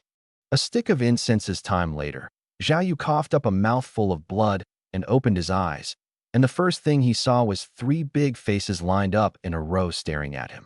This health potion really does work. Brother, that move you did was so cool. Zhao Yu looked around. Where is this? How's the young lord? The young lord's manor. The young lord's all right for now, I answered. Zhao Yu went to rise and thank us, but suddenly felt his right arm empty, only bandages wrapped around the wound. He froze, and the room fell silent too. I said softly, thanks to you taking that fireball, or the young lord would have burned to ash along with me. You did it. Yi Gu, after racking his brain, squeezed out a line. Jade, when broken, becomes king. The man had just lost a limb, and he hands him a full Chuyuni one-liner. Take a stroke off the character for Jade, do, and you get the character for king. Haha. Then from now on I'll go by Zhao Wang, King Zhao. Zhao Yu laughed freely. This venture wasn't a failure of duty, at least. Maybe someday you'll find an art to regrow a severed arm. I consoled. No matter, even with one arm gone, I can still wipe out the enemy ranks. Zhao Yu's voice was weak, but resolute. Just then, hoofbeats approached from afar. I opened the door to see a line of torches hurrying this way. At their head, the very scholar-looking strategist. He rode into the courtyard, looked at the blood pooled across it, and his face turned grave. Where's the prince's peerless general? Where's the young lord? We let him inside. As it turned out, after the prince was surrounded, elites within and without the manor rallied to his defense, and the black-clad men were caught in a pincer. The situation reversed. The prince retook control and charged for the lady's residence himself, while the strategist rushed straight for the young lord's manor. You've rendered great service. The prince will reward you handsomely. The strategist nodded repeatedly, then sighed. The young lord truly has the prince's mettle. Mount Tai could crumble before his eyes, and his face wouldn't change, sleeping soundly through a battle like this. As for Zhao Yu, the prince will find a way to seek you a bone regrowing remedy. Strategist, there's something strange about the young lord. Yi Qing suddenly cut in. After seeing the lady today, he said he was tired and went to his room, and he hasn't woken since. The strategist startled and strode to the bedside, lifting the young lord's collar. His pupils contracted. The jade pendant had snapped. Only a fragment left. The young lord fell into this deep sleep before the battle. I noticed the pendant had already cracked back then, Yi Qing added. The strategist drew a deep breath. This is grave. Someone, send word to the prince by fast horse. The strategist went alone into the young lord's bedroom and only came out a long while later. Is the young lord all right? Yi Qing went up to him. The strategist shook his head, saying nothing, paced with his hands behind his back for a long while, then said, You've all worked hard. The prince will reward you handsomely. I'll arrange army men to protect the young lord. Rest a while, all of you. The words had barely landed when a system prompt rang out at the same time. Ding! This scenario quest is complete. Continue the challenge? Clearly this was the welfare floor, and the settlement would be the minimum reward. The three of us were all high-spec players, and Shang Wanqing hadn't sent us here to collect a consolation prize. Yi Qing clasped his hands. Thank you, strategist, but we wish to keep guarding the young lord. Ding! Player Yi Qing has chosen to continue. Quests refreshed. Quest 1. Help the young lord recover. Quest 2. Help the second consort fulfill her wish. The second consort? Wasn't she the villain? This contradictory quest instantly burned through our CPUs. Yi Qing immediately probed. Strategist, tonight was perilous. Is the second consort safe? The strategist shook his head and sighed, his expression complicated. Even if something happened to the prince, nothing would happen to the second consort. Before we could digest that, he went on, I feel at ease leaving the young lord with you. But there's one thing I must tell you. The young lord is under a curse. Don't go near him. It may be contagious, remember that. With that he turned to leave. Much to do tonight. The rewards will come tomorrow morning. Rest first, all of you. After the strategist left, Yi Ge couldn't help saying, This quest is strange. How'd it suddenly switch to the second consort? Quests don't jump around at random. Yi Qing rubbed his chin. Quest 2 might be a hint. The key to the young lord's recovery might just lie with the second consort. Why not ask Zhao Yu? He's the prince's personal bodyguard. Maybe he knows something, I suggested. A side room. Zhao Yu hadn't slept, staring blankly at the ceiling, every bone in his body screaming. Knock, knock, knock. Come in. We walked in. Something's happened to the young lord. The strategist says he's been struck with a curse, I said gravely. Zhao Yu's pupils contracted. Yi Qing watched him. There was surprise and gravity, but no confusion, which meant he knew something. We want to help the young lord recover. You must know something, right? I know a little, but I can't say it. Let me introduce myself, known across the rivers and lakes as Holmes Qing, the Judge D of this age, cracker of 643 bizarre cases. Yi Qing started spinning nonsense. Yi Ge turned his head. The bedboard was nearly half his height, and he still dared brag. Zero credibility. Clearly he played one too many detective games. I kept a straight face beside them and didn't dare look at him, afraid I'd lose it. Lying down, Zhao Yu could only see me and Yi Ge, and mused. Holmes Qing sounded like some foreign name, but the boy did seem to know his detective work, and anyway the few of us had just become brothers in life and death, so no harm in telling. Ask away, what do you want to know? The young lord's curse was transmitted from the lady, wasn't it? That's the only possibility left. And where did the lady's curse come from? That, we have to go back 3 years to tell. From Zhao Yu's mouth, we heard a twisting tale of the past. For years ago, the prince, for his illustrious military merits, was ennobled as a prince of a non-royal surname, with the title Lord Nanton, and his childhood sweetheart wife became the lady consort along with him.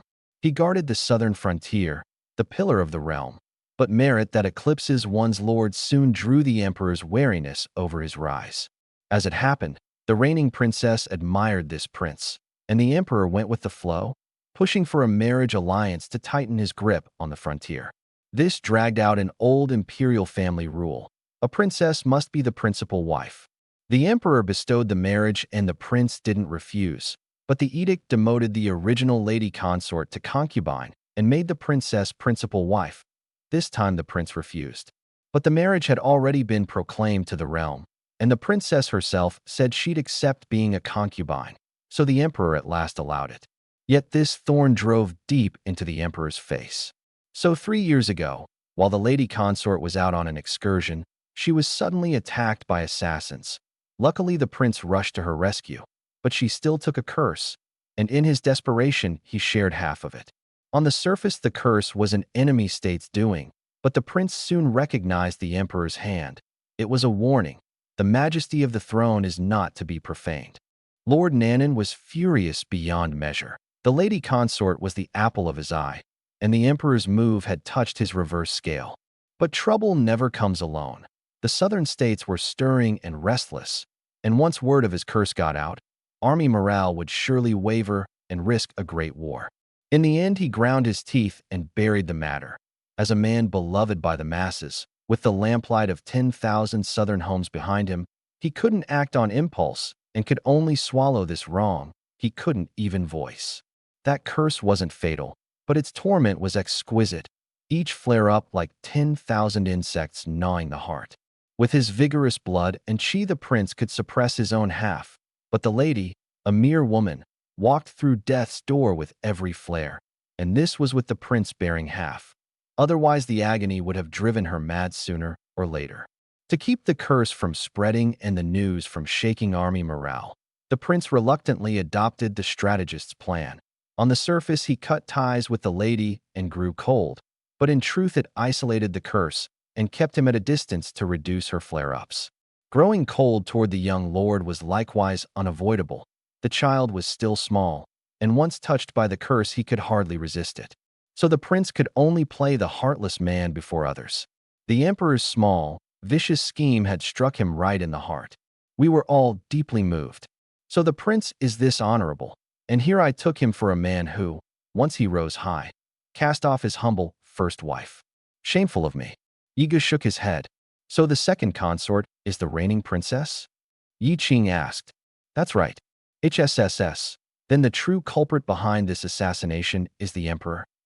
I followed. Only the emperor could slip this many death warriors into the prince's manor without anyone knowing.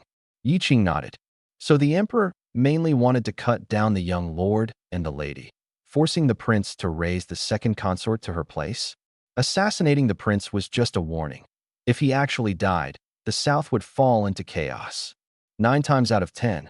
For the sake of so-called imperial face, to treat the pillar of the nation like this, to an emperor born to control everything, losing control was probably unacceptable.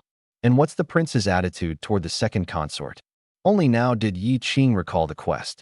The prince has always felt that if not for her, he and the lady wouldn't have come to this. He doesn't favor her in his daily life. Yi Qing frowned. Why was the quest specifically to help the second consort? Zhao Yu's next line woke him up. Aren't you the house guards the second consort hired? How do you not understand her at all? So that was it. But the young lord had been targeted just days after they arrived. So strange. Could the second consort have known about it in advance? Just as Yi Qing's head was a tangled mess, Yi Ge suddenly remembered. Wait, that's not right. I clearly saw with my own eyes someone furtive go into the lady's residence. Zhao Yu frowned. Impossible. The lady isn't that kind of person. There must be a misunderstanding. After chatting a while more, the badly wounded Zhao Yu couldn't hold out and lay down to rest. Rewind to before the assassination, the lady's residence. In the silent dead of night, black-clad assassins had already surrounded the entire residence. Far off, a torch flared, and they charged into the courtyard all at once, about to break down the door and cut down the lady, when the door slowly opened. Every black-clad man halted in unison, not daring to act rashly. A graceful figure stood in the doorway, a dagger clutched in hand, voice cold. Stand down, all of you, or I'll kill myself. That graceful figure was none other than the reigning princess, Li Linghua. The next morning, the young lord's manor. Sunlight spilled into the freshly cleaned courtyard, only a faint trace of blood left in the air. A line of carriages stopped outside, the strategist leading the way in, servants carrying treasure chests into the courtyard one after another. The rewards are this generous. Thanks, strategist. Yiga couldn't wait. The strategist smiled and signaled to open all the chests. Gold and silver, manuals, items, equipment, all of it. The prince says everyone may choose two things. I dashed for the skill book chest without hesitation. Everything I saw was an original, only converting once learned, like opening a mystery box. I could only guess the rough direction. Thousand Army Breaker, Iron Blood Halberd, Tiger Tally Command, Shield Wards the Realm, Lethal War Domain, Dark Armor Ward, Grand Host Array. It made my eyes swim, all clearly battlefield-oriented. Remembering Reflect was what I lacked most. I picked the only Reflect type one. For the other, I could only choose by the flashiest name. The strategist handed me the books himself. Thank you, strategist. I learned them the moment they were in hand, then checked. Dark Armor Ward, a rank, passive, reflect 20% of damage taken, and generate a shield equal to the reflected amount. Lethal War Domain, a rank, domain, 50-meter range. For each enemy unit that dies on the battlefield, temporarily gain 1% of its HP stat, stackable, resets if not triggered within 10 minutes. Reading both skills, I felt all the hardship and exhaustion was worth it. Both passive, auto-triggered, each one a major upgrade. And both A rank. Most players were still using C rank, with B rank counting as a trump card, while I not only had several A ranks, but an S rank aura, light dark domain. Dark Armor Ward, S Reflect even returned a shield, boosting sustain. The other domain skill was better suited to grand battlefields. Plus that earlier meal. This trip had been a rich haul. Yigu had also picked 2 collectibles and stood there grinning foolishly. Strategist, there's something concerning the lady. I'm not sure whether I should say it. Reward picking done. Yi Qing pulled his thoughts back to the quest. All of you withdraw. The strategist understood instantly and dismissed the servants. Only we and the strategist remained in the courtyard. Yi Qing opened the topic and signaled Yi Gu to take over.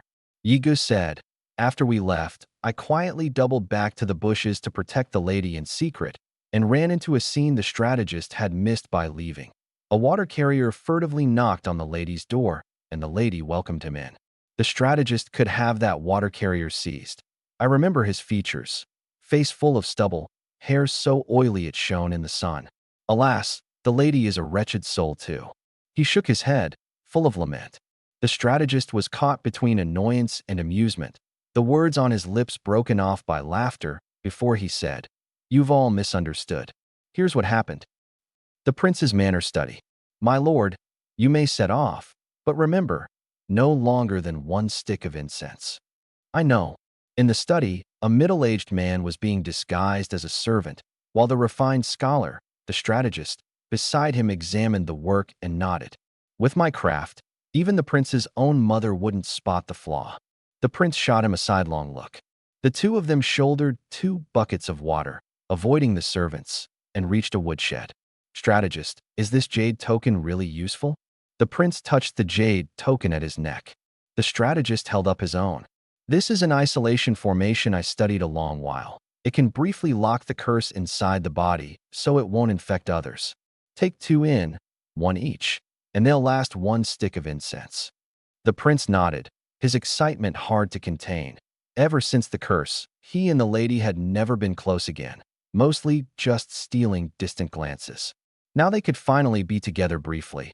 A pity the tokens were too few. My lord, wait here. I'll scout the way. The strategist pulled the woodshed door shut and walked toward the lady's residence, glancing around as he went, and so ran into us under the peach tree, which led to that earlier scene. As the strategist told the tale, we all fell silent. Close call. Earlier we'd guessed the prince and the second consort were villains. Yigu had seen with his own eyes the lady taking a lover, never imagining that greasy man was the prince in disguise. No wonder he shone. Turns out it was the jade pendant. A whole conspiracy theory cooked up in our heads, only for everyone to turn out to be the good guys. I broke into a cold sweat. If last night we'd gone with our preconceptions, taken the black-clad men for the prince's men, and fought our way out of the manor, we'd never have been able to reach the truth. If we hadn't run into the key NPC Zhao Yu, we'd never have known the prince's coldness to wife and child was just a front, or that the young lord was cursed. Most likely we'd have run around with the young lord, too afraid to ask the prince for help, and watched helplessly as he died in the curse. The quest failed. I was convinced that was the ending of the first timeline, and we doggedly held the young lord's manor for nearly an hour to wait for Zhao Yu, dragging the plot onto another timeline and lifting the early misdirection. The key was the three of us near-monstrous combat power. An ordinary player would have been drowned by the tide of black-clad men long ago. The second timeline was essentially the dungeon stage for the strong to break the deadlock by force, skipping the tedious reasoning to seize the truth directly. Right, strategist, how's the lady? I suddenly remembered her. Last night was such chaos, and she was the #1 target. A few hidden sentries alone could hardly have held them off. Last night the princess held them off with her life and saved the lady, but slit her own wrist and lost so much blood she's fallen unconscious, the strategist said, his expression complicated. Whoa, the princess is truly honorable. Going by this, she must be on the prince's side. Yiga marveled. Yi Qing listened in silence, his eyes lighting up, the corner of his mouth curving into a confident smile. He'd probably figured out how to clear this floor. He looked up at the strategist. I have a plan. What is it? The one who tied the bell must untie it. The prince's kitchen. Chef Zhang carried a bowl of carefully brewed medicinal soup, his figure vanishing into the winding corridor. The side hall corridor, two maids walking abreast ahead, chatting and laughing. Heard the young lord got a fright that day. He's been unconscious for days. Right, the second consort's so worried she visits every day. The madam treats the young lord like her own. If I were the prince. You mustn't say that. Hush, hush. The maids passed by Chef Zhang, his ears twitching as he heard it all clearly, frowning and quickening his steps, soon reaching a stately pavilion. Halt, state your name. The gatekeeper looked him over. Kitchen Chef Zhang, the sea cucumber and corn soup the madam asked for has arrived. Wait. The soldier went in to announce him and soon brought out a maid, none other than Xiao Chui. Chef Zhang, come with me. The pavilion's third floor, carved beams and painted rafters, masterwork calligraphy and paintings throughout, an imperial air to it. Chef Zhang didn't gawk, following Xiao Chui like he knew the way, until they reached a pale pink door. Xiao Chui didn't knock, saying in a low voice, Madam, Chef Zhang's medicinal soup has arrived. After a long moment, a weak voice came from within. Come in. Behind the screen, Xiao Chui helped the princess to the round table. Chef Zhang looked up, saw the princess's pale face and bloodshot eyes, his breath catching, then quickly returning to normal. Xiao Chui, go downstairs and fetch some silver to reward Chef Zhang. Princess Li Lingyue's voice was clear but feeble. Once Xiao Chui was out the door, Chef Zhang clasped his hands. Your servant greets the princess. The ones above told me to relay. Stay away from the young lord, and may the princess remember her own name. Don't repeat last time's affair. If that's all you came to say, you may go. Li Lingyue knit her brows as if enduring pain, and only after a mouthful of warm medicine did a little color return to her ashen face. She stared at him. Last time it was you who warned me of the assassination in advance, so this time I won't make trouble for you. Go back. Chef Zhang lowered his head and changed the subject. Could the princess be cursed? Even if I die, it's no concern of yours. Footsteps sounded on the stairs, and Chef Zhang hurried to wrap up. Your servant will go get the antidote at once. The princess should take care. Xiao Chui pushed the door open and handed him the money. Thank the second madam for the reward. Chef Zhang turned and left, utterly unaware. Next door to the princess's chamber, three thieves had heard the whole exchange clear as day. Yi Qing and the other two. This was Yi Qing's clever plan, killing two birds with one stone. From the princess risking her life to save the lady, he'd concluded the second consort's heart was with the prince's side. The prince had studied for years and could only make a jade token to briefly hold off the curse. To fully cure the young lord, they could only work through the second consort. So first they spread word in the manor of the young lord's coma, had the princess visibly visit every day, drew out the manor's hidden piece in charge of contacting the princess, Chef Zhang, then feigned that the princess too had been cursed to swindle out the antidote. The only drawback was, this method could only get one dose of antidote. But our quest happened to have two: save the young lord, fulfill the princess's wish. The princess had desperately protected the lady and hired us to guard the young lord. She didn't care about those two themselves at all, but rather because the mother and son were the apple of the prince's eye. So Yi Qing had long guessed the princess's wish was simple: to gain the prince's forgiveness. With the princess helping us get the antidote to save the young lord, the prince would naturally feel her sincerity. Two birds, one stone. As for whether they might fail to get the antidote, Yi Qing was certain the emperor cared deeply about the princess, warning her to take cover before the assassination, planting hidden sentries in the manor to protect her, and she'd even charged the lady's residence alone to save someone. So the emperor's side would surely keep an antidote ready. Even if they saw through the princess's act, they wouldn't dare bet on that 1 in 10,000 chance. Gambling with the emperor's own younger sister, how disrespectful to the emperor would that be? In officialdom, pleasing the emperor mattered far more than being right. This was Yi Qing's top-tier open stratagem, one that worked even if you saw it coming. The prince's training ground. It would take the princess's side a while yet to fetch the antidote, and we were idle, while Zhao Yu had recovered quite a bit. On the principle of skim whatever extra you can, we dragged the wounded man out to teach us, to see if there'd be a surprise. Zhao Yu happily agreed. After all, we were brothers who'd fought shoulder to shoulder. What do you want to learn? That move that smashed the fireball. It's been driving me crazy. Can you teach it? Yigu could hardly wait. Zhao Yu shook his head. That's my finisher. At your current level, you can't learn it. Maybe in the future, you'll develop finishers of your own too. Something stirred in me. A finisher, like an ultimate? We were all second advancement, so we couldn't learn it. So the core of the third advancement was the finisher? I rubbed my chin and pondered. If so, would my finisher get turned into a passive? Then let me teach you the army's body tempering art, Zhao Yu said. Sure. Who'd refuse a free reward? This game had high freedom. Besides skill books, you could also learn skills taught by NPCs. Over the next few days, we followed Zhao Yu. Unexpectedly, he was extremely earnest, teaching not the ordinary body tempering art, but a set he'd created himself by combining it with the prince's secret techniques. After several days of study, I obtained this skill. Dragon Forging Art, a rank, passive, HP plus 30%, con plus 10%, tenacity plus 10%. Another huge upgrade. In this one dungeon, I'd already gotten a full 3A rank skills. Out grinding ordinary dungeons, the best drop gear gives is C or B rank skills.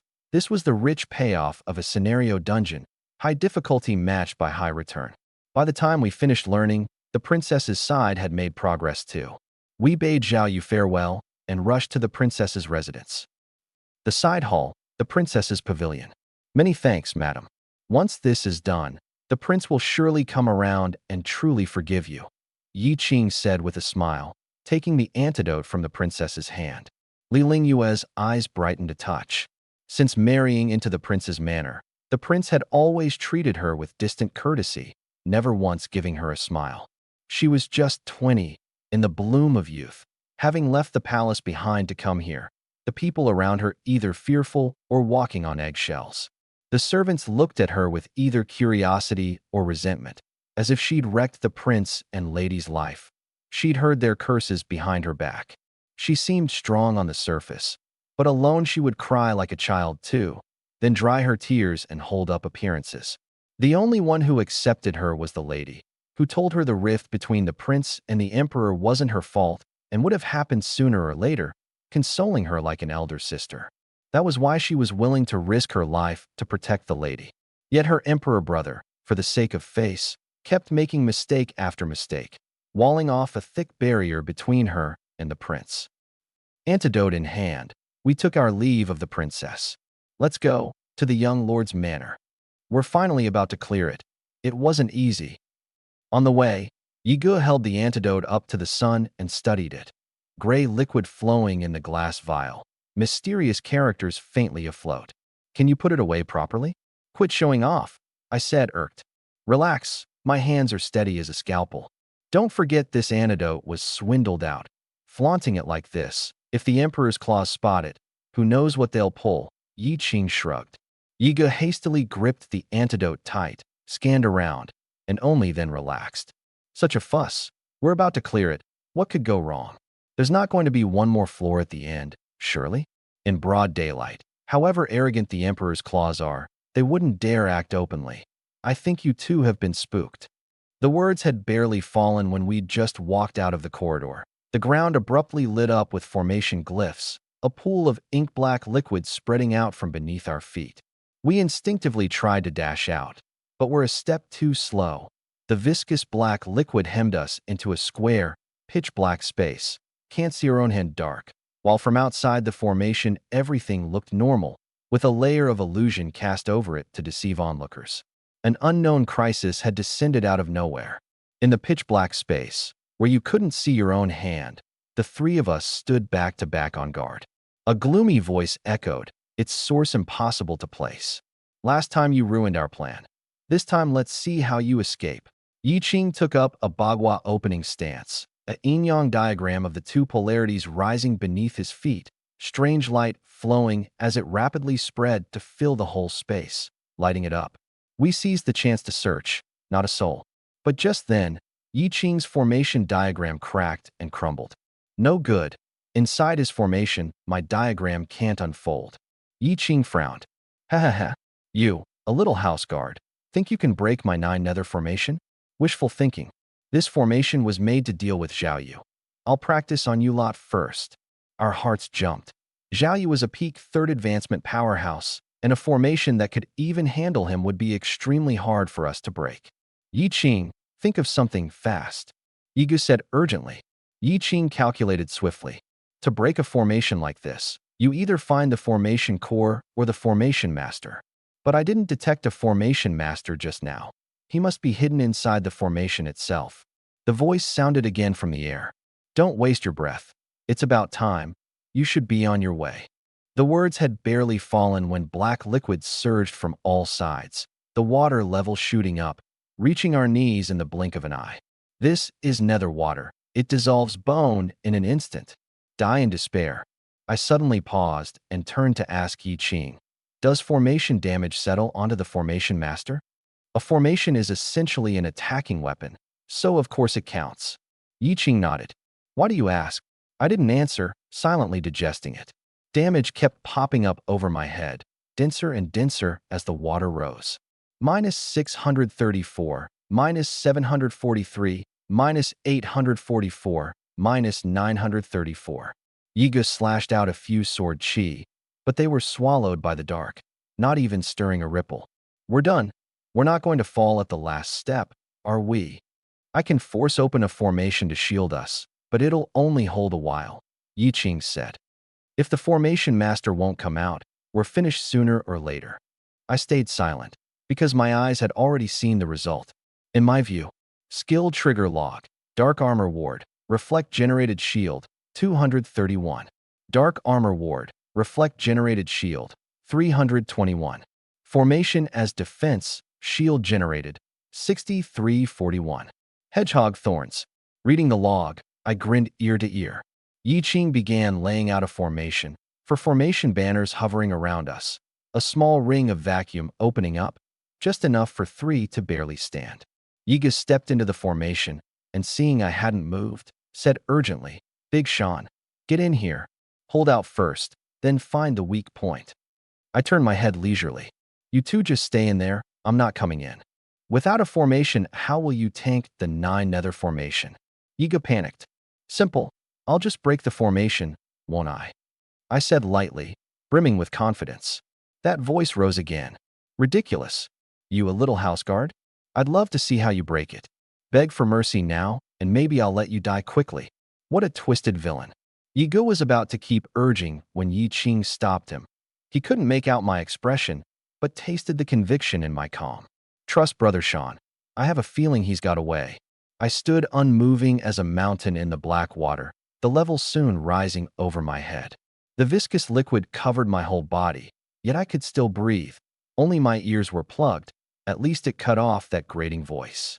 In the formation, Yi Qing's face grew paler, the hand forming his seal beginning to tremble, the formation about to shatter. Yi Gu sighed. Brother Shan hasn't already kicked it, has he? Just as the two despaired, a flash of light suddenly appeared. Yi Qing, unable to hold on, had just dropped his formation, and the two squeezed their eyes shut, covered their ears, and crouched, fully braced to be drowned by the black water. But the imagined catastrophe never came. Yi Qing looked up in surprise and opened his eyes, only to see me watching their sorry state, veins bulging all over my face, fighting with all my might not to laugh. I briefly explained that I could reflect anything. So, you reflected the formation's damage back onto the formation master? Yi Qing was incredulous. Too broken. Yi Gu piled on. Cheater, who'd ever fight you? Wear yourself out for ages, only to reflect yourself to death. Yi Qing chattered on. I only smiled and said nothing. The two of them had thought right along with me. The road ahead was especially smooth. When we reached the young lord's manor gate, the strategist had long been waiting, gently waving his folding fan. Strategist, mission accomplished. We've brought the antidote. I clasped my hands. Thanks to your clever plan, accept my bow. The strategist bowed 90 degrees, then suddenly said, with this matter settled, you ought to be leaving, no? We all startled. How did the strategist know? Zhao Yu guessed it and told me. Only then did we realize. When we'd gone to learn from Zhao Yu those past days, we'd inadvertently mentioned our time was limited, and he'd quietly noted it, telling the strategist once the work was done. The strategist led us to the young lord's bedroom, took the antidote, and fed it to the young lord. Ding! Quest 1 complete. The exit passage from the dungeon has opened. Please settle in time. Quest 2 had been completed days earlier, when the strategist laid the whole plan out to the prince. The prince had fully accepted this princess. The young lord's manor gate had already conjured a ring of colored light. Step through, and we could settle. Strategist, we'll be going now. A moment, all of you. The strategist drew a skill book from his robe and handed it to Yi Qing. I know you're a formation mage. You might be interested in this formation book. He then pulled out a painting for Yi Gu. Last time I saw you liked rare collectibles. This was the emperor's gift to the prince, and the prince's gift to me. Now it's yours. I swallowed hard beside them. Only now did I understand why Zhao Yu had made a point of telling the strategist, we're leaving. He knew the strategist would prepare parting gifts once he found out. Zhao Yu was truly honorable, and so was the strategist. The strategist looked at me. I was glancing around pretending to be busy, looking exactly like the awkward kid who hasn't gotten his share yet at gift time.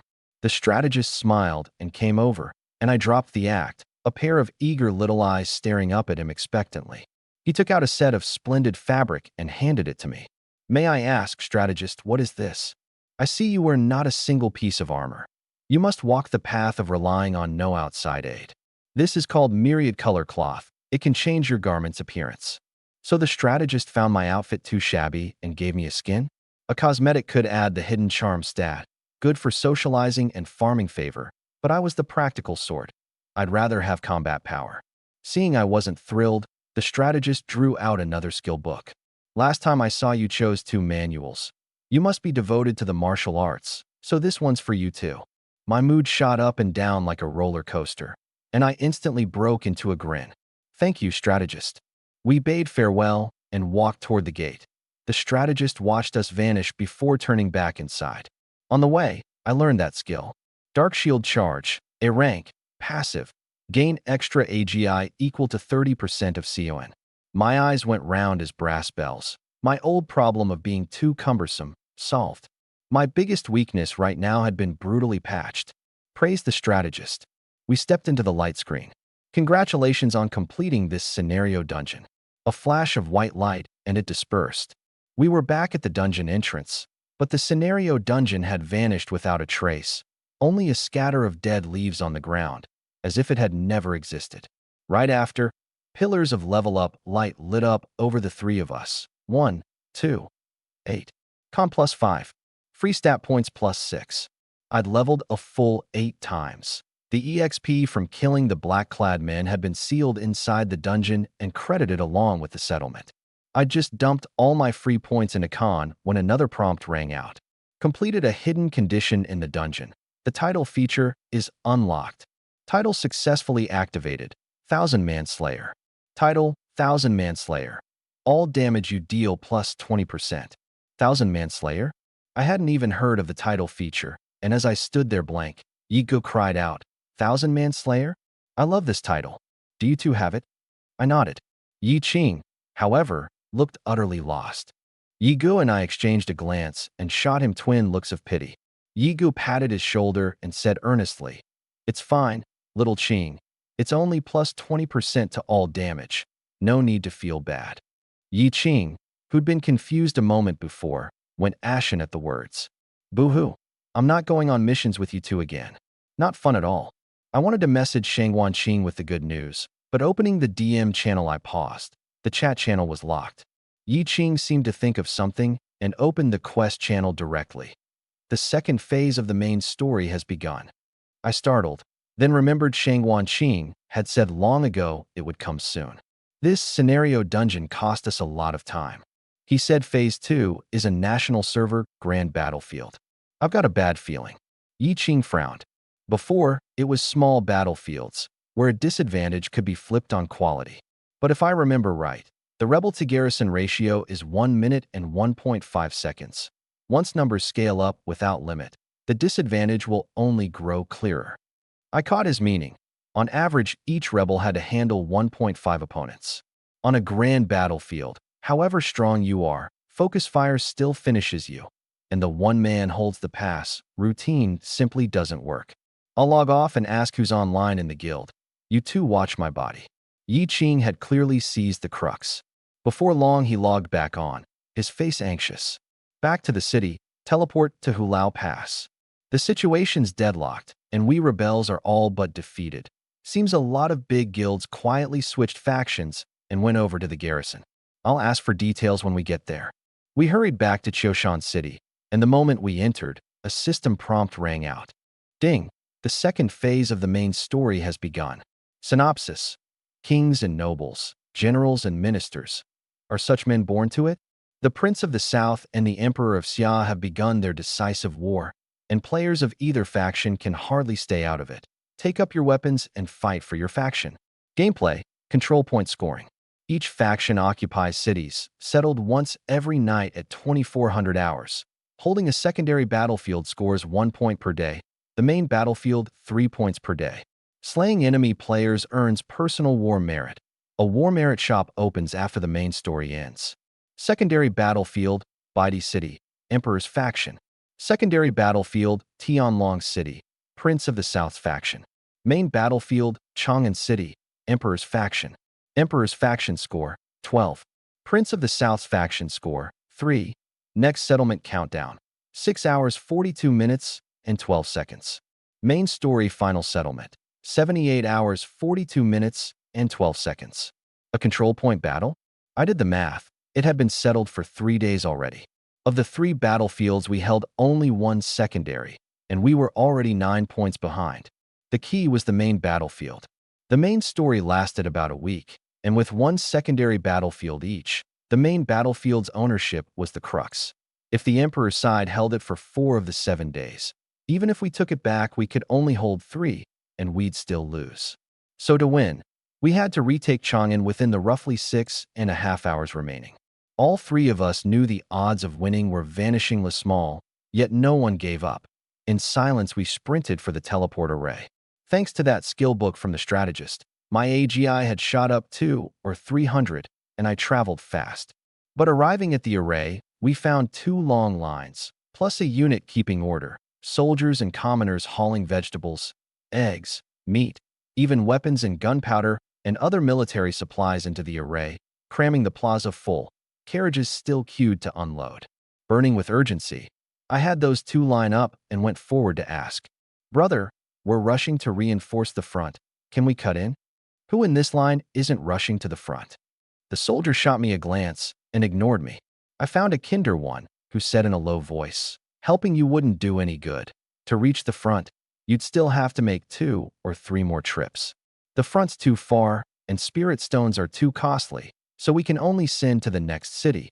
Besides, the front has nowhere near enough arrays to receive supplies from this many cities. The front's hard-pressed now. Every city's been taken over, pushing forward city by city. To reach the front, you'll have to transfer through at least 3 cities. I got it. Most likely a no-go.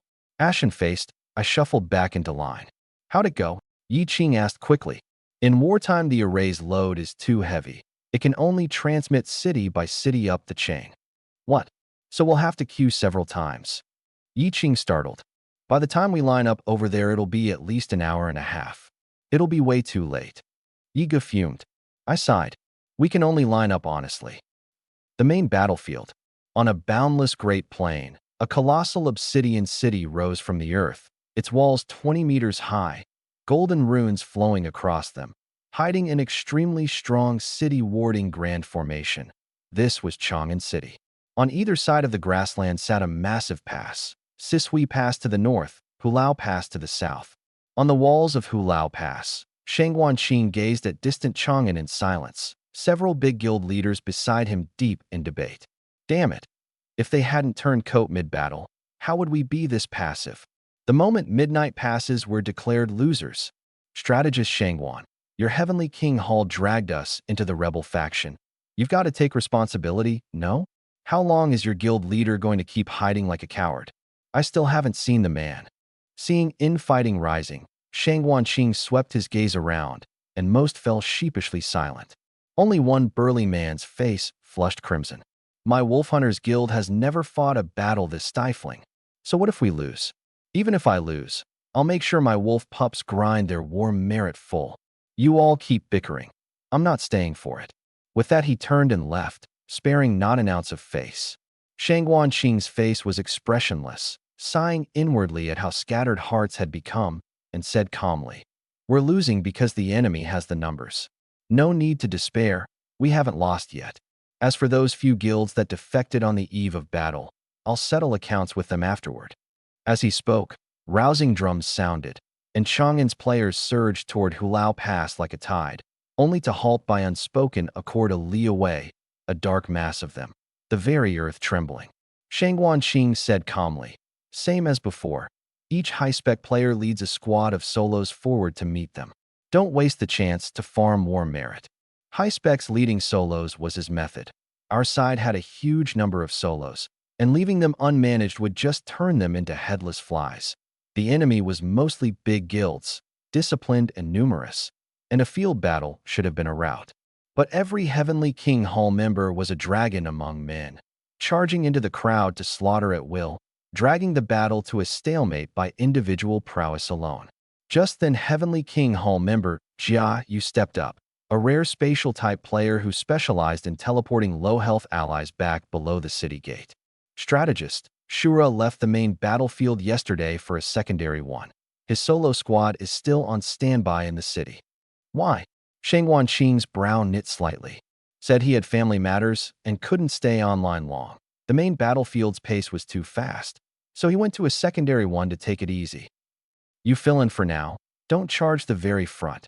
Your ability is best at saving people. Strategist Shura is this strong and a solo. Why not pull him into Heavenly King Hall?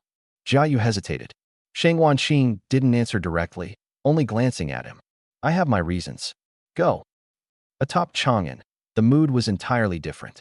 Haha, that Shang Wanqing thought he'd win for sure. Never imagined we'd colluded long ago.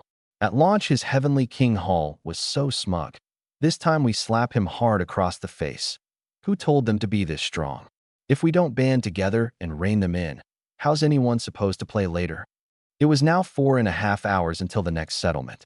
On the great grassland, countless players were locked in bloody combat.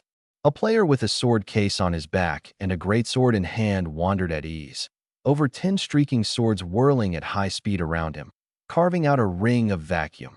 The instant an enemy entered the ring, their health bar plummeted, fast hitting bottom. Li Xiaoyao frowned slightly. Kill efficiency was still too slow. He let go of the great sword, but it didn't fall, hovering in midair beneath his feet like a single step. Sword flight. Can ride the sword in low flight, triple movement speed. He set both feet on the sword, turning into a sharp blade that drove straight into the heart of the enemy ranks, slaughtering at will. Mid-flight, he suddenly glimpsed an alpaca in the distance. This alpaca he remembered vividly. Looking again, There was also a horned ox engulfed in flame and a white horse. So it's a beastmaster. This time let's see how you run. In the Chuan City main story, his opponent had been carried off by this very alpaca, and Li Xiaoyao hadn't forgotten. The greatsword under his feet turned and shot toward the alpaca, leaving not a blade of grass in its wake. A flash of white light, and the three of us appeared among the teleporting crowd and supplies. One more teleport to go. Hang in there, Yiga said excitedly. After 2 queues, we'd finally reached Chang'an City, the stop just before it. One more step forward, and we'd hit the front. The array we'd come through only received supplies, and the one going to the front had its own line. Getting stuck queuing back and forth was exactly why we'd been so slow. This city actually had 2 arrays to the front, one for supplies and NPCs, one all for players to queue. We went up to line up too. A gentle voice came from behind us. Oh my gosh, is that the great short song? I turned to see a girl lined up behind us, her hair in a bun, and once she confirmed it was really him, she clapped a hand over her mouth in excitement. Cheeks flushed red. That's me, all right. Yigu wore a refined, gentle air, every bit the elegant jade-faced gentleman, but his slightly trembling hand gave away his excitement. I could already picture the smug face he'd put on in front of us two later. Wow, both twin stars are here. Could we take a photo? The girl recognized me too, eyes brightening further. She started to strike a pose. Then, seeing so many eyes turning, lowered her hands and twisted her fingers. Great short song. Could we add each other as friends? Sure. Yigu accepted the request. The ID was Shiaoan. With nothing to do in line, I asked curiously, why are there so many players here? The respawn point's set here at the second defense line. The front has no respawn point, so if you die you can get back to the battlefield fastest. Shiaoan blinked. We startled. We hadn't reset our respawn point yet, and that was a must for the days of fighting ahead. We asked where it was and hurried off. The people queuing behind started talking. Why are they only showing up now? No wonder they were nowhere to be seen at the crucial moments these past days. Turns out they were turtling up. Probably heard the big guild switched factions and got scared to come. Huh? People like this, who get a bit of success and then carry idle baggage, fear losing most.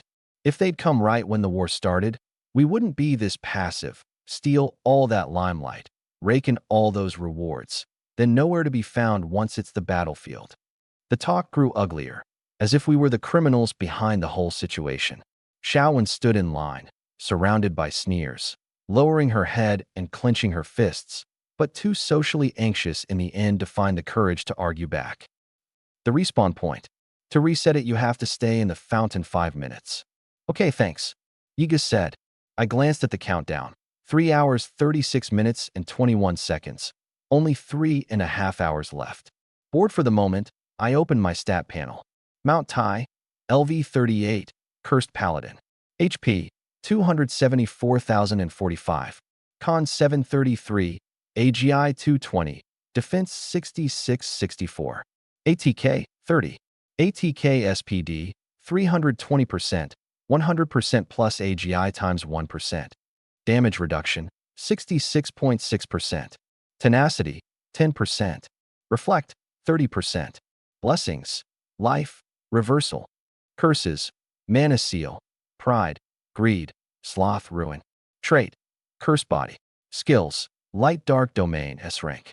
My health had hit a terrifying 270,000. More crucially, AGI had climbed to 220, extremely fast movement plus added attack speed. So now I could throw 3 punches a second. Each punch carried 1% of max HP, so 270,000 health meant 2,700 bonus per hit. 3 punches a second was 8 or 9,000 damage from that one source alone. A burst this size on a tank was already terrifying, and I'd stacked 30% reflect on top. Pity the square circle formations plus 100% reflect only worked on melee. Reset done.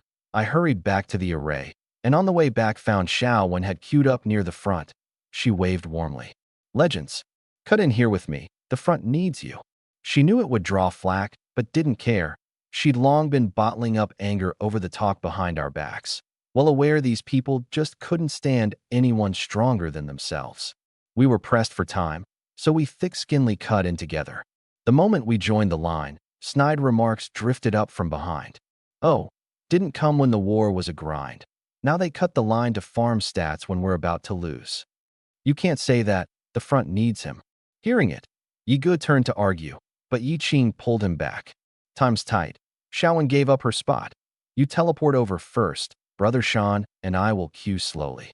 It was Yi Ji's turn to enter the array. He opened his mouth but swallowed it back in the end. On a grand battlefield, his kill efficiency was highest, and he had sustained, so sending him first was clearly the right call. He didn't dawdle, his figure soon sinking into the array. Shiaoan quietly stepped out to fall in behind us too, ready to queue from the start.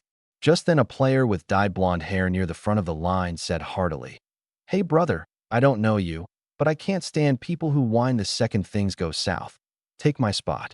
Right after, another chimed in. "I'll give mine up too. I'm from Tianshui. Back then the legend carried me to an easy win. I believe in him." Me too. My steps stalled. I glanced at the countdown. 3 hours, 13 minutes, and 34 seconds. I turned and clasped my hands to the few of them, saying nothing. The best response is to slaughter on the battlefield and turn the tide. Yi Qing and I walked straight toward the array. Seeing us both leave, Shiaoan was at a loss. Flustered under all those watching eyes, she just followed along, sinking into the array glyphs with us. Which meant, on the main battlefield, Chang'an City, the Tianshui twin stars had officially logged on. The garrison players were about to face two monsters with both SSS talents and SSS hidden classes. Pulau Pass. I appeared inside the pass in a flash of white light, many players around resting and regrouping. There was no fountain here to recover HP. Lost health could only be restored by skills or potions. On the battlefield, you also couldn't look up the other side's level or name, only their health bar. The moment a big quest starts, Heaven's Fortune locks chat, teleport, info lookup, and the like, all for the sake of greater realism. "Let's find Shangwanqing first," Yi Qing said. We hurried toward the north wall, and on the way ran into a wave of people who'd just pulled back, all hangdog. The prolonged disadvantage had nearly ground their morale to dust. A burly man passed by in the crowd, walked a couple of steps, then suddenly turned back and recognized me with narrowed eyes. "Hey, you're that whoever from Heavenly King Hall, right?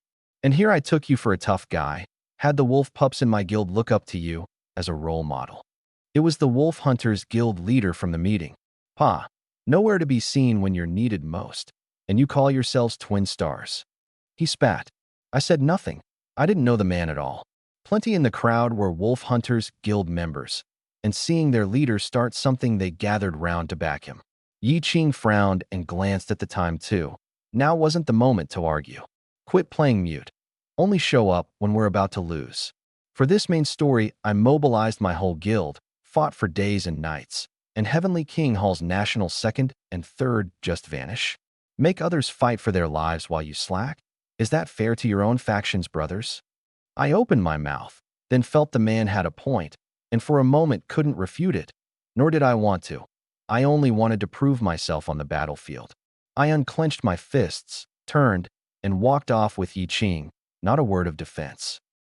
Atop the north gate, when we joined Shangwanqing, Yi Ge had long arrived, the countdown at 3 hours 1 minute and 32 seconds, and he'd already told Shangwanqing the dungeon results.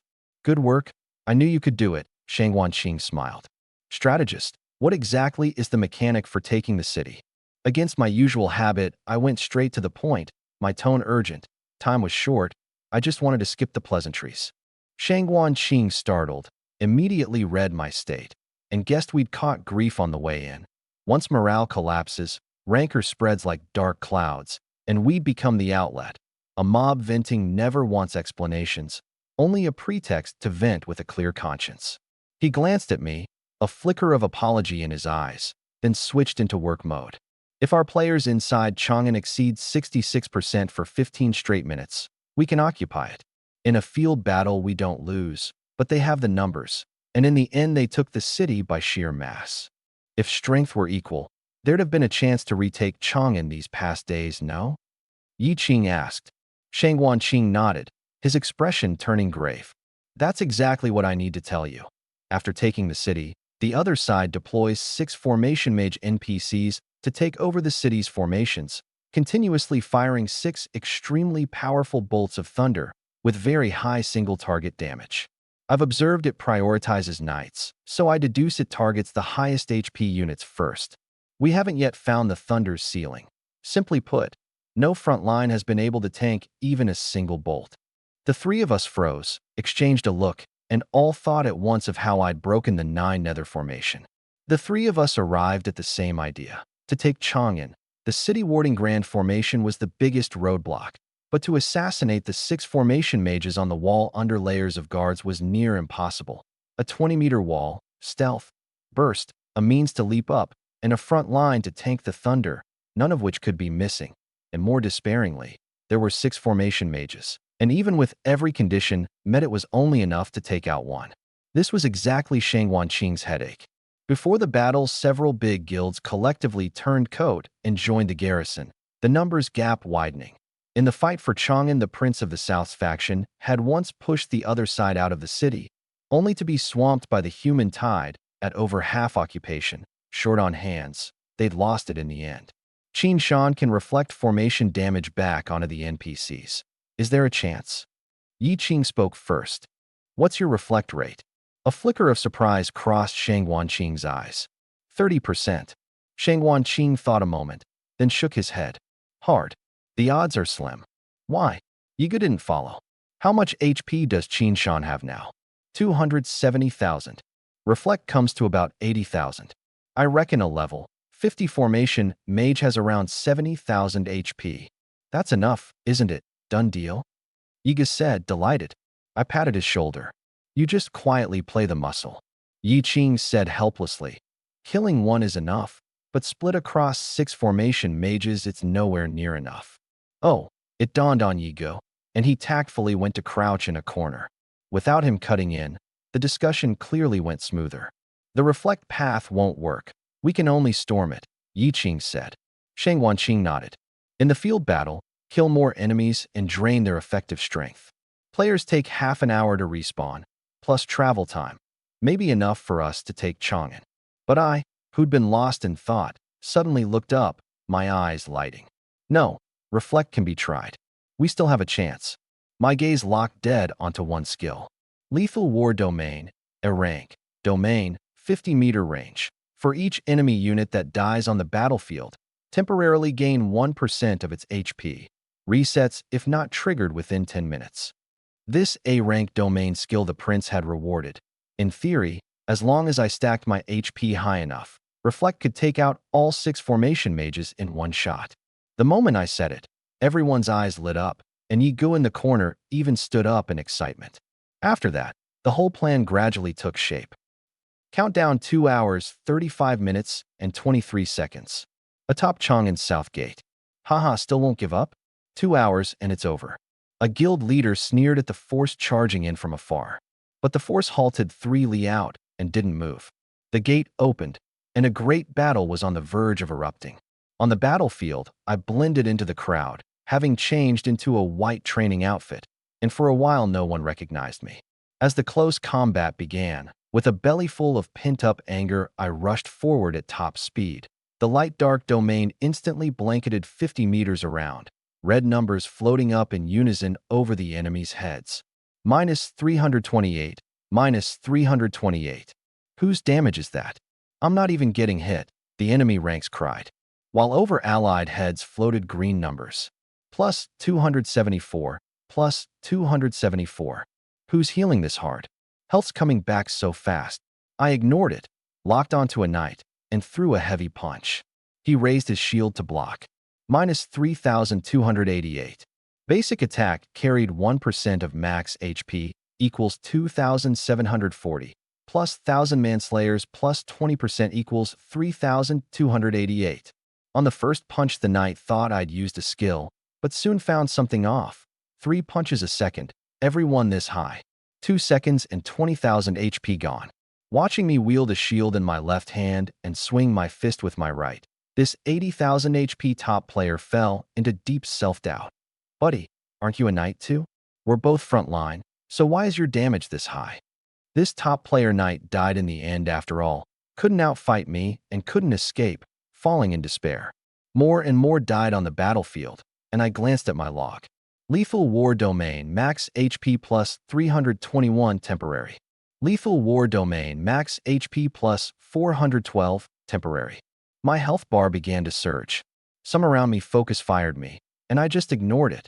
I had reflect, and their damage couldn't even keep pace with the rate I generated shields. So I gave up on single targets and went looking for the zone with the highest death rate to stack HP faster. My gaze finally locked on the distance. On another part of the battlefield, a dark purple sword chi swept by, and two players dropped at once. Yigu whirled through the crowd, venting all the grief he'd swallowed on the way here, cutting down enemies on sight. He didn't deliberately seek the backline. With his numbers, the front line just meant taking a few more swings. A knight blocked his path, and Yi Ji's manhwa cleave came down on the man's shield. Minus 32,414. And it crit. The full health knight's bar instantly dropped past half, and his face changed, fleeing as he shouted, "Hacker! Hacker!" But that flight speed, in Yi Ji's eyes, was no different from running in place. The monster guide had given Yi Gu across-the-board bonuses to STR, Con, SPI, and AGI. He was now an all-rounder warrior with no weaknesses. A casual flowing water swordsmanship combo. Minus 11,241. Minus 12,423, minus 13,231. The knight's health bar emptied in an instant. His dying shout drew attention, and the crowd recognized him. Isn't that short song? Focus him. Fireballs, wind blades, and enchanted arrows came crashing down by the skyfall. Only then did Yigu realize he'd killed his way too deep, enemies on every side.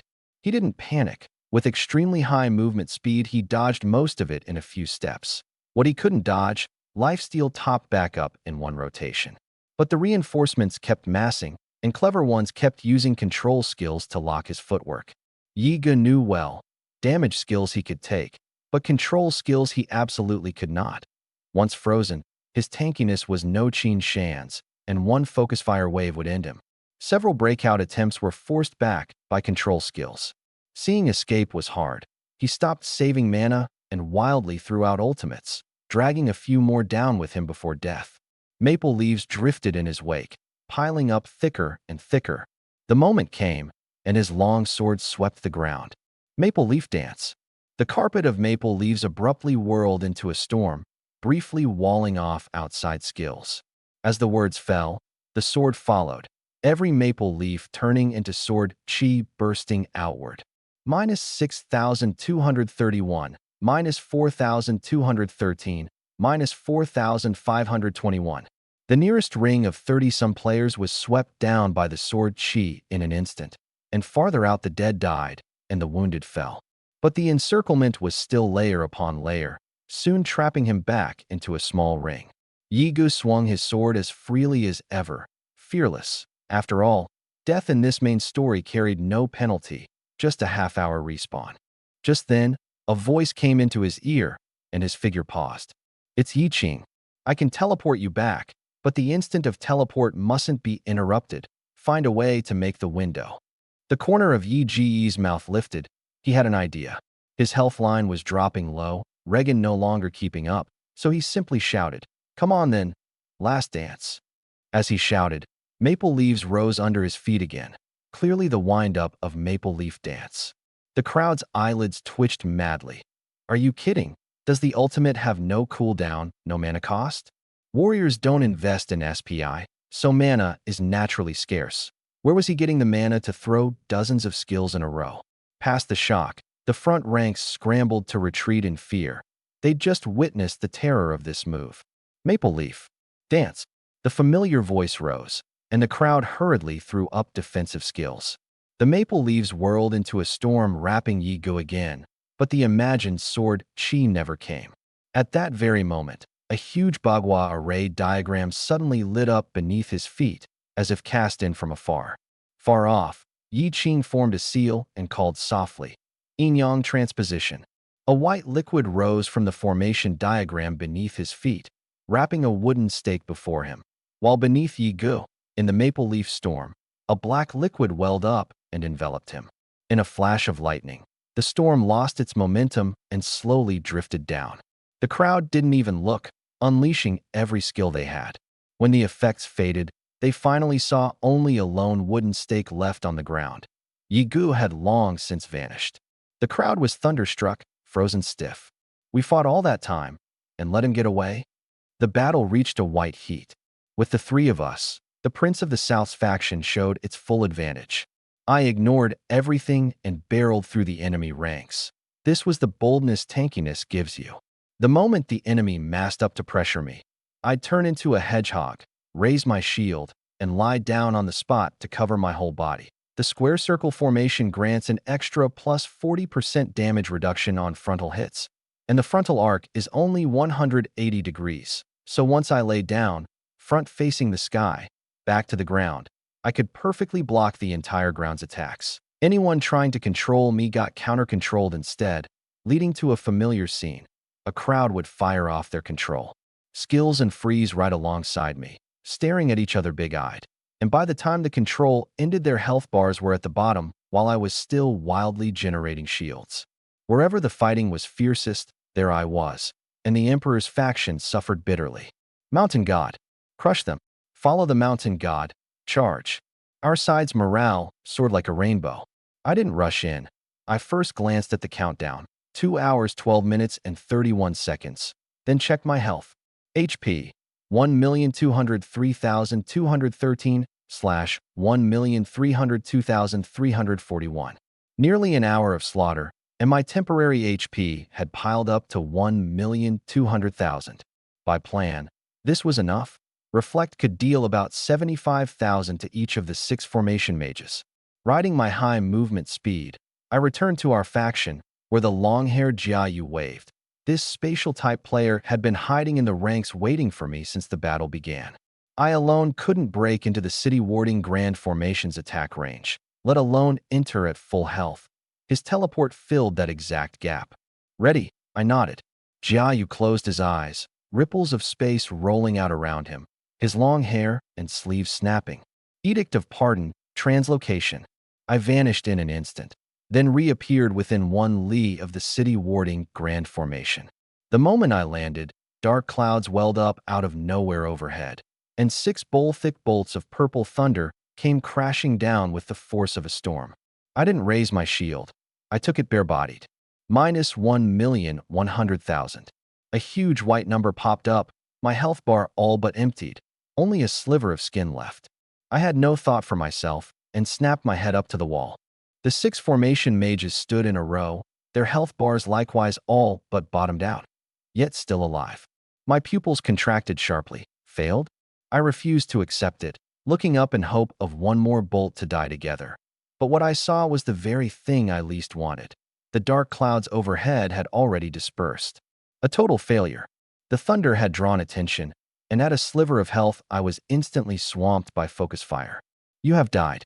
You may respawn in half an hour. I opened my pod, sat at my desk, and poured water, cup after cup, but my throat felt blocked, unable to swallow no matter what. We'd calculated that at 1.16 million the reflect would be enough to wipe out the formation mages, but the one thing we hadn't reckoned on was this. The 6 thunderbolts could output only 1.1 million in total, meaning no matter how much more HP I stacked, it was useless. So close, just that little bit short. It was already past 10 at night outside the window. Inside the game, the blazing sun still hung high. A day in Heaven's Fortune runs 48 hours, with a full 36 hours of daylight, not synced to reality, all to keep players online longer. I sighed, and the Wolf Hunter's leader's words floated up again. Back at the scenario dungeon, if we hadn't chosen to keep challenging and had just cleared and left, we could have made the main story's opening, and Chang'an's ownership might have turned out differently. On Chang'an's south wall, the guild higher-ups were still talking. What just charged at us? That guy looked like Mount Tai. Am I seeing things? 1.1 million damage. No player has that much HP. It's 110,000. You misread. The 6 formation mages had long been healed back to full. Once their fright settled, laughter rose again along the wall. Pulau Pass. Jiayu rushed back to the wall in a flash. Strategist, the plan failed. I saw it all. It's fine, you did your best. Shangguan Qing patted his shoulder, gazing at the battlefield without turning. Sound the gong, pull back. Everyone's tired. The front withdrew. They dominated this bloody clash, yet the Prince of the South's faction was all hangdog as if they'd lost. The Emperor's side, though on the back foot, instead held their heads high, morale soaring. Yi Ge and Yi Qing kept their heads down, hurrying back. The battlefield was too big, so they hadn't seen my move, but Shangguan Qing pulling back the troops meant we'd failed. It was now 1 hour 46 minutes and 23 seconds until the next settlement. The Hulao Pass teleport array. A flash of white light, and after respawning, I rushed back again.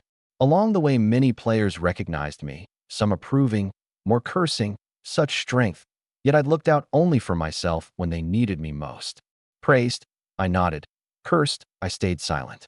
A loss is a loss. I'm not a sore loser. Countdown 1 hour 23 minutes and 21 seconds. I still grieved over that hair's breadth. If only Reflect were a little higher. But there was no time to learn a Reflect skill. Skills couldn't be traded, and the War Merit shop only opened after the main story ended. I was out of tricks. Walking out of the array, I saw many players resting and let out a breath, another ceasefire. Reality was night, but inside the game the sun still blazed.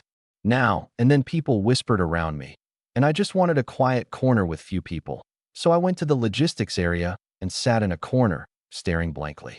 Under the blazing sun, a figure pulling a cart and wearing a straw rain hat passed by me, then suddenly stopped, sweat pouring down unwiped, and lifted the hat to look me over. I sat there in a daze, utterly unaware. After a moment, that person's eyes flew wide, and he walked over.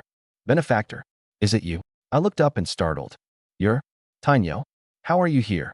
It was Tianyo indeed, the NPC I'd casually rescued back when I was doing the legacy quest. Last I saw him, he was still in Tianshui. How had he come all the way out to Hulao Pass? Haha, Benefactor changed his outfit. I almost didn't recognize you. Us brothers all came. Tianyo grinned honestly. Didn't you all hang up your armor and go back to farming? We came to earn military merit. Tianyo beamed. Last time, Benefactor said you wanted a Reflect-type manual. But that manual was too expensive, and the merit we pooled wasn't enough. The army doesn't normally allow pooling merit, but luckily the officer, mindful of our great service, took pity and agreed. As it happened, the front was hard-pressed, so we came to do logistics and earn merit. Finished saving up just yesterday and traded for the manual, and meant to find you today after work to repay you. Never thought we'd run into you by chance. Truly, even heaven is helping us. Hearing this, my mouth fell open, my pupils quaking, my hands trembling, and I said excitedly, Tianyo, it's you all who are sent by heaven to help me. Time was tight, and I spoke fast. Where's the manual? I need it urgently. I'll thank you all properly once the job's done. Tianyo set the cart down at the roadside and led the way briskly. We soon reached a rundown courtyard, and Tianyo carried out an exquisite wooden box from inside and opened it. A brand new skill book lay quietly within. I took the book and bowed deep to Tianyo. Tianyo, alarmed, hurried to bow back, and so moved was I that I bowed 3 times in a row, and he returned all 3. Passers-by outside watched 2 grown men scrambling to outbow each other, shook their heads, and muttered, People these days are so strange. I parted from Tianyo and learned the skill as I sprinted off. Iron Formation Counter Edge, B rank, passive. After taking melee damage, reflect 10%. If struck by a cold weapon, an additional plus 5% reflect. Reflect up another 10%. This was the plan's final missing piece. Originally reflect was 30%, and the City Warding Grand Formation dealt me 1.1 million damage. The reflection split among the 6 formation mages, leaving each just that hair short. When struck, I'd already set Knight's Guard's 20% damage reduction not to apply to myself, so I'd take full damage, and it still failed. Now with reflect plus 10%, I just had to run the original plan again, and it would work. I pushed my 220 AGI to the limit and sprinted for the north wall. When I got there, Shangguan Qing was still present, as if he'd never left. Countdown 1 hour 10 minutes and 31 seconds. He heard the commotion and turned, and seeing my anxious face, immediately sensed something was off. What's happened? I stopped, looked straight into his eyes, and said simply, My reflect is at 40% now. Shangguanqing's pupils contracted, his hands behind his back trembling faintly. He understood in an instant. He set off a signal flare, black beacon smoke rising over the north wall. The first to arrive was Jiayu, whose gaze paused as it swept over me before turning to Shangguanqing. Strategist, what's the plan? Beat the drums, muster. Shangguanqing's tone was firm. We go again.